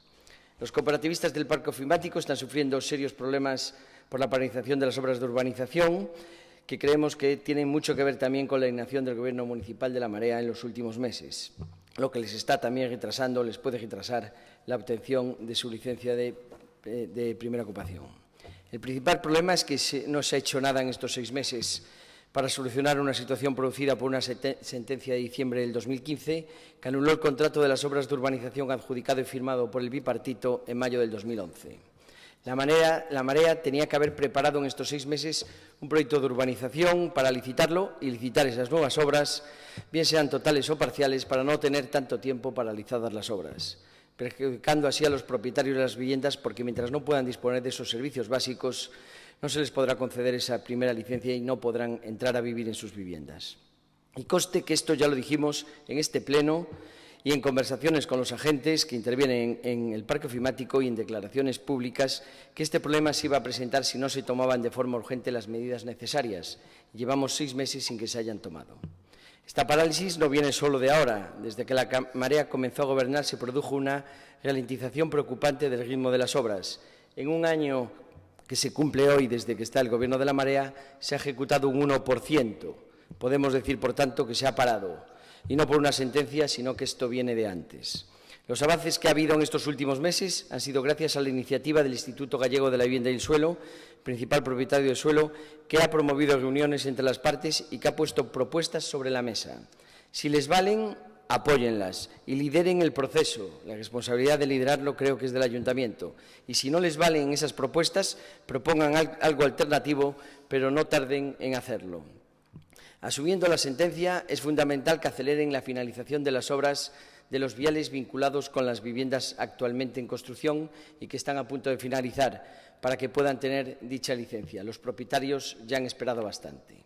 El Grupo Municipal Popular considera necesario que la Manera se ponga a trabajar. Van 6 meses desde la sentencia y tenía que tener ya alguna solución encima de la mesa para ayudar a los propietarios de esas viviendas.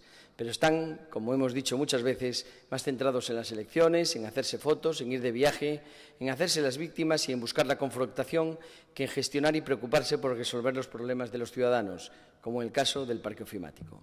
Por tanto, independientemente de la solución que quieran darle al parque ofimático en su relación con el núcleo del Viña u otras áreas próximas, exigimos a la Marea que finalice cuanto antes las obras necesarias para que los cooperativistas puedan ocupar sus viviendas, porque ya han tenido que esperar demasiado tiempo a causa de la falta de gestión del Gobierno de la Marea.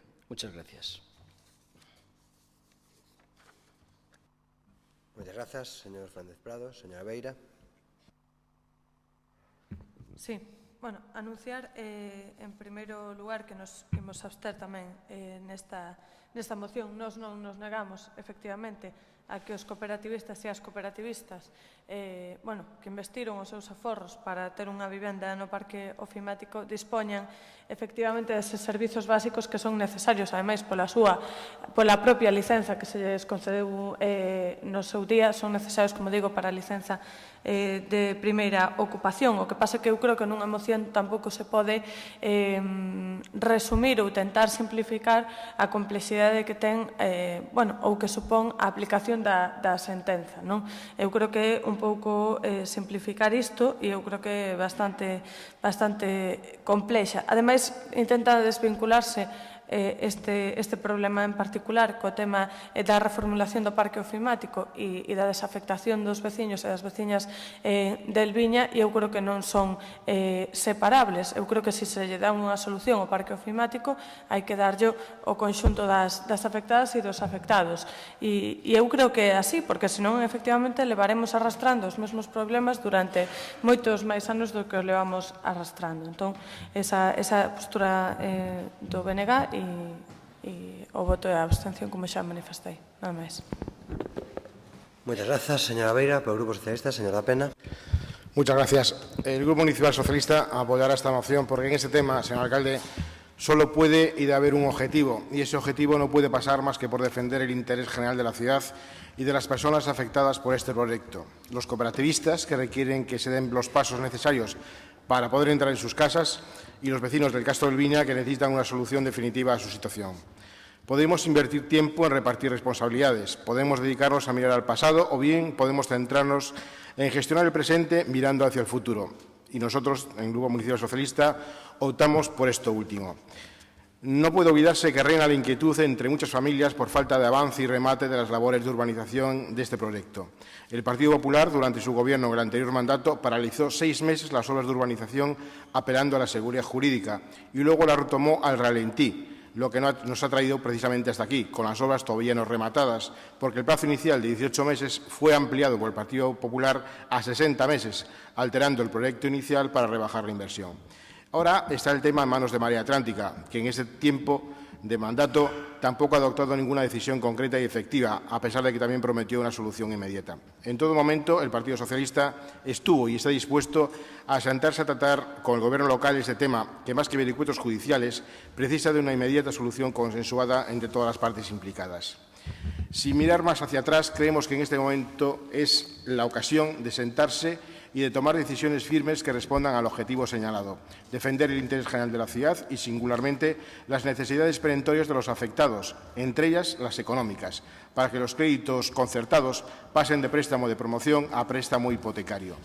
Por ello y para ello entendemos que lo primero, lo más prioritario, es completar las obras de urbanización necesarias para que los cooperativistas puedan ocupar sus viviendas. En segundo lugar, hay que concretar una solución definitiva a los vecinos del Viña. Y en tercer lugar, se debe negociar con Adif al tiempo que se trata de viabilizar una solución al fallo judicial con Acciona, liquidando el contrato anulado.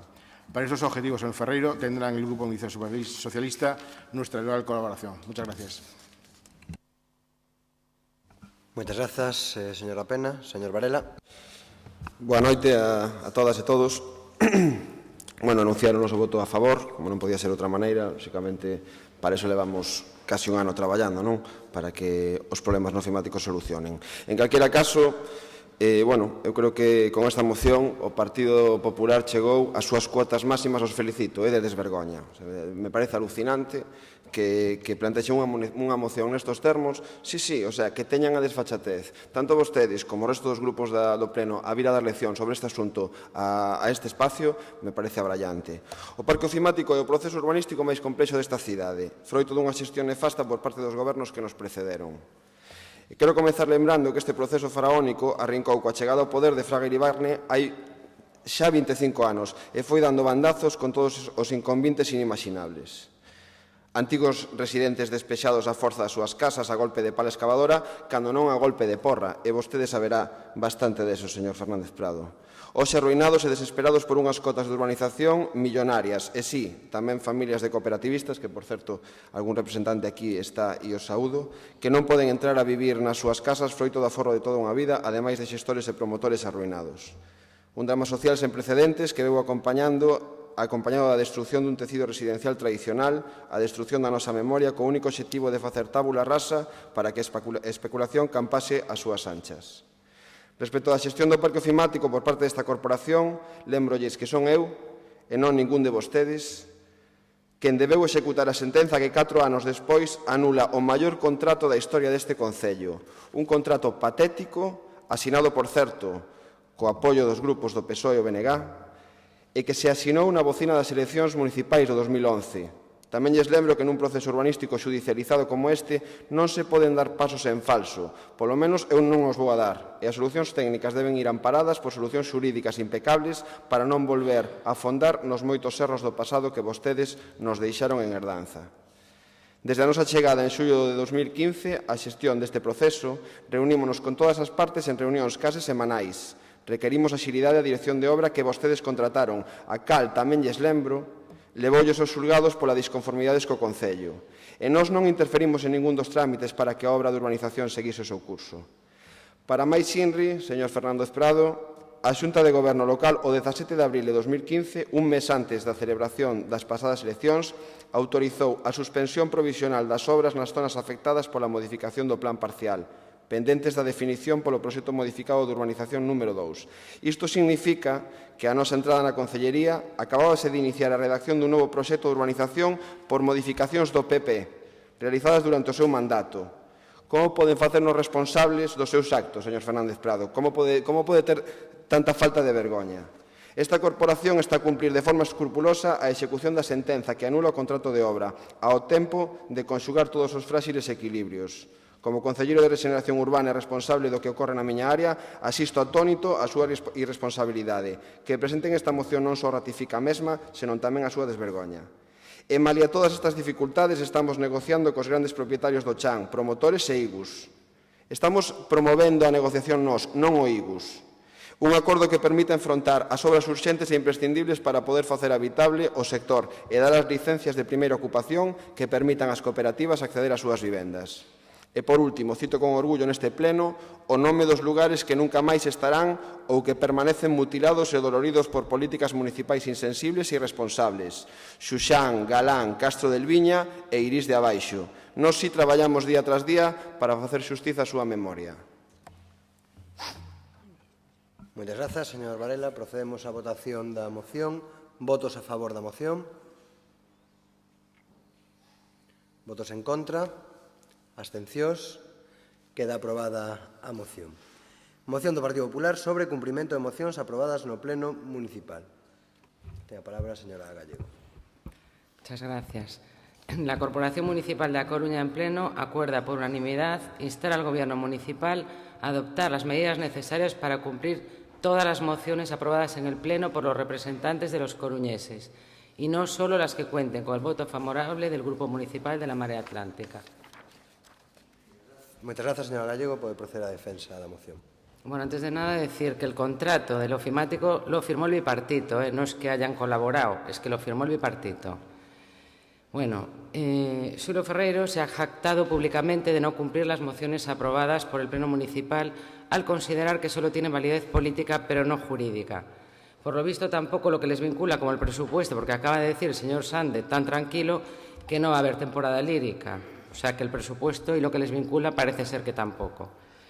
De hecho, solo cumplen las mociones que presenta su grupo municipal y son aprobadas o aquellas en las que se insta a otras administraciones, a las que rápidamente les envía una atenta carta remitiéndoles la moción y en ocasiones incluso remite intencionadamente la presentada por la Marea, aunque haya sido enmendada en el Pleno. Y me refiero, por ejemplo, a lo que hicieron con la de Novo Mesoiro, omitiendo la referencia a las obligaciones del Gobierno municipal. Se enviaron la de la Marea y luego enviaron la otra. Espero que ahora se han aprobado la moción del ofimático y se ha aprobado la de transporte a menores de 18 años. Esperemos que las cumpla, porque ignoran sistemáticamente todas las que se refieren a actuaciones o medidas relacionadas con el Gobierno municipal coruñés. Esta actitud es una clara muestra del sectarismo del actual alcalde, ya que el Pleno municipal está formado por representantes de los coruñeses elegidos democráticamente en las pasadas elecciones municipales y, como tal, sus decisiones son tan legítimas como las que adopta el Grupo Municipal de la Marea Atlántica, que además se encuentra en una clara situación de minoría. Ferreiro desprecia los acuerdos en forma de mociones que adopta el resto de grupos municipales cuando estos no cuentan con el voto favorable de su grupo, obviando de forma intencionada que estas decisiones reflejan el sentir de miles de coruñeses y gobernando así solo para un sector minoritario de ciudadanos en lugar de para todos, hayan votado o no a la Marea. Esta actitud no solo es hacia las mociones aprobadas que han sido presentadas por el Grupo Municipal Popular, sino que también sucede con iniciativas del resto de grupos de la oposición aprobadas en el Pleno. Por ejemplo, el Pleno de noviembre se aprobó una moción del BNG en la que se incluía la creación de una comisión especial para atender casos de desahucios. Nada de nada. En el de diciembre se aprobó otra moción del BNG en la que se incluía la elaboración de un plan de dinamización de los mercados municipales consensuado con placeros y placeras. Nada de nada. En el Pleno de octubre se aprobó una moción del Partido Socialista en la que se incluía la creación de una comisión del Plan de Rescate Social. Nada de nada. En el de enero se aprobó otra moción del PSOE donde se acordó la creación de una comisión que dirigiese y coordinase las estrategias de desarrollo urbano sostenible integrado. Nada de nada. En el de abril se aprobó otra recordando que la de enero estaba pendiente. Tampoco valió de nada. En el Pleno de diciembre se aprobó una moción del Partido Popular para elaborar unas normas de buenas prácticas para regular el contenido de las redes sociales municipales que siguen manipulando. Nada de nada. En el de enero se aprobó otra moción del Partido Popular para atender las solicitudes de medios materiales de los grupos de la oposición. Nada de nada. En el de febrero se aprobó otra moción del Partido Popular que incluía apoyar a la Asociación de Megas de Hogueras de San Juan. Nada de nada. En el Pleno de marzo se aprobó otra moción del Partido Popular que incluía realizar las obras en las antiguas instalaciones de Padres Rubinos para entidades sociosanitarias. Nada de nada. Y ya en el último Pleno de mayo se aprobaron dos mociones del Partido Popular, una para adherirse al programa de viviendas baleiras de la Xunta y otra para abrir un expediente disciplinario al jefe de gabinete de alcaldía por sus declaraciones en las que faltaba el respeto y despreciaba a funcionarios, concejales, medios de comunicación y asociaciones vecinales. Ni la una ni la otra.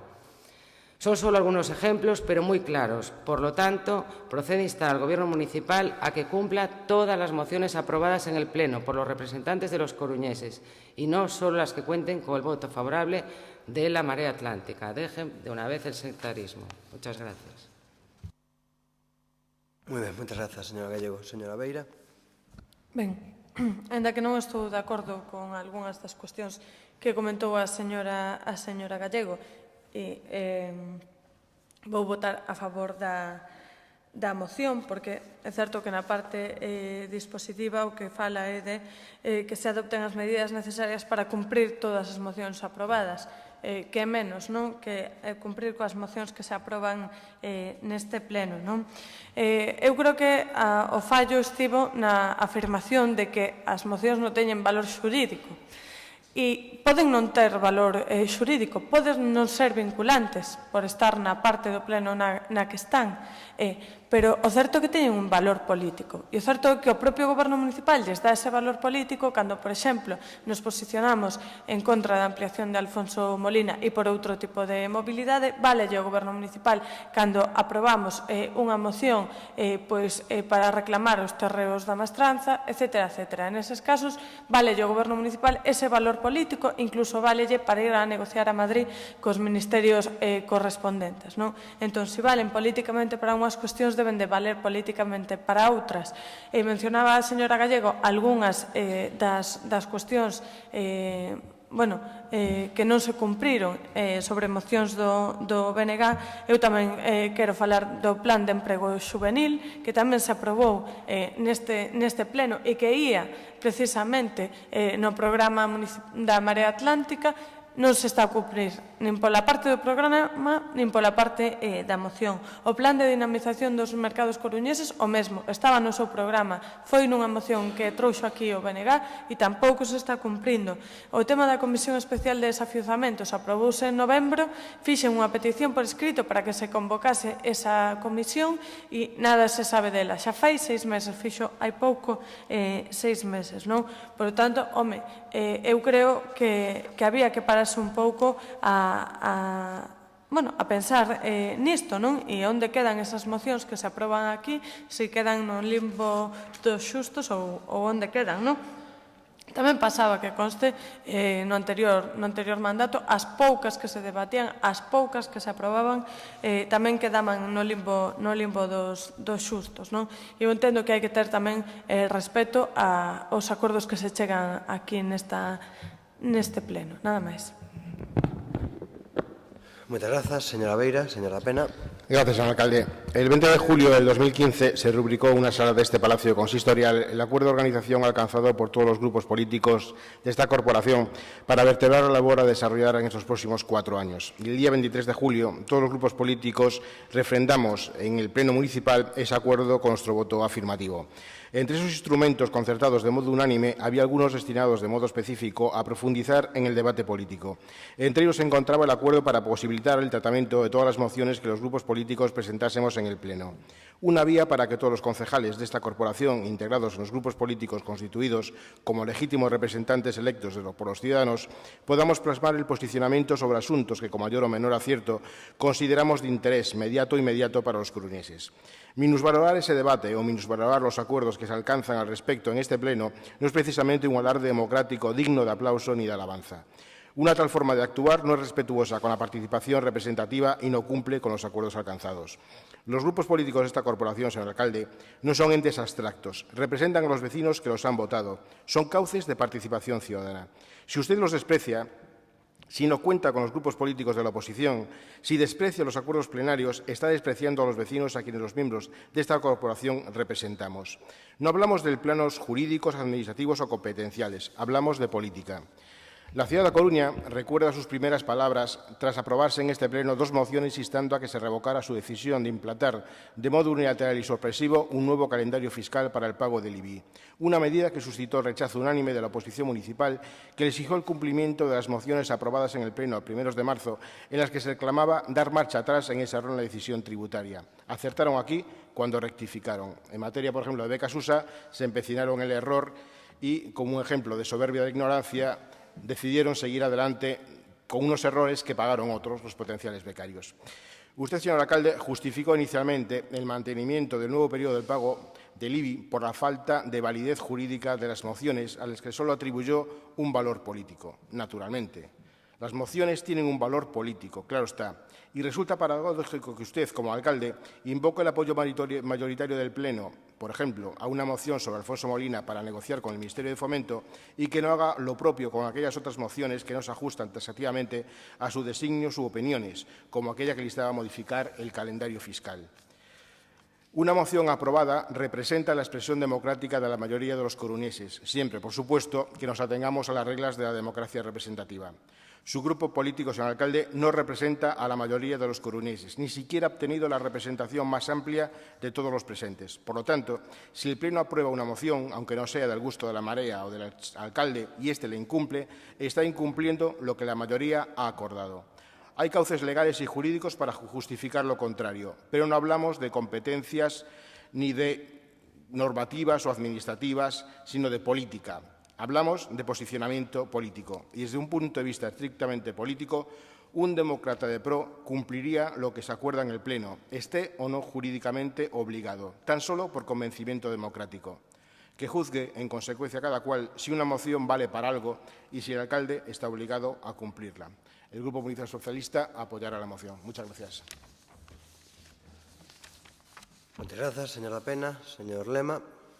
Boa tarde de novo. Estaba buscando algún tipo de símil que pudese describir o que está acontecendo agora mesmo no Pleno. Eu creo que podemos falar dun efecto Cocoon. Non sei se lembran vostedes unha película dos 90 onde nun asilo de anciáns na piscina que tiñan, pois caía un obxecto ovni ou un meteorito ou algo así, entón os vellos ao bañarse nesa piscina rejuvenecían. Nos parece que aquí os grupos da vella política, cando pasan a oposición, tamén rejuvenecen. Alucinante, non? O sea, temos o Bloque Nacionalista Galego, que, por certo, atopando inconvenientes na moción do Partido Popular, vota a favor.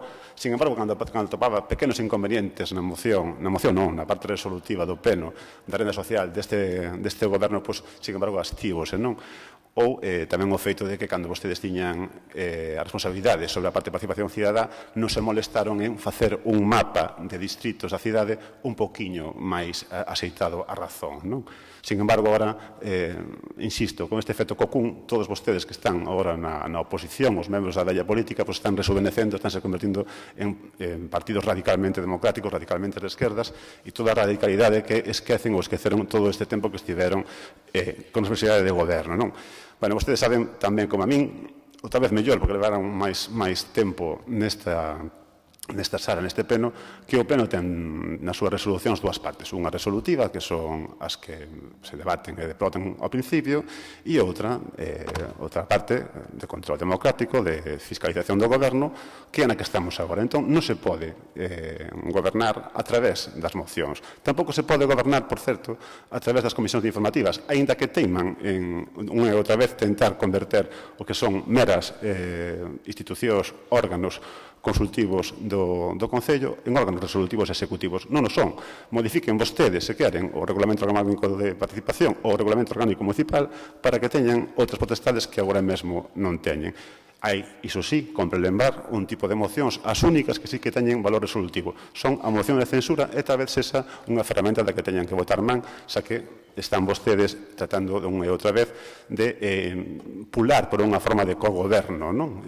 Eu insisto, todo isto que sucede agora cando vostedes están na oposición, por este efecto Cocoon, o que refería ao principio, voto de menos cando vostedes están en situacións de goberno noutras institucións que non son estas, pero non nos apliquen. Estou pensando, por exemplo, que no Parlamento Español ven de aprobarse de levar ao Constitucional unha denuncia do Parlamento porque o goberno en funcións do Partido Popular se nega a asistir a sesións de control dos seus ministros. Pois mire, aí teñen vostedes un claro caso de, digamos, de non respeto ao control democrático das institucións, bastante máis grave que o defeito de que neste pleno, como é de dereito, as mocións nas que estamos agora debatendo non teñen valor resolutivo porque non teñen valor resolutivo.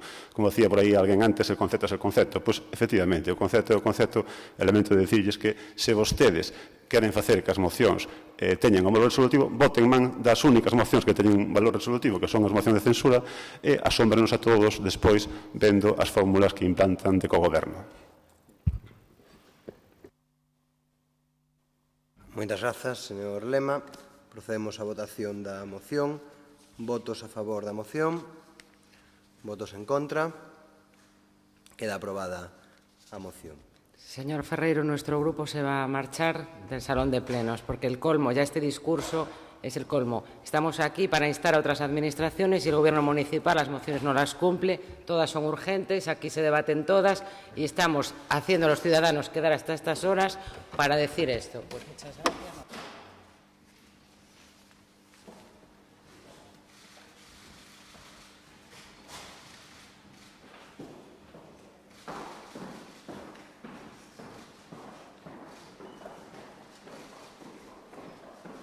Seguimos tendo quórum. Moi ben.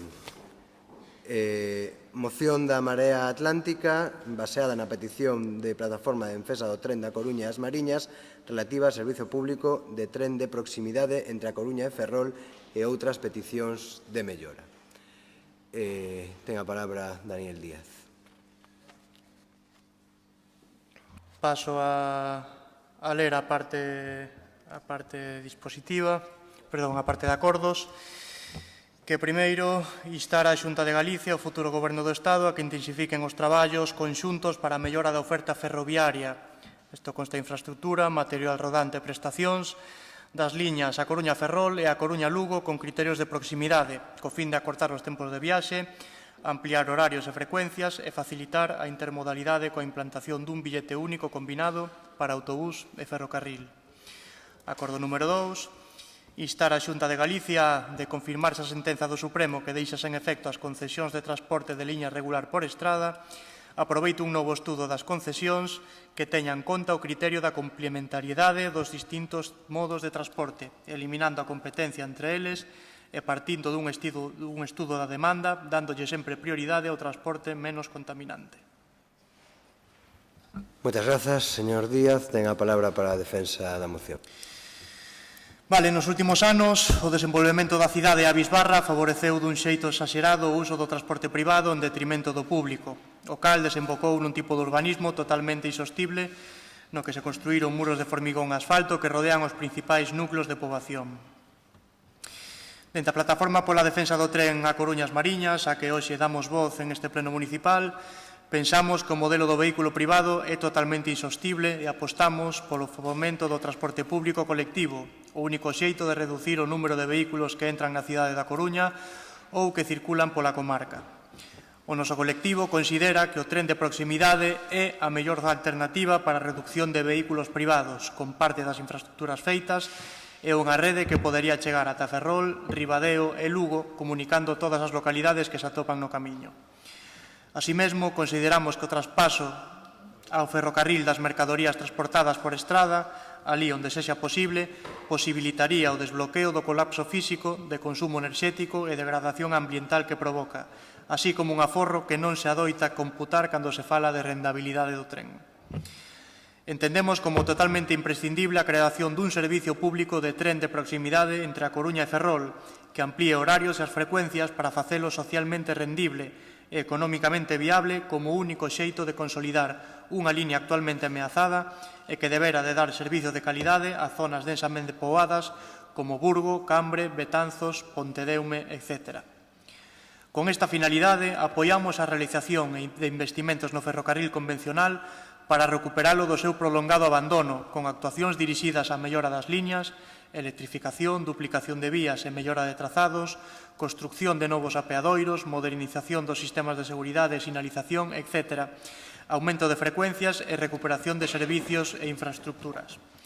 Entendemos igualmente precisas melloras no servicio a Coruña-Lugo, de xeito que dea servicio conexión ás cidades coas localidades interiores para acadar a máxima vertebración posible e rendemento económico e social para localidades como Oza, Cesuras, Bamonde, Rábade, Parga, Guitiriz, e non simplemente un modelo que só contempla a conexión entre grandes cidades.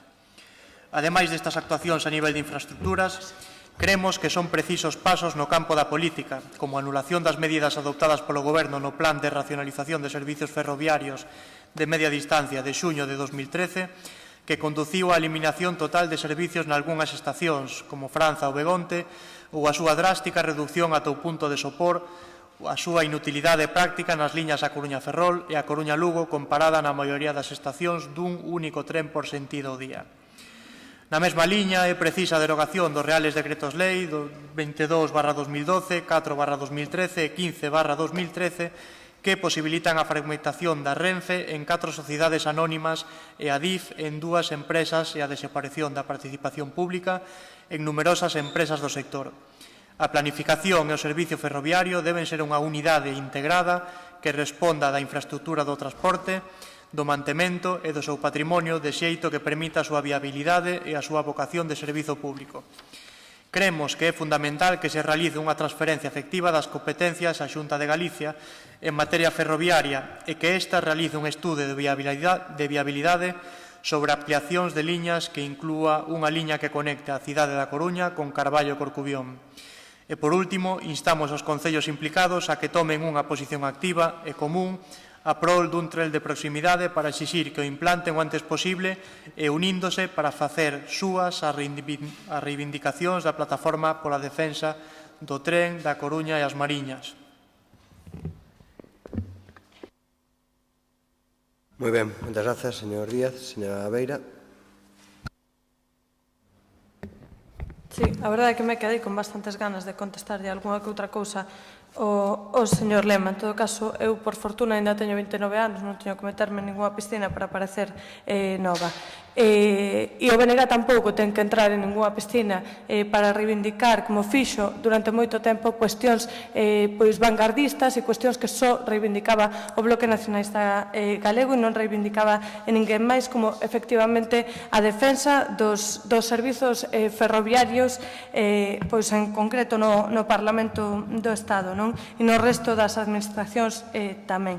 O certo é que os sucesivos gobernos do Partido Socialista e do Partido Popular teñen abandonado ao longo dos últimos anos os nosos servizos ferroviarios sen facer as máis que necesarias ou os máis que necesarios investimentos. É certo que o golpe definitivo o fai o Partido Popular cos reais decretos que aquí se describen, priorizando, ademais, os criterios economicistas sobre o verdadeiro valor que teñen os servizos ferroviarios e, en concreto, os servizos de cercanías. Hai que destacar que Galiza, e en concreto a área da Coruña e Ferrol, é a única área coas mesmas características ou o mesmo número de habitantes do Estado español que non ten servizo de cercanías. O que temos é, efectivamente, ao final, unhas estradas cheas de coches privados, maior contaminación, menor benestar, etcétera, etcétera. Entón, nos creemos que ten que implementarse este servizo de proximidade, este servizo público de tren de proximidade entre a Coruña e Ferrol, pero tamén entre as grandes cidades, porque temos que recordar que as 5 grandes cidades do noso país non están conectadas por tren e tamén por suposto, hai que conectalas tamén co noso rural. Non se pode abandonar o noso rural, porque ao final, non se sabe que vai antes o bo a galiña. A veces a despoboación tamén se produce pola falta de conexións e pola falta de infraestructuras. Entón, claro que imos apoiar esta moción.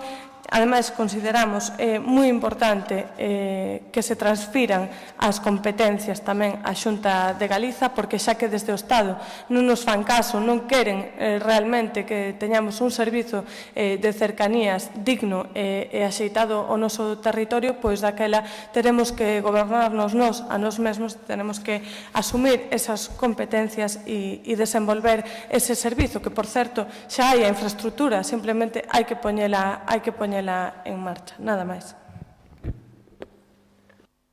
Moitas grazas, señora Beira, polo Grupo Socialista. Señora Neira. Gracias, señor alcalde. El Grupo Municipal Socialista votará favorablemente a esta moción. Es una pena que no es del Partido Popular, porque tocaría hablar de transporte metropolitano, pero bueno, aprovecho para saludarlos porque seguramente nos estén siguiendo por streaming. Vamos a ver, la cuestión, yo voy a decir exactamente lo mismo que ya dije en una moción, además similar, que se presentó en este salón de plenos, relativa al tren de cercanías. No se puede hablar de mejoras en el transporte metropolitano sin hablar de un elemento pendiente como es el desarrollo, desde luego, del tren de cercanías. No solamente no desarrollado, sino evidentemente con el Gobierno, tanto de la Xunta de Galicia como del Ministerio de Fomento del señor Rajoy, bueno, pues por esa privatización de Renfe Renfe y por esa división, ya como ellos mismos decían, entre el Adif bueno y el Adif malo, convertido en un elemento absolutamente residual. Hay que además tener en cuenta cómo esta privatización de Renfe, que responde a eso que últimamente está tan de moda, ¿no?, en los asesores económicos de los partidos políticos, que se llama el capitalismo de amiguetes y que no supone sino vender las empresas públicas y aquello que garantiza servicios en igualdad al final a empresas de los amigos, supone, desde luego, en el caso del transporte por ferrocarril, bueno, pues un elemento que va en contra de la cohesión territorial, teniendo en cuenta que las normas dicen en este momento que más allá que las líneas que no llegan al 15% de rentabilidad, bueno, pues son líneas que finalmente o financian los municipios, o financian las comunidades autónomas, o financian los ciudadanos con sus billetes. Por lo tanto, todo lo que implique mejora del transporte metropolitano y también mejora de la red de cercanías, por supuesto, a favor. Y yo sí me va a permitir, que me queda un minuto, y a ver si yo empiezo también a ejercer eso que tanto pido, que no tenemos necesariamente que agotar los tiempos para decir algo de lo que ha pasado aquí. Yo creo que es gravísimo que un grupo político se levante de un pleno en una actitud que tiene claramente pactada de antemano por no entender que se les pueda decir que sí o que no a una determinada moción, al margen de que todos podemos tener opinión de lo que suponen las mociones. Gravísimo también me parece que se diga que los otros grupos políticos, incluido también el Partido Popular, nos creemos partidos radicalmente democráticos, señor Lema. Yo, por supuesto, que pertenezco a un partido radicalmente democrático, con 137 años de historia. No sé si necesitamos meternos en una piscina o salir de la piscina. Estoy muy orgullosa de la historia de mi partido. Y, desde luego, la democracia tendrán que empezar a entender que no aparecen las instituciones porque aparezca Podemos, porque aparezca Barcelona en Común, porque aparezca Marea y porque aparezcan nuevas formas políticas emergentes, que indudablemente son un fenómeno a respetar, a tener en cuenta, a considerar y que cuentan con el apoyo de los ciudadanos. Pero hagan ustedes el favor de entender que el adanismo no es lo que tiene que manejar la política, que la política es gestionar, que la política quizás son menos mociones y más asuntos, que la política es, desde luego, tomar decisiones, que los va a convertir ustedes dentro de nada en seres no vírgenes y, por lo tanto, seres que van a tener que estar sujetos al escrutinio popular, y que de eso se trata gobernar, que seguramente sería muchísimo más fácil estar en la oposición, seguramente, pero a ustedes les ha tocado el gobierno, y el gobierno implica tomar decisiones, y una decisión y una cuestión de talante también implica el talante democrático del que ustedes tanto alarde hacen. No solamente es erigirse en la voz popular de todo el mundo, porque cada uno representará a sus militantes, a sus votantes, a sus simpatizantes, sino también asumir como miembros de un gobierno todas aquellas opiniones que se den desde el respeto, aunque sean discrepantes. Por lo tanto, yo sí que le pediría al señor Lema que cuando hable de los partidos radicalmente democráticos, al menos en la parte que le corresponde al mío y, por supuesto, también a los demás, que hable con un poquito más de respeto hacia nosotros, que nos sentamos aquí, hacia nuestros militantes, hacia nuestros votantes y hacia la historia de este país. Moitas grazas, señora Neira. Ao final non conseguiu cinguirse ao tempo, pero como casi ninguén neste pleno. Non, como casi ninguén neste pleno. Ora xa, como me falta un grupo, non sei se rematamos ou non. Creo que si rematamos, non? Ben, votos, procedemos a votar a moción. Votos a favor da moción. Queda aprobada por unanimidade dos presentes. Moción da Marea Atlántica contra o peche de camas nos centros hospitalarios da cidade en defensa da sanidade pública. Ten a palabra a señora Camelo. Sí, o Grupo Municipal da Marea Atlántica propón ao Pleno do Concello a adopción dos seguintes acordos. Primeiro, o Pleno Municipal rexeita o peche de camas nos hospitais da cidade e insta a Xunta de Galicia a revocar esta decisión, poñendo todos os recursos dispoñibles para atender as necesidades reais da veciñanza. Segundo, o Pleno Municipal manifesta o seu máis absoluto rexeitamento á política de recortes sanitarios que están levando a cabo tanto o Goberno Central como a Xunta de Galicia.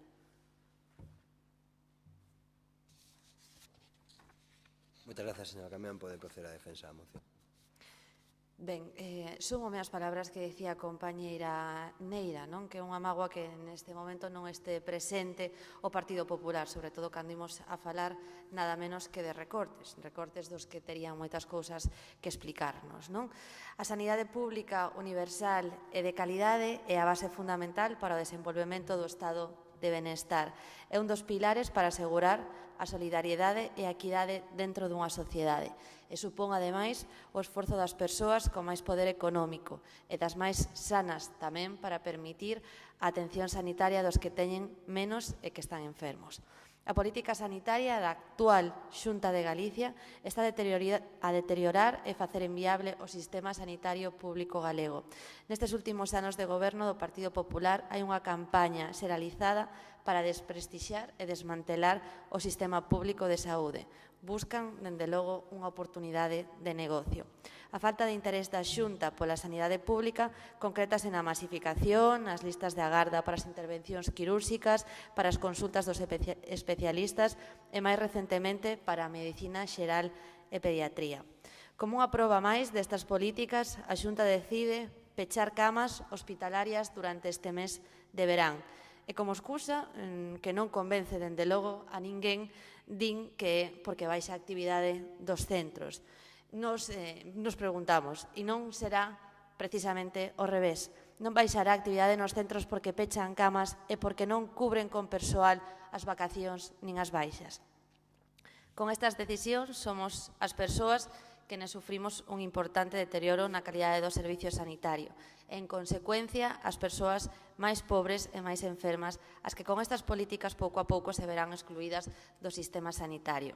Hai, dende logo, unha clara estrategia de avanzar ata conseguir que o dereito á protección da saúde deixe de ser un dereito de toda a cidadanía e pase a ser un privilexio para aqueles e aquelas que poidan pagala, deixando para os demais aquel modelo non tan lonxano hoxe da beneficiencia. Dende as administracións e dende este Concello temos a obriga e a responsabilidade de exixir políticas que garanticen unha sanidade pública, universal e de calidade. Por tanto, traemos esta moción a aprobación a pleno, como xa indiquei, para rexeitar o peche de camas nos hospitais desta cidade para instar a Xunta a revocar esta decisión. Moitas grazas, señora Cameán. Señora Beira. Sí, anunciar o voto a favor do BNG diante desta moción. Nos anteriores veráns nos que se produciron tamén peches de camas, nos trouxemos tamén mocións a este pleno que, por desgraza, non se puideron nin debater, a pesar de que o Partido Popular tiña tamén a competencia na Xunta de Galiza neste sentido.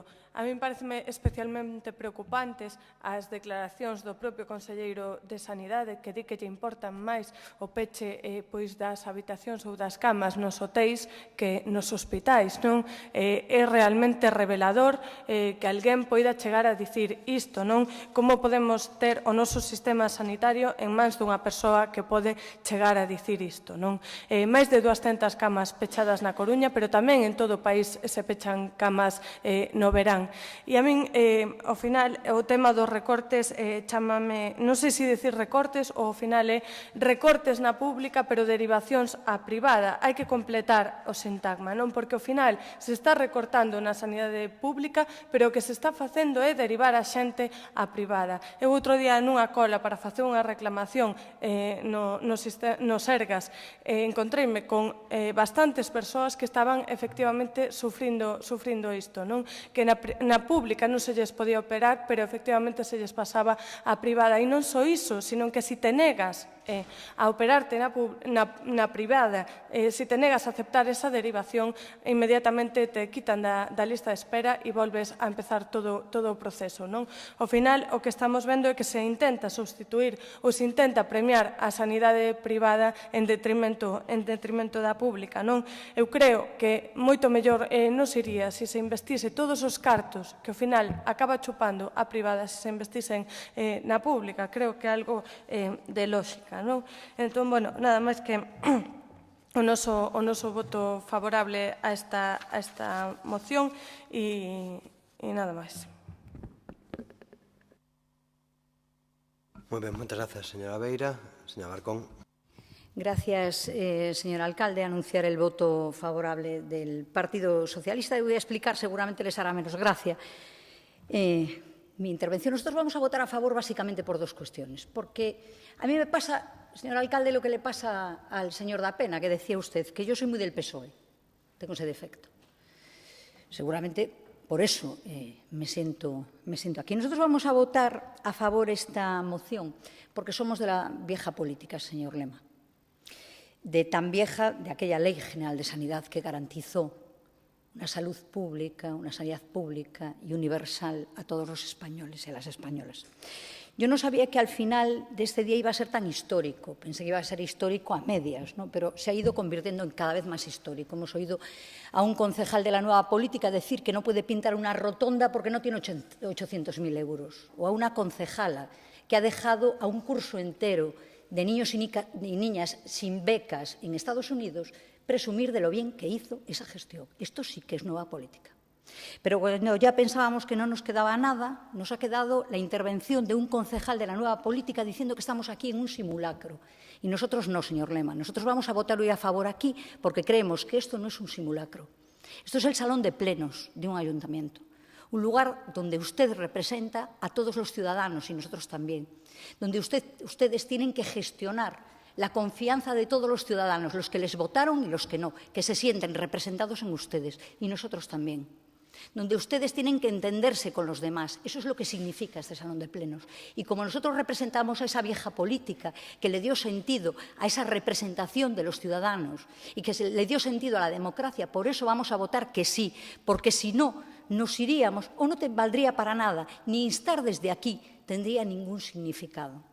Hoy hemos oído aquí algunas cuestiones que a mí me hacen que no tenga ni que pedirle respeto, como ha hecho mi compañera, porque ni siquiera me hace falta que respete al Partido Socialista una persona que nos dice que lo que hacemos en el salón de plenos no vale para nada.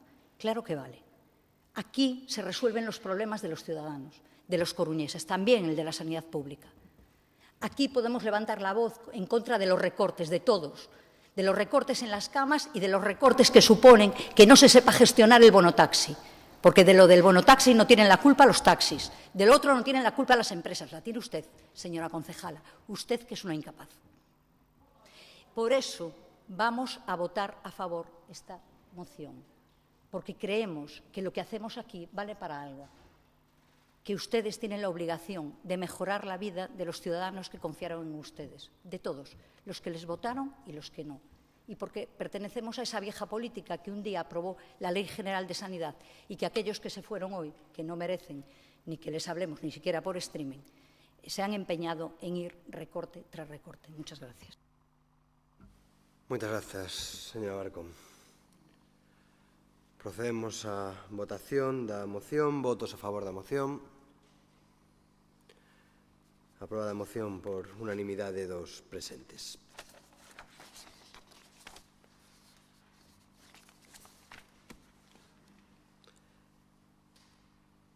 Pasamos ás preguntas de resposta oral. Pregunta Bloque Nacionalista Galego sobre reforma do Regulamento Orgánico de Participación Cidadá.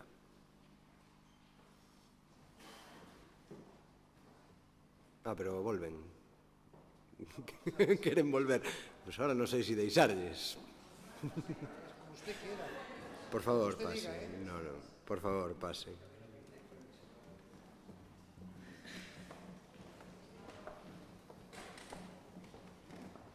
Me está contando tempo.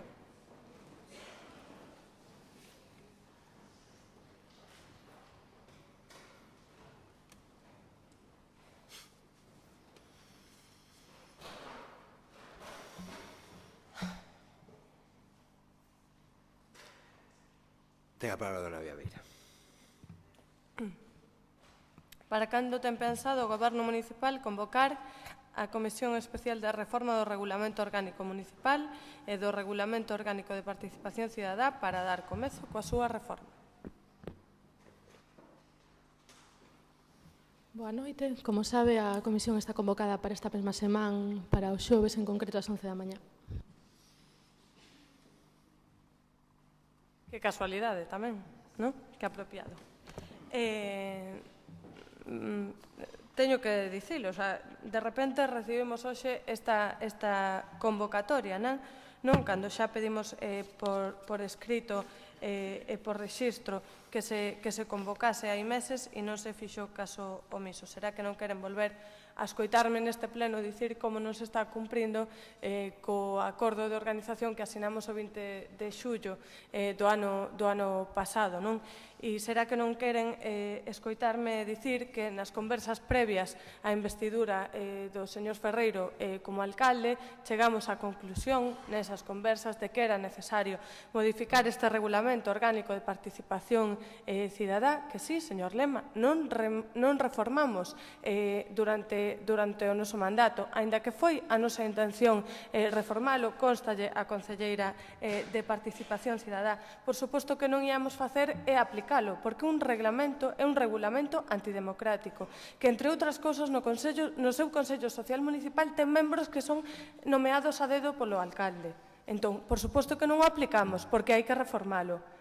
Chegamos a esa conclusión con carácter previo á investidura do señor Ferreiro. Chegamos a esa conclusión os 4 grupos políticos que estamos aquí sentados no acordo de organización. E agora, pois finalmente parece que se vai convocar. A mí o que me gustaría é que se convocase para traballar, para ter un método de traballo e para reformalo.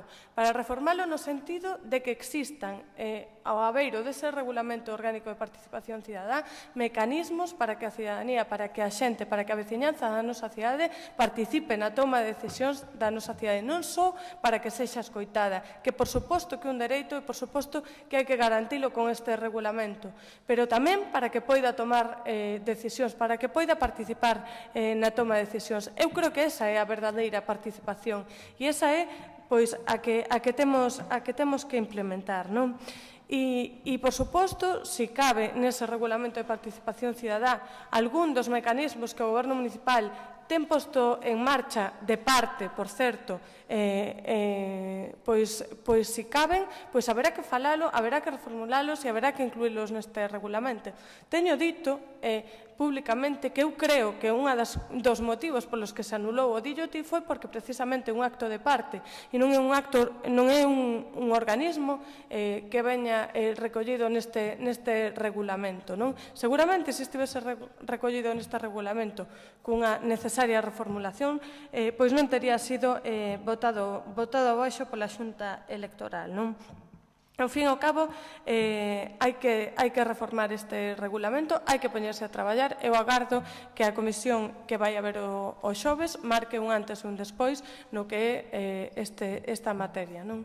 E, ademais, como dicía na pregunta, tamén hai que reformar o regulamento orgánico municipal. Non podemos ter a xente até esta hora agardando para intervir, non poden durar eternamente os plenos e eu creo que hai que darlle unha volta tamén ao funcionamento do pleno, nada máis.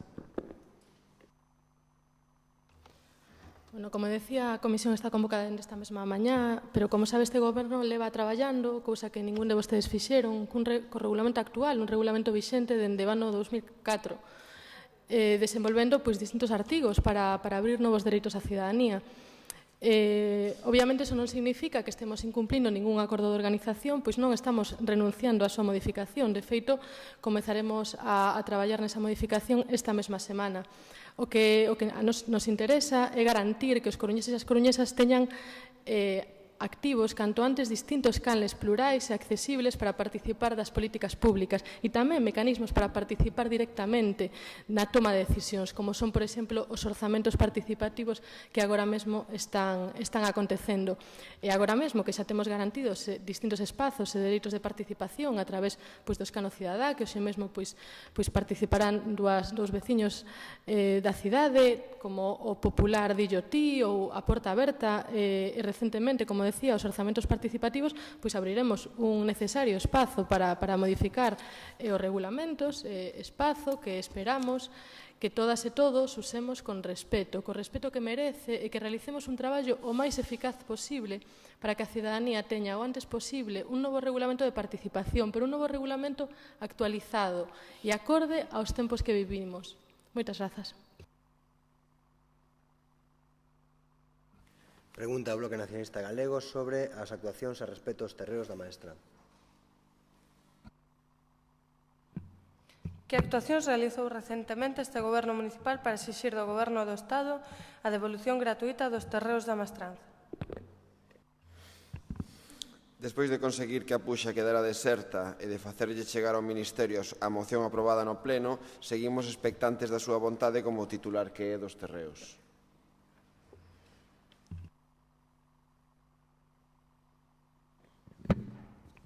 Ben, esta pregunta trae causa principalmente de que non soubemos máis desde a última vez que preguntamos neste pleno.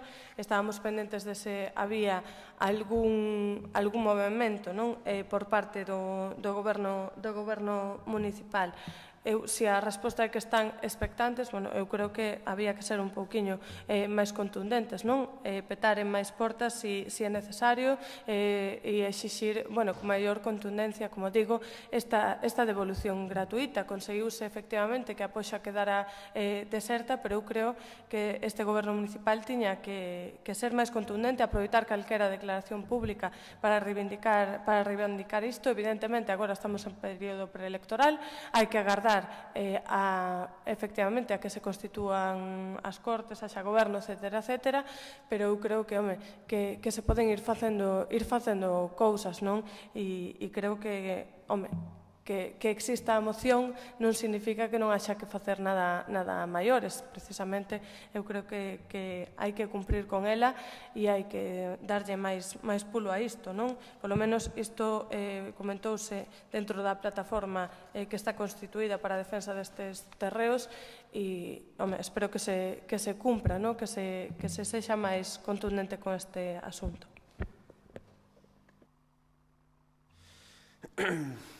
Creo que é importante lembrar que os terreos da maestranza son terreos patrimoniais do Ministerio de Defensa.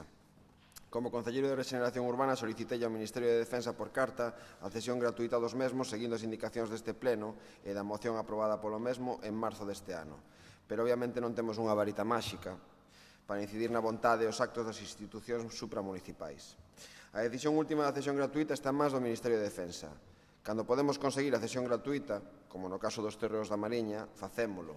Pero neste caso existe un convenio asinado hai décadas que destina aos terreos da maestranza a superficie edificable e estamos a buscar todas as fórmulas posibles para reverter este proceso, xa que, como todos vostedes imagino que saberán, para a cesión gratuita necesitamos a vontade do Ministerio de Defensa. Ben, creo que é necesario lembrar que foi este goberno o que instou a incorporar no prego da subasta o informe municipal de potencialidade arqueolóxica de decembro de 2015, no que se fai expresa referencia á localización das parcelas da maestranza no ámbito da zona A de protección do patrimonio arqueolóxico regulada no artigo 50 da normativa do PEPRI vixente. Informe de potencialidade arqueolóxica redactado polos servizos técnicos municipais tamén baixo o mandato deste goberno. Consideramos que a introducción do contido sustantivo deste informe de cualificación urbanística foi totalmente crucial para que os licitadores puidesen valorar debidamente as condicións urbanísticas e a afectación patrimonial das parcelas en cuestión, asunto que derivou en que a poxa das parcelas quedase finalmente deserta. En calquera caso, e isto é importante, esperamos como auga de maio un novo goberno do Estado máis sensible aos intereses da cidade e que non se adique a facer caixa co seu patrimonio, como no caso do Porto, a Intermodal ou os terreos da maestranza. Gracias.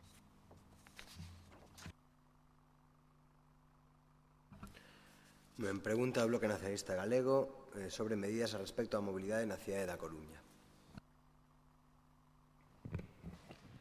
Sí, que decisión tomou ou ten pensado tomar este goberno municipal para transformar a mobilidade na nosa cidade?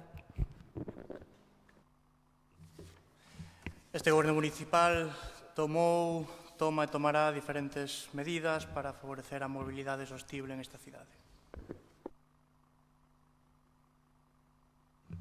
Evidentemente, sobre as decisións que tomara non podo falar, pero sobre as decisións que se tomou, poucas se están visualizando. Desde logo, nos entendemos que non se está facendo nada, nos valoramos moi negativamente, de feito, a actuación nesta concellería en concreto durante este ano. Eu creo que foi un ano prácticamente perdido, que non nos podemos permitir en tema de mobilidade, porque supoño que saberá o concelleiro.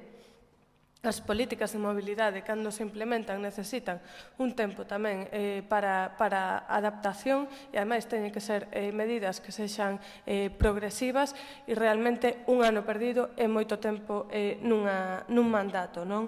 Neste primeiro ano de mandato nin se recuperou o carril bus, algo que está e estivo moi demandado pola veciñanza. Non se presentou ningún tipo de proxecto de carril bici, seguimos coa mesma política prácticamente que a que tiñamos até o momento. Nos non vemos actuacións, non vemos sí, moi boas intencións, efectivamente, pero non vemos actuacións. Si creemos que gobernar e tomar decisións tamén, nesta materia non vemos nin a primeira. Agardo que o que se presentou aquí na moción sexa unha folla de ruta que se poida seguir a partir de agora na política de mobilidade, que ademais, como sabe todo o mundo, é unha cuestión pendente que ten esta cidade, que non se pode permitir, como dicía ben o señor Grandío, non se pode permitir depender como depende do transporte privado. Polo tanto, hai que tomar decisións: mobilidade peonil, mobilidade en bicicleta, mobilidade en transporte público. Haberá que decidir algo. E non vemos tal cuestión. Sí, a peonalización da Rúa Marola, sí, ben, pero poucos anuncios máis en materia de mobilidade se teñen dado nestes anos. E queremos saber se os houbo, se se ten unha actitude crítica respecto do feito e se se ten pensado implementar o que se recollía na moción aprobada hai escasos minutos. Nada máis.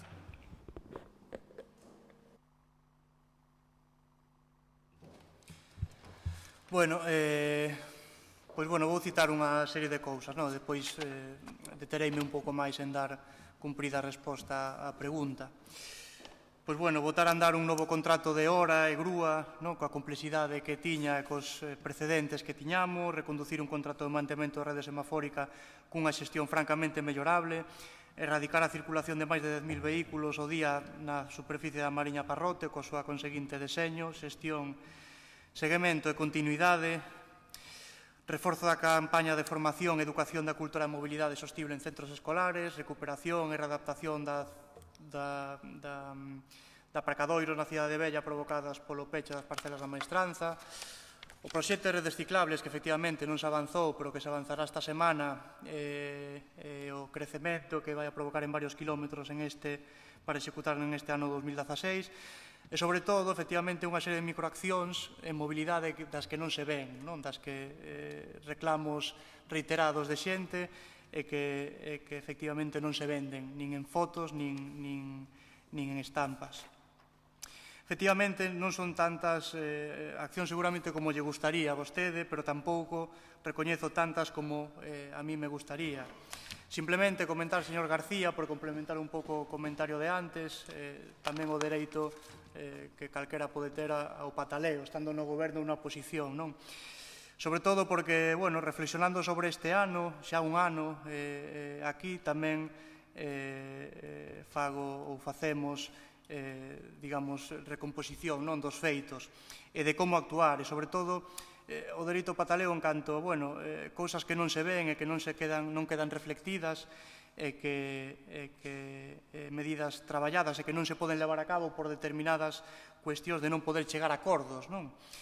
Eu creo que facendo reflexión, efectivamente, eu creo que quedan cousas no tinteiro, grandes medidas e moito traballo, moito de elección posta en medidas que terán que ver e serán plasmadas en próximos tempos. Gracias. Moitas grazas. Pregunta ao Partido Socialista de Galicia, PSOE, sobre desenvolvemento dos orzamentos participativos. Gracias, señor alcalde. Bueno, yo voy a hacer la pregunta tal y como la registramos hace 5 días, porque no estaba convocada, no nos habían convocado la comisión. Supongo que ustedes juegan al tute con la baraja marcada. Esto será lo mismo, ¿no? Porque yo nunca jugué al tute, entonces no sé lo que es eso, pero supongo que será algo parecido. Tiene previsto convocar la Comisión Especial de la Reforma del Reglamento Orgánico Municipal y del Reglamento Orgánico de Participación Ciudadana para desarrollar los presupuestos participativos, o por lo contrario piensan actuar en solitario, como hasta ahora, incumpliendo el acuerdo de organización firmado por todos los grupos de la corporación.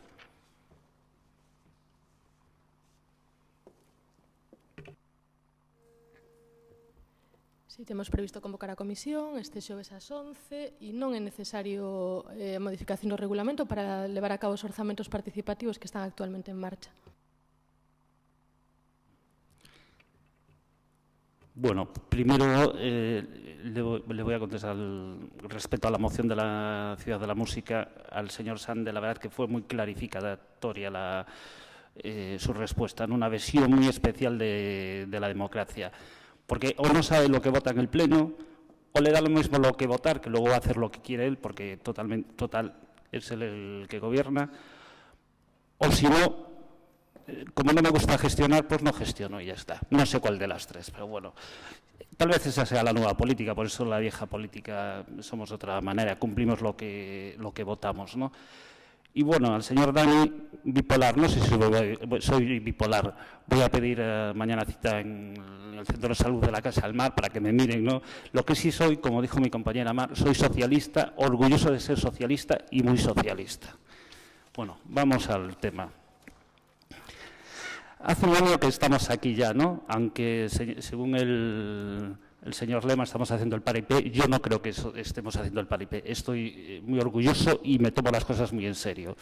Y empecemos con un pacto de gobierno donde uno de los principales puntos era cambiar el reglamento orgánico municipal y el reglamento orgánico de participación ciudadana. En cada entrevista suya, el señor alcalde o de la concejala responsable insistieron en que la participación que había no valía. Pero lo cierto es que deben sentirse ustedes muy cómodos con el reglamento de participación que existe, porque no han querido modificarlo. Es cierto que ahora el jueves que viene ya tenemos la comisión, pero como dice la señora Abella, yo también creo que va a ser un paripé, ¿no? Que igual que el resto de las comisiones, y por lo que dice el señor Lema, todo aquí es un paripé. Bueno, no lo sé, no sé lo que hacemos aquí. A lo mejor se tienen que replantear muchas cosas, pues bueno. Referente a los presupuestos participativos, en lugar de abrir un proceso para toda la ciudadanía, para todas las entidades y con un presupuesto digno, han puesto en marcha un modelo inaccesible para una parte de la población, ya que solamente se puede actuar por Internet, y sin que puedan participar las entidades sociales de esta ciudad. Existen varias formas de participación ciudadana. Una de ellas es la basada en la sacralización de la asamblea, la vinculación de los procesos de debate, la creación de estructuras paralelas, supuestamente democráticas, pero que no se han sometido a ningún tipo de elección y que carecen del mínimo control exigible en una democracia. Esto no lo digo yo, lo hizo un experto en participación ciudadana como es Fernando Pindado. Y existe la de la calidad democrática, que pretende armonizar una arquitectura institucional útil y eficaz con el desarrollo de canales, espacios y procesos de debate e implicación ciudadana en los asuntos públicos. Una participación ciudadana que utiliza como medios para llegar a ella los procesos participativos, espacios y órganos, normas y reglamentos y el consenso con las asociaciones. Sí, normas y reglamentos y el consenso con las asociaciones. Apostamos por la segunda, por una participación democrática efectiva, pero para ello debemos ponernos a trabajar y sacar adelante el nuevo reglamento de participación ciudadana acorde con el 2016. Pero a ustedes les gusta más la participación de gestos. Escaño ciudadano, un fracaso, 7 o 8 horas la gente esperando aquí para hablar. A porta aberta, no sabemos si está aberta, pechado o afundida. Dillo ti, más pensando para manejar la participación que una participación democrática de la ciudadanía. Lo dice la Junta Electoral. Por favor. No sé si saben que en Lugo que hay presupuestos participativos, más de 55.000 personas han participado en los presupuestos y todos los colectivos de la ciudad. ¿Sabe qué porcentaje de madrileños participaron en el simulacro que organizó su compañera Carmena para decidir una obra, la reforma de la Plaza de España, por cierto? 1,6% de la población. Yo la verdad que yo creo que eso es un fracaso. La vida es mucho más que teorías. La participación ciudadana hay que trabajarla desde las instituciones en convivencia con la sociedad civil, incluido todos los colectivos a los que decían representar, pero creo que se han olvidado de ellos. No se ha abierto en A Coruña un proceso de participación, se ha implantado su modelito de participación.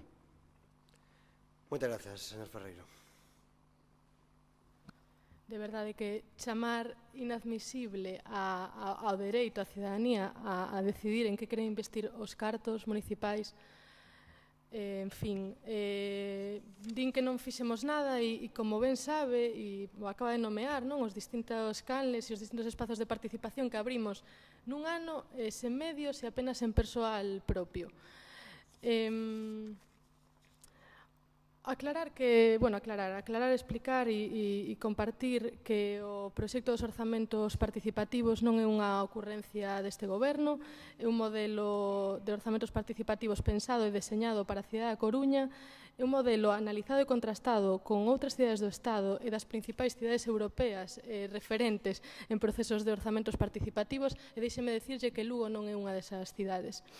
Ademais dun proceso e un proxecto de orzamentos participativos que se apoia no regulamento de participación vixente, na Lei 57/2003 relativa á modernización do goberno local, ademais de ser un proceso transversal que implica técnicos de distintos departamentos que traballaron duramente para poder desenvolver un proxecto con toda solvencia, pensando sempre na cidadanía como obxectivo prioritario, pois este goberno confía na xente, confía na inteligencia colectiva dos coruñeses e das coruñesas e aposta por políticas de participación innovadoras de gobernanza aberta e democracia directa, como son os orzamentos participativos.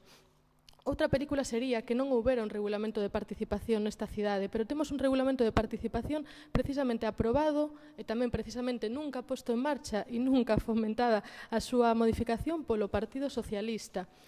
Entón, eu penso que deberían preguntarse por que non o puxeron nunca en marcha, por que nunca apostaron por políticas de participación, por que nunca apostaron por políticas que poñan en marcha e que crean na democracia directa, por que atacaron o orzamento da Consellería de Participación e Innovación Democrática e por que atacaron neste orzamento todo o que tivera a palabra participación. Acaso lles dá medo? Acaso non o entenden? Acaso están en contra de que a cidadanía decida e participe dun xeito activo e estable nas políticas públicas desta cidade? Digan, por que teñen medo? Teñen medo a que a xente opine e decida directamente en que invertir os cartos públicos? A comisión está convocada e agora esperamos que teñan vontade positiva de traballar, responsabilidade política e altura de miras para facer unha modificación con rapidez e eficacia e non bloqueen a necesaria actualización dun regulamento de participación tal e como fixeron no pasado, cando se tentou modificar dito regulamento. Por tanto, como decía, responsabilidade política, por favor, para posibilitar que as coruñesas e os coruñeses poidan falar co equipo de goberno, para que as coruñesas e os coruñeses decidan sobre os orzamentos, para que podan contribuir e participar dos asuntos e dos retos relevantes para esta cidade. Mais nada. Pregunta do Partido Socialista de Galicia, PSOE, sobre a situación dos parques da cidade. Gracias. ¿Tiene previsto mejorar el mantenimiento de los parques y garantizar la vigilancia y seguridad de los mismos para evitar actos de vandalismo? Sí, temos previsto mellorar o mantemento dos parques en canto se adxudique o novo contrato de mantemento de zonas verdes e remate esta fase de transición entre o vello e o novo contrato que está dificultando a planificación e a xestión. Muchas gracias.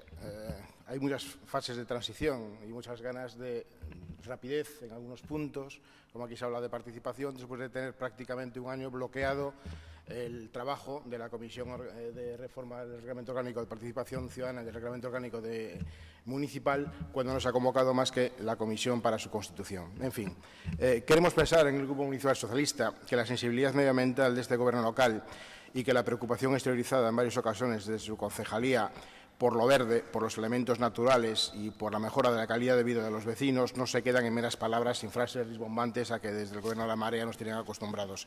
Queremos que esos sentimientos, esas observaciones se traduzcan en proyectos concretos y en medidas prácticas materializadas en tiempo adecuado. De ahí esta pregunta oral, que se hace eco de la preocupación ciudadana reflejada en la prensa y las inquietudes de diversas entidades y colectivos de nuestra ciudad respecto a la situación de los parques y jardines en general y de algunos casos singulares en particular.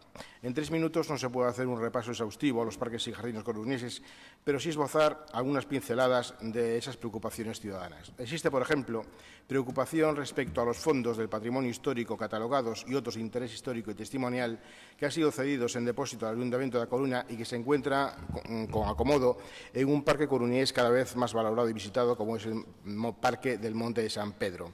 En relación con esos fondos que se encuentran depositados en el Monte de San Pedro a cargo del Ayuntamiento, se encuentran casi todos en una caseta que se puede considerar, por ser generosos, como un centro de interpretación. Todos estos elementos son de gran valor histórico y que sin existir una adecuada vigilancia es muy posible que esa caseta que los guarda sea asaltada y ese material podría desaparecer. Trátase de un material con vestigios importantísimos de las técnicas de los años 20, que se encuentra en algunos puntos incluso a la intemperie. Se habla de telémetros, de timbres de bronce, llaves de precisión, aparatos de medición, flexímetros, grupos electrógenos, maquinaria de la antigua batería de Fuentes Pila, de las defensas de la costa de la península del Montefaro. Vestigios únicos y singulares que debería valorarse la ejecución y la potenciación de ese centro de interpretación como reclamo adicional para acercarse a ese parque. Ello con mantenimiento e incremento de la vigilancia y de las medidas de seguridad que impida su deterioro o expolio. Y además de la vigilancia, las zonas acardinadas de la ciudad reclaman actuaciones de cara al verano. La maleza parece querer adueñarse en muchos puntos de zonas de juego o de áreas ajardinadas. No me soiro, se llega a hablar hace pocos días en la prensa de la existencia de víboras en las inmediaciones de zonas acotadas. Y hace un par de semanas se denunciaba en la prensa el estado en que se encontraba el Parque del Campo de Marte, en Monte Alto, con socavones y daños por falta de mantenimiento. Esta señal de identidad del barrio de Monte Alto y área verde de la zona se ve afiada por el deficiente estado de algunas de las instalaciones que evidencian llevar demasiado tiempo sin ser objeto de labores de mantenimiento. Y asimismo, desde otras asociaciones vecinales se pone de manifiesto que el Parque de Santa Margarita, muchos de esos elementos se encuentran deteriorados y deslucen uno de los parques de la ciudad más emblemáticos que, se resalta, el año próximo cumplirá 4 décadas. ¿Se ha pensado desde el Gobierno municipal alguna actuación especial con motivo de ese aniversario?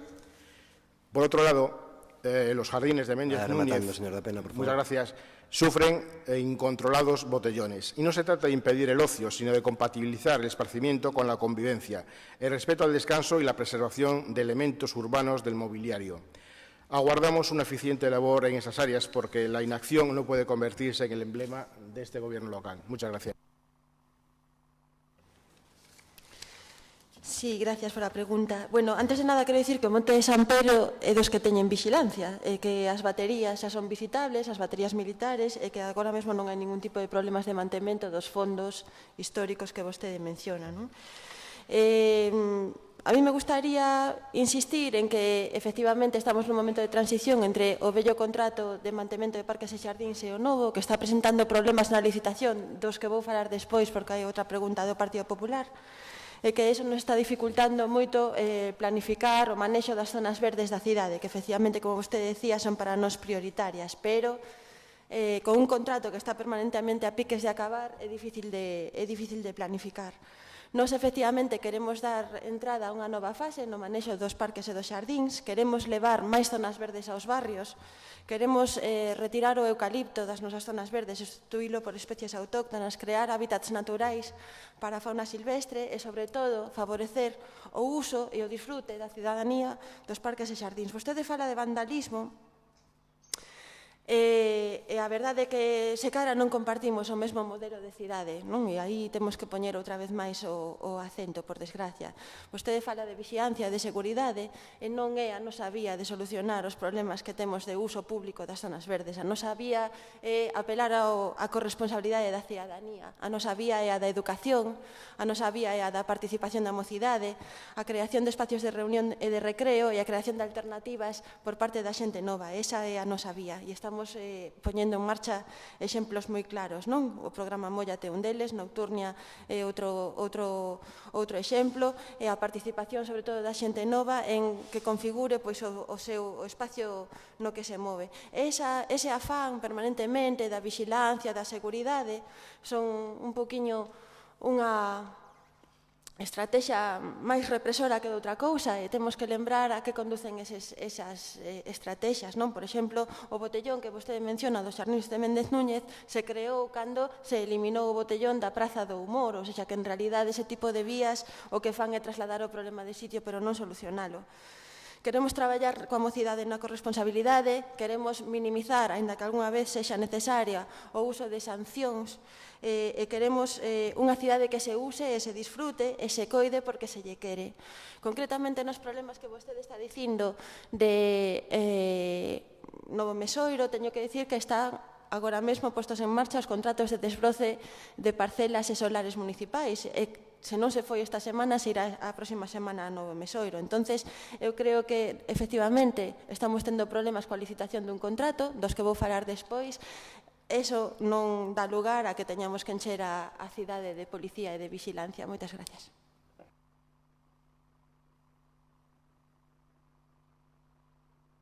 Pregunta ao Partido Socialista de Galicia sobre aumento da inseguridade. ¿Tiene previsto convocar la Comisión de Seguridad para analizar el aumento de los delitos en la ciudad? Sí, a convocatoria inminente, pendente de aprobación por parte de outras administracións da acta da última Xunta Local de Seguridade e para que ditamine sobre o regulamento de honras da Policía. Muchas gracias. No se plantea el tema de esta pregunta en el Pleno desde el alarmismo ni con afán de alarmismo. Estimamos a Coruña es una ciudad tranquila y segura y queremos que siga siendo así, tranquila y segura. Ahora bien, las estadísticas ofrecen datos ante los cuales, por prevención y responsabilidad, no podemos permanecer ni indiferentes, ni indolentes, ni apáticos. Algunos de esos datos son los siguientes. A Coruña registró desde el 1 de enero hasta el 17 de mayo, de acuerdo con las estadísticas del Ministerio de Interior, un total de 134 robos con fuerza en viviendas y anexos, lo que supone un incremento del 100% con respecto a los datos registrados durante el mismo periodo del año 2015. Y si analizamos el primer trimestre nada más, se produjeron 87 robos de pisos, supone un incremento del 148% respecto al mismo periodo del año pasado. A Coruña es la capital de provincia española de más de 150.000 habitantes, en la que más subieron en los 6 primeros meses del año los robos con violencia y los robos con fuerza en viviendas. Y aunque los indicadores de criminalidad siguen bajos, destaca el hecho de que en asuntos como los asaltos a pisos, los delitos se hayan multiplicado con respecto al mismo periodo del año 2015. Un fenómeno que contrasta, cierto es, con la tendencia a la baja de la delincuencia en A Coruña durante el primer trimestre del año con carácter genérico, en que bajaron poco más de un 2% las infracciones penales.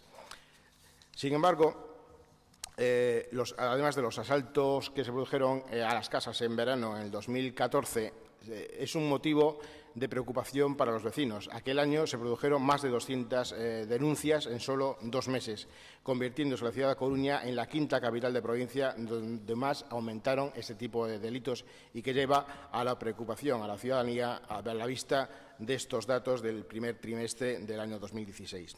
Por otro lado, en la ciudad de Coruña también se roban cada vez más vehículos. Según las últimas estadísticas del Ministerio del Interior, en La Coruña se cometieron durante el primer trimestre del año 2016 el 16% de los robos de vehículos a motor de los registrados en toda la comunidad autónoma gallega. Mientras, curiosamente, el porcentaje ha bajado en otras dos grandes ciudades de la provincia de La Coruña, Santiago y Ferrol, en A Coruña sigue aumentando. Y además, y esto es particularmente preocupante, en algunas de las zonas de la ciudad la problemática del trapicheo de drogas advierte cierto repunte. En algunos barrios existe inquietud de que resurja el problema de las drogas. Hablamos del Ventorrillo, de las Casas de Franco, del Campo de Marte, del Orzán, de la Ciudad Vieja, de los Castros. Son zonas donde se preocupa este repunte del trapicheo de drogas, cuando pasado el mes de abril se cumplieron 4 años precisamente el derribo de la última chabola del poblado de Penamoa. Es un mal sueño que no quiere la ciudadanía que retorne, porque el problema no se limita a la venta de las drogas en sí, sino todo lo que ella comporta de intranquilidad y deterioro de la calidad de vida de los vecinos, además del sufrimiento de las personas que se encuentran enganchadas a la jeringuilla. Desde la entidad vecinal de Palavea, de Puente del Pasaje, de Santa Gema, de la Asociación de Vecinos de Labañou, de San Roque, de Zona Escolar, desde la Asociación de Vecinos de los Mayos, de la Sagrada Familia y de la Estación, nos trasladan su preocupación por este problema que encontramos que con la convocatoria de la Comisión de Seguridad se puede dar a la ciudadanía una respuesta adecuada. Muchas gracias. Gracias. Paso ya a palabra a María Atlántica. Ben, para non querer alarmar a veciñanza, o seu discurso foi bastante distorsionado da realidade, non? Cando temos informes, datos e estudios que sitúan a Coruña entre os postos 2 e 4 das cidades máis seguras, entre os informes que figuran están os da subdelegación do Goberno, non? Realmente, para non querer alarmar a ciudadanía, o discurso ten tela, porque efectivamente creo que é o que pretenden facer, non? Ese discurso do medo que levamos tanto tempo querendo cambiar, non? Ese discurso do medo que non nos leva máis que a reproducir pautas que non teñen ningún sentido. Os delitos disminúen na cidade entre un 2 e un 4% a nivel global. Entón, bueno, eu lles pediría que deixaran de alarmar deste xeito a cidadanía. Ademais, todos estes asuntos que sacan nin siquiera son competencia directa do Corpo de Seguridade do que temos capacidade desde o Concello para xestionar, non? Iso tamén é un pouco un exemplo de presión ao propio funcionariado da Policía Local da Coruña, que non ten que exercer competencias que son doutros corpos e forzas de seguridade do Estado, como todos os exemplos que estivo vostede poñendo. Os únicos delitos que aumentaron son efectivamente os hurtos e eses son competencias do Corpo Nacional de Policía. Non quita que non teña que ser unha preocupación, por suposto, da nosa cidade que se produzca ese aumento, pero tamén creo que hai que poñer en alza que temos efectivamente unha cidade segura e tranquila, como decía, a pesar de pintalo despois todo de terror nos nosos barrios.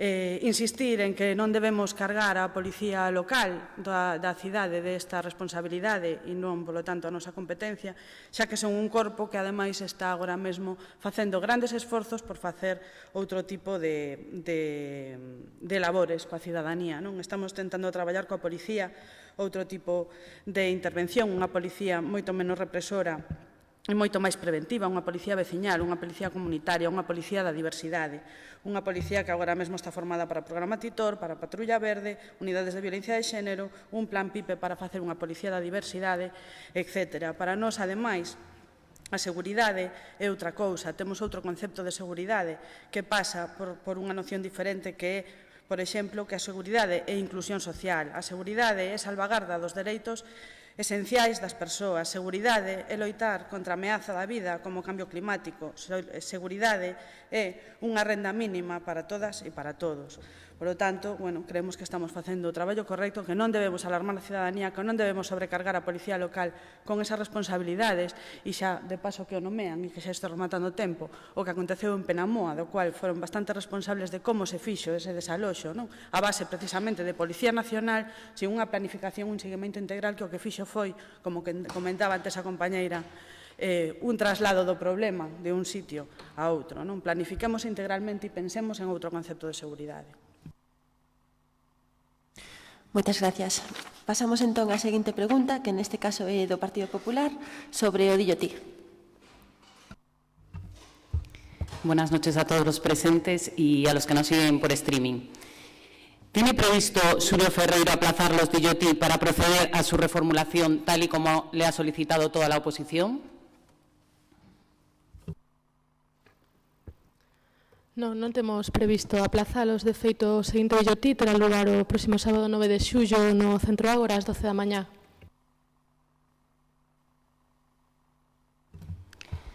Como sabe, señora Delso, la Junta Electoral de Zona consideró por unanimidad que el DILLOTI es un acto político y de propaganda, como viene denunciando la oposición, y, por tanto, su celebración no procede en el periodo de sombra que establece la normativa electoral, porque se está utilizando para vender actuaciones e inversiones futuras más que para escuchar a los vecinos. La Junta Electoral Provincial rechazó el recurso de la Marea y confirmó íntegramente el fallo de la zona. Por tanto, está claro que la oposición tiene razón cuando dice que el DILLOTI es un acto político y de propaganda de la Marea, que estamos pagando todos los coruñeses. Por lo tanto, es un mitin de la Marea que deberían de considerar empezar a pagarlos ustedes. Como saben y les hemos explicado en la Comisión de Participación, el Partido Popular no quiere eliminar el DILLOTI de forma permanente. Lo que quiere es reformularlo, es aplazarlo para poder reformularlo. Se lo hemos dicho varias veces en la Comisión de Participación Ciudadana. Porque, como les repito, se está convirtiendo, y como ustedes saben, en un mitin político. Es decir, con el dinero de todos los coruñeses se están financiando un acto en el que solo tienen ustedes opción de hablar y la Corporación Municipal nada. Le recuerdo a usted que una puesta en escena en el Ágora, cuando comenzaron ustedes, dijo que la participación ciudadana era un diálogo directo entre la Corporación Municipal y la ciudadanía. Me parece que se ha olvidado de la explicación y la descripción que ha dado de lo que es la participación ciudadana. No nos parece de justicia que la oposición no tenga ni posibilidad ni de réplica ni de defensa.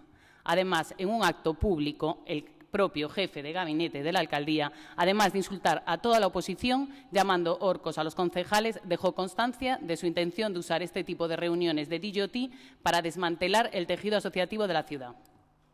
Antes preguntaba si nos daba miedo, señora concejala Claudia Delso, si nos daba miedo el DJT. A mí personalmente me da miedo, ¿sabe lo que me da miedo? Me da miedo que solo ustedes tengan la opción de hablar y a los demás no nos dejen hablar o intenten que no dejarnos hablar. Entendemos que un gobierno no puede usar de nuevo el dinero público para montar autos de autopropaganda, que es lo que están haciendo ustedes, en el que se den respuestas que no responden a la realidad, en el que se ataca a la oposición y en los que no podemos ni defendernos ni dar nuestra versión. Queremos, repito, que el DJT continúe, pero exigimos que la oposición tenga presencia y pueda participar de forma activa. La propuesta que se llevó a la Comisión de Participación iba en esa línea, de reformularlo para que sea más plural y participativo. Repito, no se puede usar el dinero de todos para mítines políticos.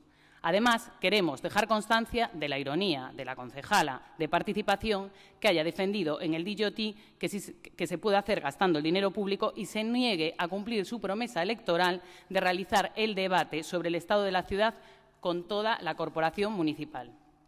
Para DJT, sí, hay dinero, pero para esto de que participamos todos no hay dinero, no interesa. Explíquenos esto. Claro que existe doble moral. Mucho prometer, mucho decir, mucha participación y luego en la práctica apuestan por el sectarismo y el monopolio. Y participan solo ustedes. DJT, a lo mejor deben de cambiarlo el nombre, digo EU. Queremos un DJT en el que todos podamos participar. No puede ser un monopolio de la marea. Se lo dice la oposición, se lo ha pedido muchas veces. Y se lo ha dicho la Junta Electoral. Lo que queremos es que con el dinero de todos podamos hablar y participar todos. Muchas gracias. Señora Canaval, vostede, como a min, tamén é primeriza nesto da política e debería saber que o DJT é un programa de participación, un programa do Goberno Municipal lexitimamente deseñado, como a tantos outros programas de participación, e que o DJT é un espazo de participación, uns encontros mensuais entre o alcalde e o Goberno Municipal coa cidadanía, co cal non cabe a posibilidade de que a oposición participe no DJT, porque é un programa deseñado para que o Goberno rinda contas, para que a cidadanía se relacione mensualmente co seu goberno. Outra cosa diferente é o debate sobre o estado da cidade, o cal estivemos traballando na comisión ata que un bo día o presidente da comisión, o señor Ferreiro, chegou cunha proposta radicalmente diferente a que viñamos traballando. Ademais de que esa foi a mesma semana na que deixaron o orzamento da miña concellería a cero, como ben sabedes. E por outro lado, estades exixindo que dende a concellería se cubran os gastos dese debate sobre o estado da cidade. Bastante incoherente o discurso. En todo caso, como saben, os gobernos teñen a responsabilidade e a obriga de desenvolver ferramentas de xestión útiles, como no caso da participación, desconcentrar a toma de decisión sobre asuntos relevantes da cidade, abrir espazos para a participación, para o pensamento colectivo, etc. En resumen, abrir e manter os dereitos da veciñanza a opinar, a falar regularmente co goberno e corresponsabilizarse nas decisións. Para iso estamos abrindo espazos e dereitos de participación, todo eles, como decía, legitimamente deseñados por este goberno, que ademais funcionan ben, teñen afluencia de público e a xente agradece que os fagamos. Sabemos que a vostedes isto non lles importa. Nós estamos aquí para facer que a participación e que a cidadanía forme parte das políticas públicas. Creemos na intelixencia colectiva e na participación das persoas na construcción colectiva da cidade. Creemos que a veciñanza da Coruña ten a capacidade sobrada para ter espazos de gobernanza e iso é o que estamos desenvolvendo. Políticas e espazos de participación estables e plurais para que todo aquel que queira participar poda facelo. Que nos saibamos, non temos ningunha noticia sobre o descontento das veciñas e dos veciños sobre o DJT. Até o de agora, máis de 600 persoas participaron no DJT. Pero a vostedes isto non lles importa. Nin lles importa nin o entenden. E quero dicirlle que o sábado día 4 de xuño, cando vostedes denunciaron a Xunta Electoral o DILLOTI pedindo a súa cancelación, non pensaron na xente. Se pensaran na xente, terían feito a denuncia noutros prazos, porque xa sabían cando iba a ser o DILLOTI, para que o goberno da Coruña pudera, por un lado, ter presentado alegacións en tempo e forma, pero, sobre todo, ter avisado a veciñanza de que o acto non se ia a celebrar, para non facer traballar aos traballadores e traballadoras deste Concello de balde. Pero non, vostedes o fan a última hora. E deste xeito, faltan ao respeto aos tempos da xente. Deberían ter pensado na veciñanza da Coruña e facer as cousas cos tempos adecuados para que o goberno puidera alegar por un lado, pero, sobre todo, para que a veciñanza puidera cambiar os seus plans e non perder o seu tempo. Pero a vostedes isto non lles importa. De todas maneiras, o DILLOTI levarase a cabo no Centro Ágora, como decía, o próximo sábado 9 de xullo ás 12 horas da mañá.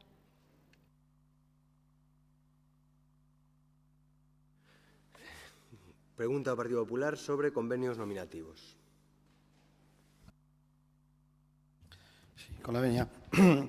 ¿Qué medidas tiene previsto adoptar Xulio Ferreiro para firmar cuanto antes los convenios nominativos del 2016 y así solventar la grave situación en la que se encuentran las asociaciones de la ciudad debido al retraso en la tramitación y aprobación del presupuesto municipal?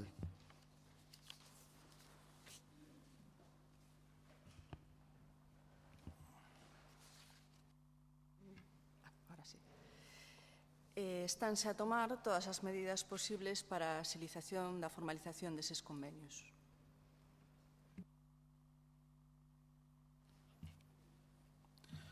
Bueno, la verdad que hoy este pleno lo empezó usted diciendo que era un pleno histórico y no cabe duda que va a ser un pleno que pasará a la historia.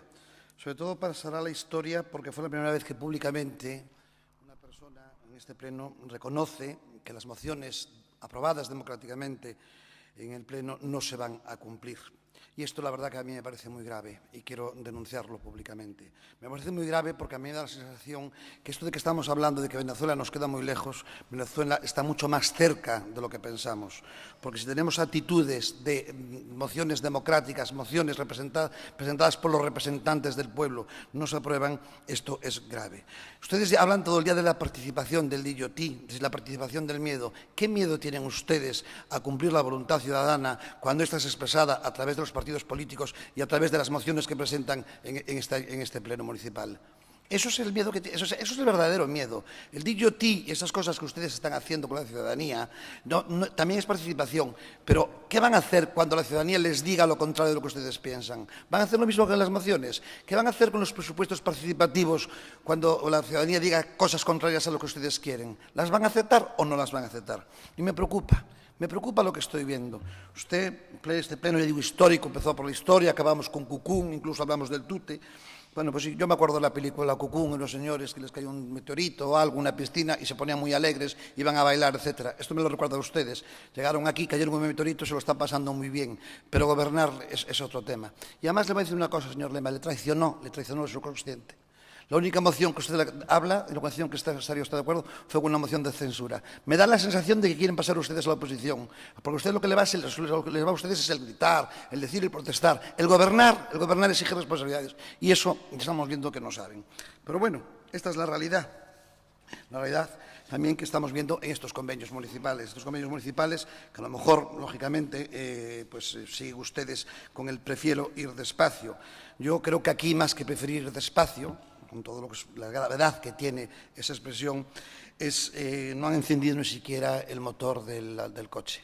Y el tema es muy grave porque, mire, hay muchísimas asociaciones en esta ciudad que están esperando esa ayuda. Y esas asociaciones hacen mucha labor por muchas personas, por muchos ciudadanos, esos que también quieren participar. El año pasado, ustedes, cuando prorrogaron el presupuesto, hicieron un recorte de casi 57 millones y eliminaron 4 millones de euros de presupuesto de los convenios. Muchas de estas asociaciones que hacen una gran labor, lo que pasa es que, claro, en vez de tanto de DILLOTI, yo le voy a dar un consejo: vayan a los sitios, vayan a las asociaciones, vayan a todas aquellas entidades donde se trabaja directamente con los ciudadanos, conozcan la labor que hacen. Si ustedes supieran la labor que hacen en el día a día, ustedes no podrían actuar así. porque no hay derecho a esto que está pasando, que estas asociaciones que tanta labor están haciendo... Lorenzo, por favor. Sí, que tanta labor están haciendo, ustedes las tengan sin el convenio, si las tengan sin el dinero tan necesario. Ya le digo, pónganse a trabajar. Yo comprendo que gobernar es difícil, yo goberné, pero todo consiste en trabajar y creo que ustedes hasta ahora aún no han empezado. Tendrán que caer en la piscina de Cucún a ver si les viene la energía para hacerlo. Muchas gracias.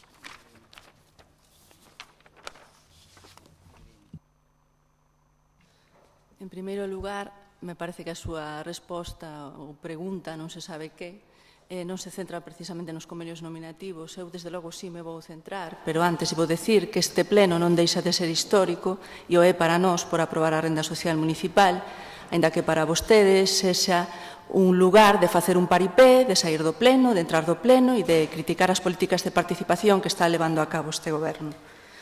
Está claro que lles interesa facer paripés, como tamén lles interesa difundir alarmas infundadas ás asociacións sobre as execucións dos convenios nominativos.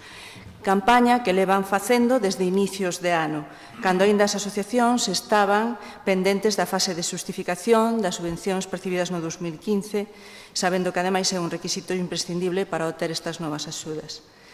Decíase que as asociacións quedaban a los pies de los caballos, nun intento de querer confundilas e poñelas en contra deste goberno.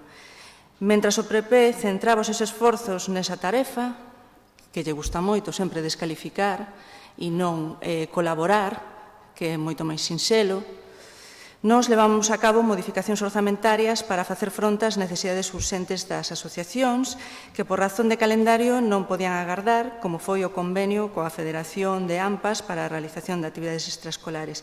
E si, ao mesmo tempo, tentábamos finalizar a negociación dos orzamentos que permitirían facer efectivas esas subvencións.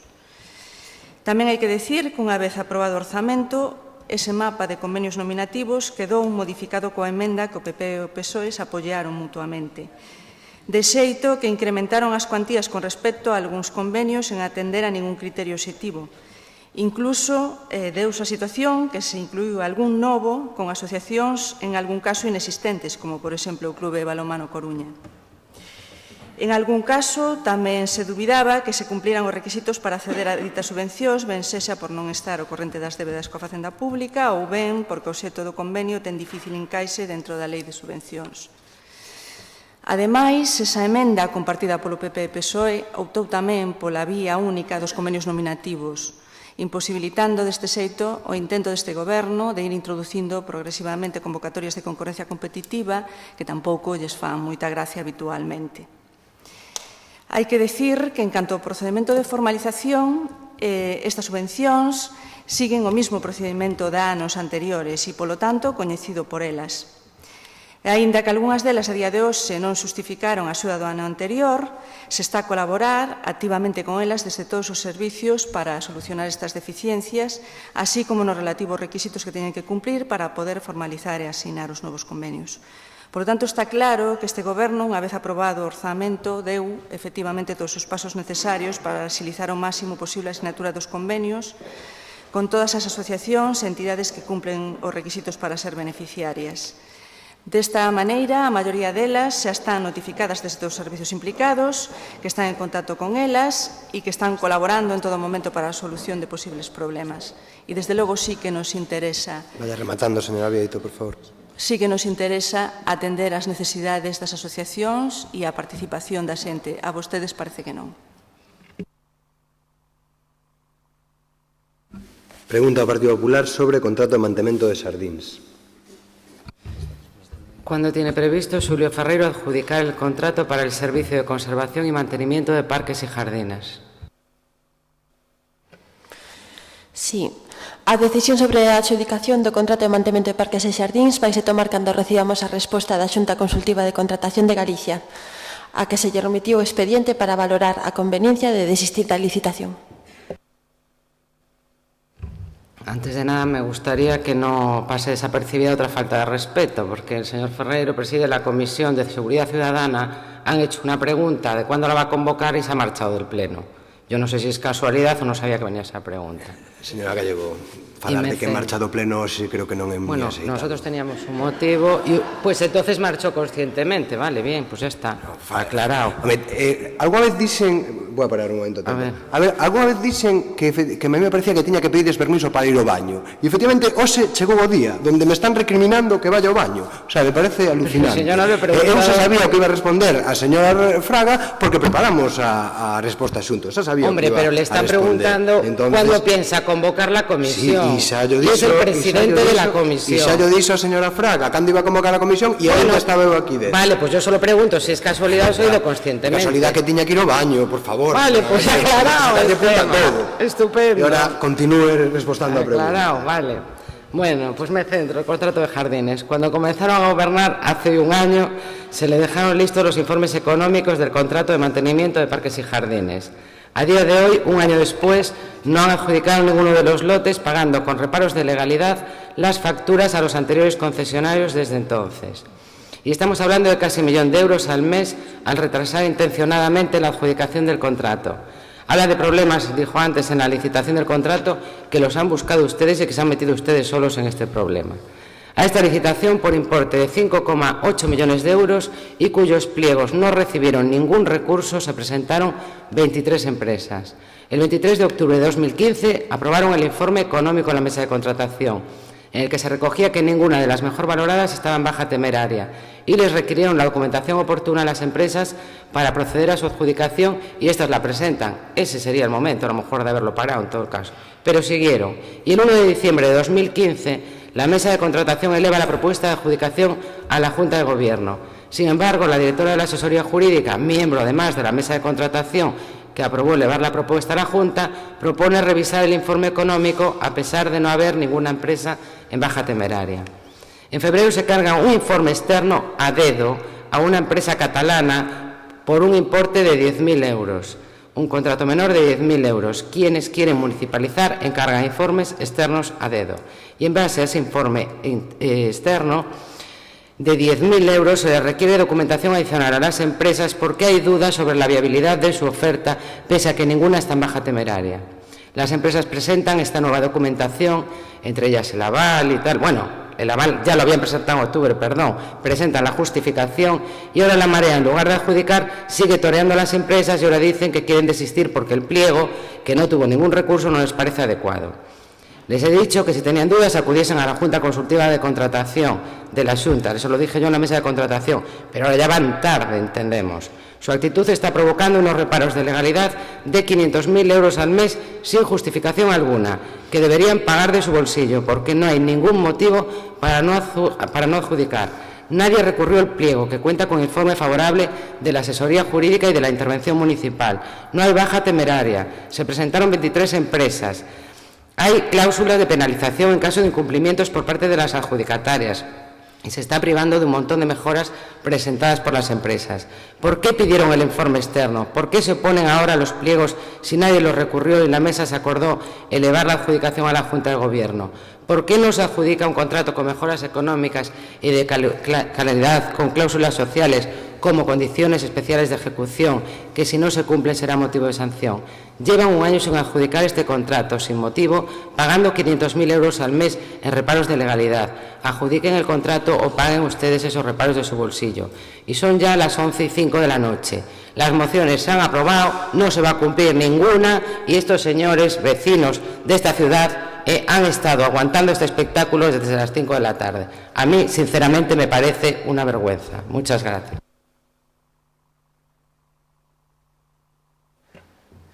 Sí, bueno, para espectáculos os que he montado o Partido Popular, me vas a permitir. Gracias por la pregunta, porque me dá pé para aclarar un par de cuestións que efectivamente nos están ocupando a nós, é unha grande parte da poboación. Efectivamente, os pliegos do contrato de mantemento de parques e xardíns son os pliegos herdados, nós non os teríamos feito así, e cando chegamos nos atopamos unha licitación efectivamente xa avanzada, non? Pero nos atopamos tamén unha grande preocupación no sector da xardinería, non? E por que a preocupación? Bueno, pois porque con razón os profesionais do sector valoraban que as empresas que se presentaron ao concurso e que resultaron mellor puntuadas presentaron unhas ofertas demasiado arriscadas. Unhas ofertas para que nos fagamos unha idea, cando o novo prego de Parques e Xardíns incrementa a área obxeto de mantemento, é dicir, incrementa as zonas e incrementa as tarefas, as empresas mellor puntuadas ofertan unha baixa de 2 millóns de euros. É dicir, máis traballo, máis zonas, máis tarefas, pero unha baixa de 2 millóns de euros. Con moita razón, a xente do sector estaba moi preocupada. O que fixo a Consellería de Medio Ambiente, xunto con a asesoría xurídica, foi recabar durante todo este tempo a información necesaria para avaliar a viabilidade das ofertas. Quixemos saber se esas ofertas se mantiñan económicamente, con esas ofertas económicas que estaban facendo, se era factible a viabilidade do servicio. E, efectivamente, contratamos unha auditoría á Fundación da Xardinería e do Paisaxe, unha fundación externa que non tiña nada que ver con estas empresas e, sobre todo, que estaba afastada do noso ámbito territorial para buscar unha maior obxectividade, e concluiu esa empresa con datos absolutamente escalofriantes, non?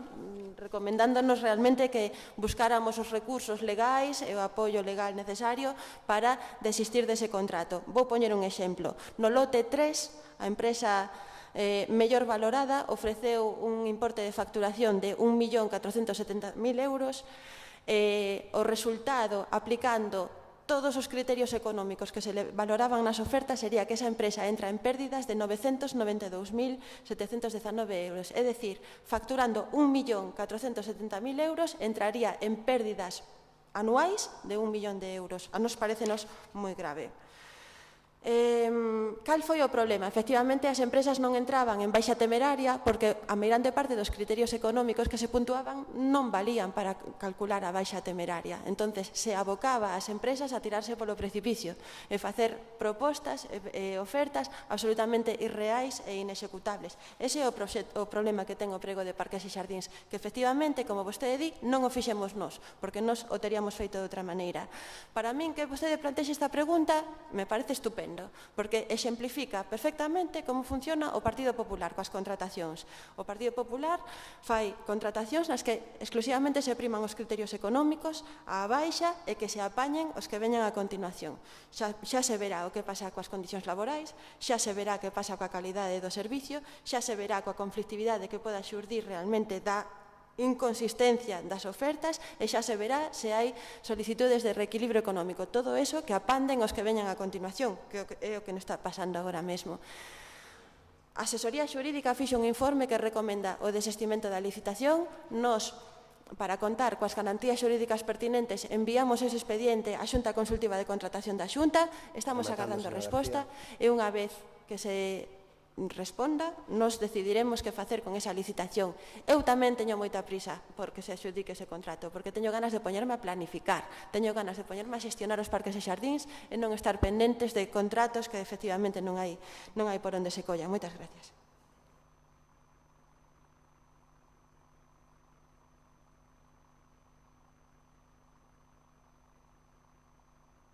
Rogo oral do Partido Socialista sobre peticións en materia de seguridade vial e estacionamento do bus escolar do CEIP Rosalía de Castro.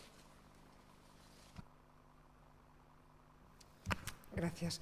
Esto es un ruego que ya hemos traído hace 2 meses a este pleno.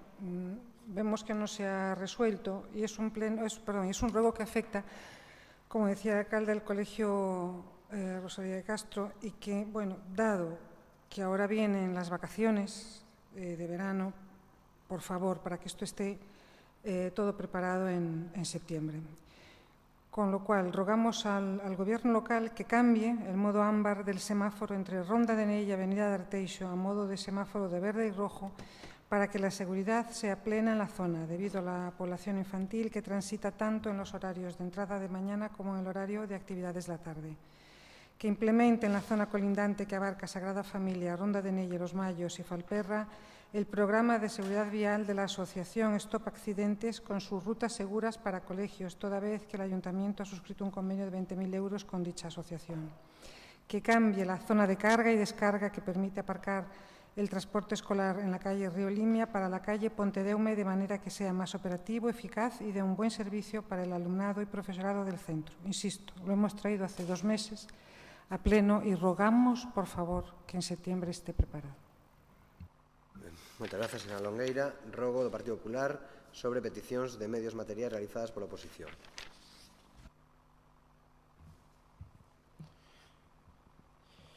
Ruego para que el alcalde responda a las peticiones de medios materiales de los grupos municipales de la oposición, formuladas hace más de 10 meses por registro, a pesar de decir que creía que ya estaban resueltas, a pesar de habérselo recordado en varias juntas de portavoces y en varias intervenciones en los plenos, a pesar de haber presentado ruegos orales en los plenos de noviembre del 2015, marzo, abril y mayo del 2016, a pesar de haberse aprobado sendas mociones al respecto en los plenos de septiembre y enero, por lo que solo se puede interpretar como otro intento del alcalde de obstaculizar intencionadamente el trabajo de la oposición, ya que mientras se nos llegan los medios materiales, el Gobierno municipal se ha autoadjudicado al menos 30 teléfonos móviles, 12 ordenadores portátiles y 12 tablets. Toda una falta de respeto a los grupos de la oposición. Totalmente antidemocrático, fascismo puro.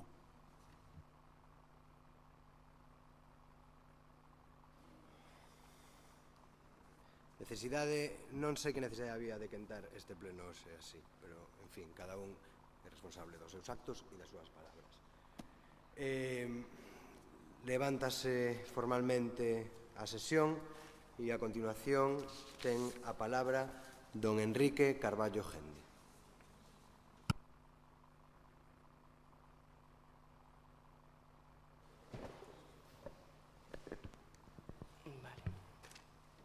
Bueno, saudos ao señor alcalde, ao resto da corporación municipal, os demais asistentes e espectadores. Acudo ao escano cidadán para falar do Estadio Municipal de Riazor, a que é con toda probabilidade a infraestructura deportiva máis relevante e recoñecible deste municipio, que foi construída polo Concello da Coruña sobre terreos municipais e con cartos dos veciños da cidade.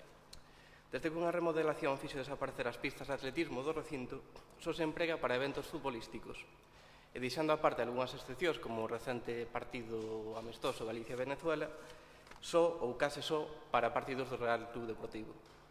Sendo así que actualmente o estadio cédese ou alquílase ao Real Club Deportivo por unha suma que descoñezo, unha das cuestións que veño a preguntar, pero que parece ser que é simbólica.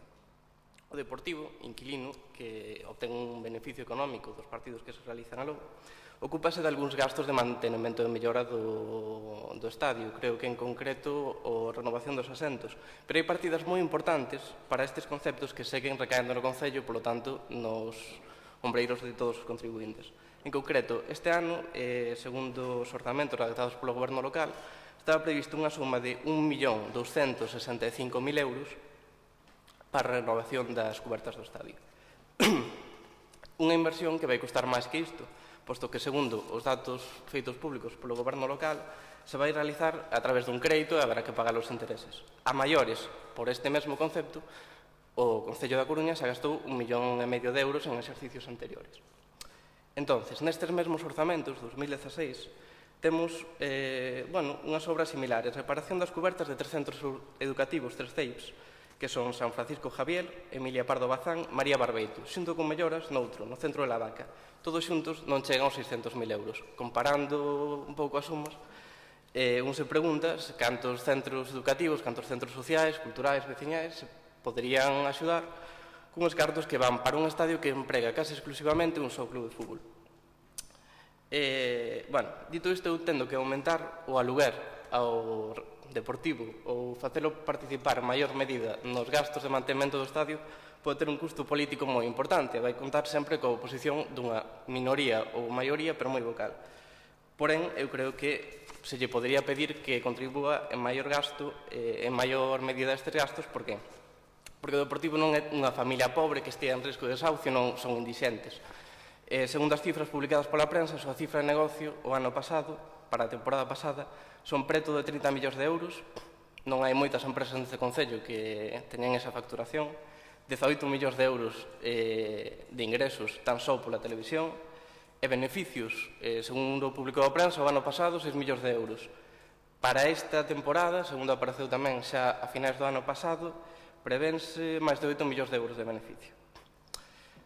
Se un mira o entorno para comparar, é certo que hai cidades como, Vigo, por exemplo, ten un estadio municipal Balaídos, cédello tamén o Celta por unha soma simbólica, e así Málaga, outros clubes. Pero tamén hai clubes que teñen o seu propio estadio, que pagaron eles, con maior ou menor axuda pública ou que pagan ou pagaron aluguer. En concreto, o español, antes do 2002, estaba pagando 600.000 euros polo aluguer dun estadio municipal, o de Montjuic.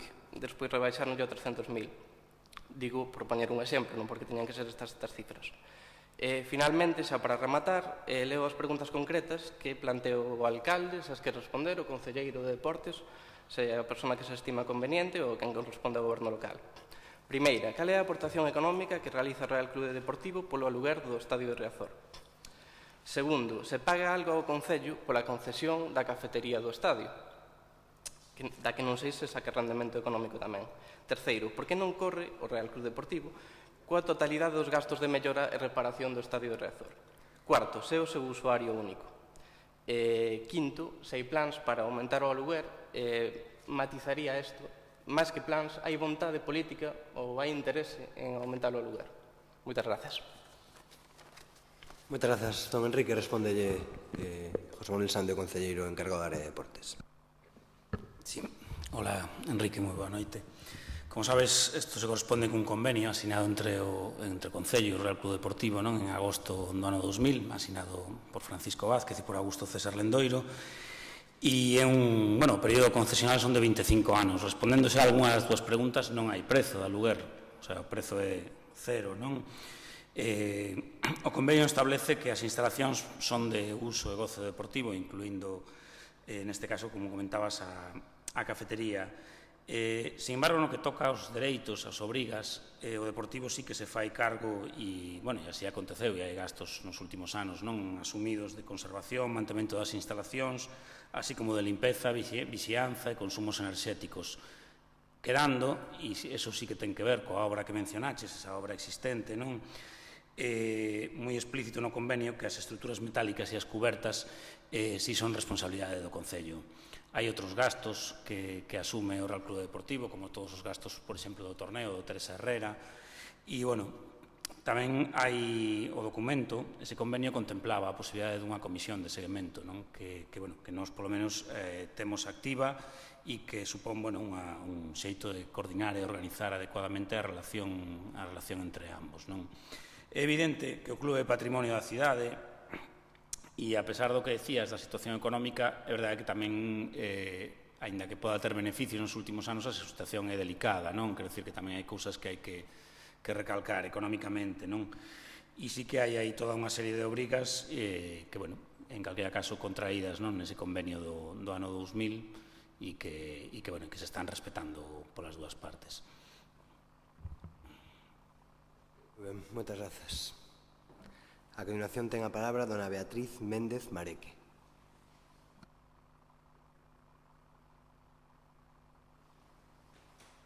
Séntame.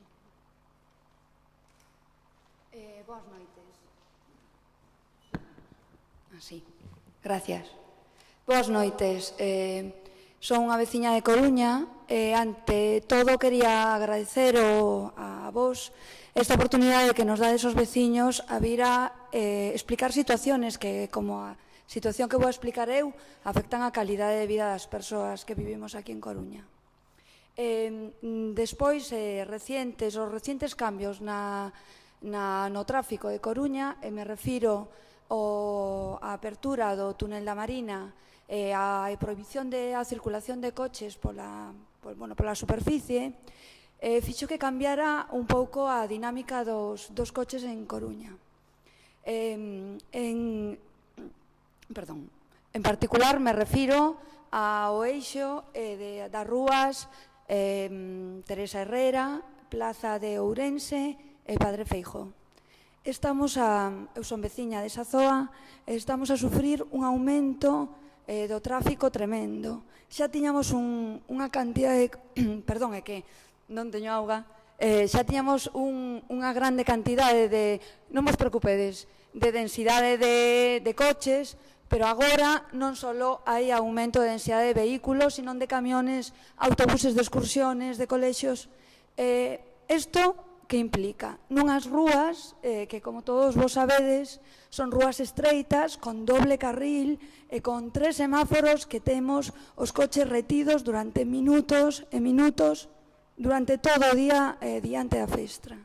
Isto que implica para os veciños que vivimos ali? Implica, primeiro, unha alta contaminación debido da polución dos coches, dos fumes que salen dos motores. E xa sabemos que Volkswagen mentiu e realmente son gases nocivos para a saúde.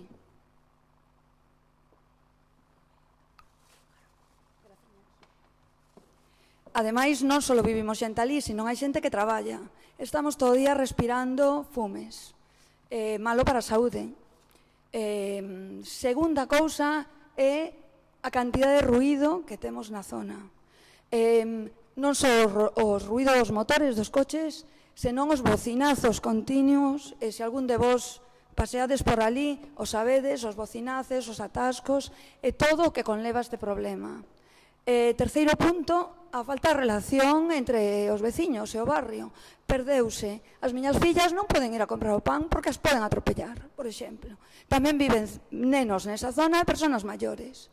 Por último, para acabar pola trayectoria deste pleno, que foi falar da historia, tamén falar dos edificios arquitectónicos que hai ali. Hai edificios modernistas, isabelinos, que creo que son importantes de conservar. Entonces, isto máis que unha pregunta é casi un rogo ou unha petición de axuda, porque eu creo que é un problema grave o que temos en Coruña sobre o tráfico. Eu creo que é as cidades máis anticuadas, con respecto ao tráfico que hai.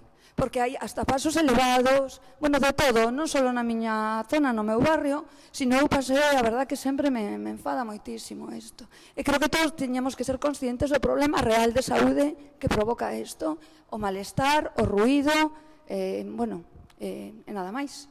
A pregunta é se tedes plantexado algunha medida para esta zona en concreto. Moitas gracias e disculpade o lío e a tardanza e a voz quebrada, pero foron as horas, pero aún así moi contenta e agradecida de estar aquí. Moitas grazas, Beatriz, e eres tía que ten que disculpar, non tanto. Agarda que te va a responder o concelleiro. Beatriz, moitas gracias pola tua intervención e por establecer este lazo de comunicación, non?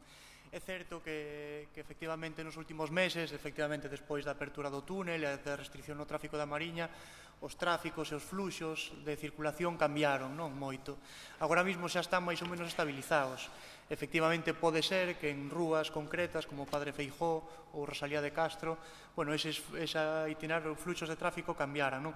Sorpréndeme o que comentas de que o que pos na pregunta, polo menos, de que aumentase os tráficos lixeiros, de repartos, etc., porque non parece que polo itinerario... Se queres falamos despois, concreto xa agora, que quedamos falando despois. Entón, o que me pareceu extraño é esa concreción de que parece que aumentaron os autobuses turísticos ou os vehículos lixeiros, non?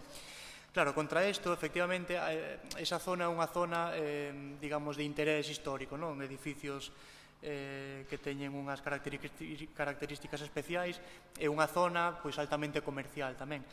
A Rúa Padre Feijóo, efectivamente, ten unha sección que non se corresponde ou non se debería corresponder coa realidade dunha rúa dese tipo, vale? Eso implica, hai algo coincidente nos dous plans de mobilidade cos que se traballan, que lle dan a esa zona, a esa rúa, unha calificación, unha sección completamente diferente. Eso asegura que no momento que se actúe sobre esa rúa ou esas rúas, o cambio de sección está asegurado, non? O sea, eso vai a provocar que a maior parte dos vehículos que utilizan esas vías interiores como atallos se vexan desplazados a outras vías colindantes e de maior capacidade, non? Ese é o obxectivo. E despois outra medida, digamos que hai ou que pode haber a curto prazo, efectivamente, esos fluxos que agora mesmo cambiaron e xa están un pouco máis asentados, que curiosamente reduciron fora do eixo Linares-Rivas a Viñada do Porto, reduciron a carga de tráfico en moitas rúas en San Andrés, incluso no Paseo Marítimo, o tráfico é menor, é bastante menor que antes, en esa non, curioso, pero sí que vamos a utilizar todos os medios que ten o Concello para, digamos, intentar cambiar esos hábitos, tanto os MUPIs ou os paneis informativos que hai ao longo da cidade ou as redes sociais ou ou digamos nas nosas comunicacións si facer fincapé en que hai unhas zonas que teñen máis un tránsito máis complexo e facer fincapé en utilizar esas que agora mesmo baixaron a súa carga de tráfico. Moi ben, pois moitísimas grazas e boa noite a todos e a todas.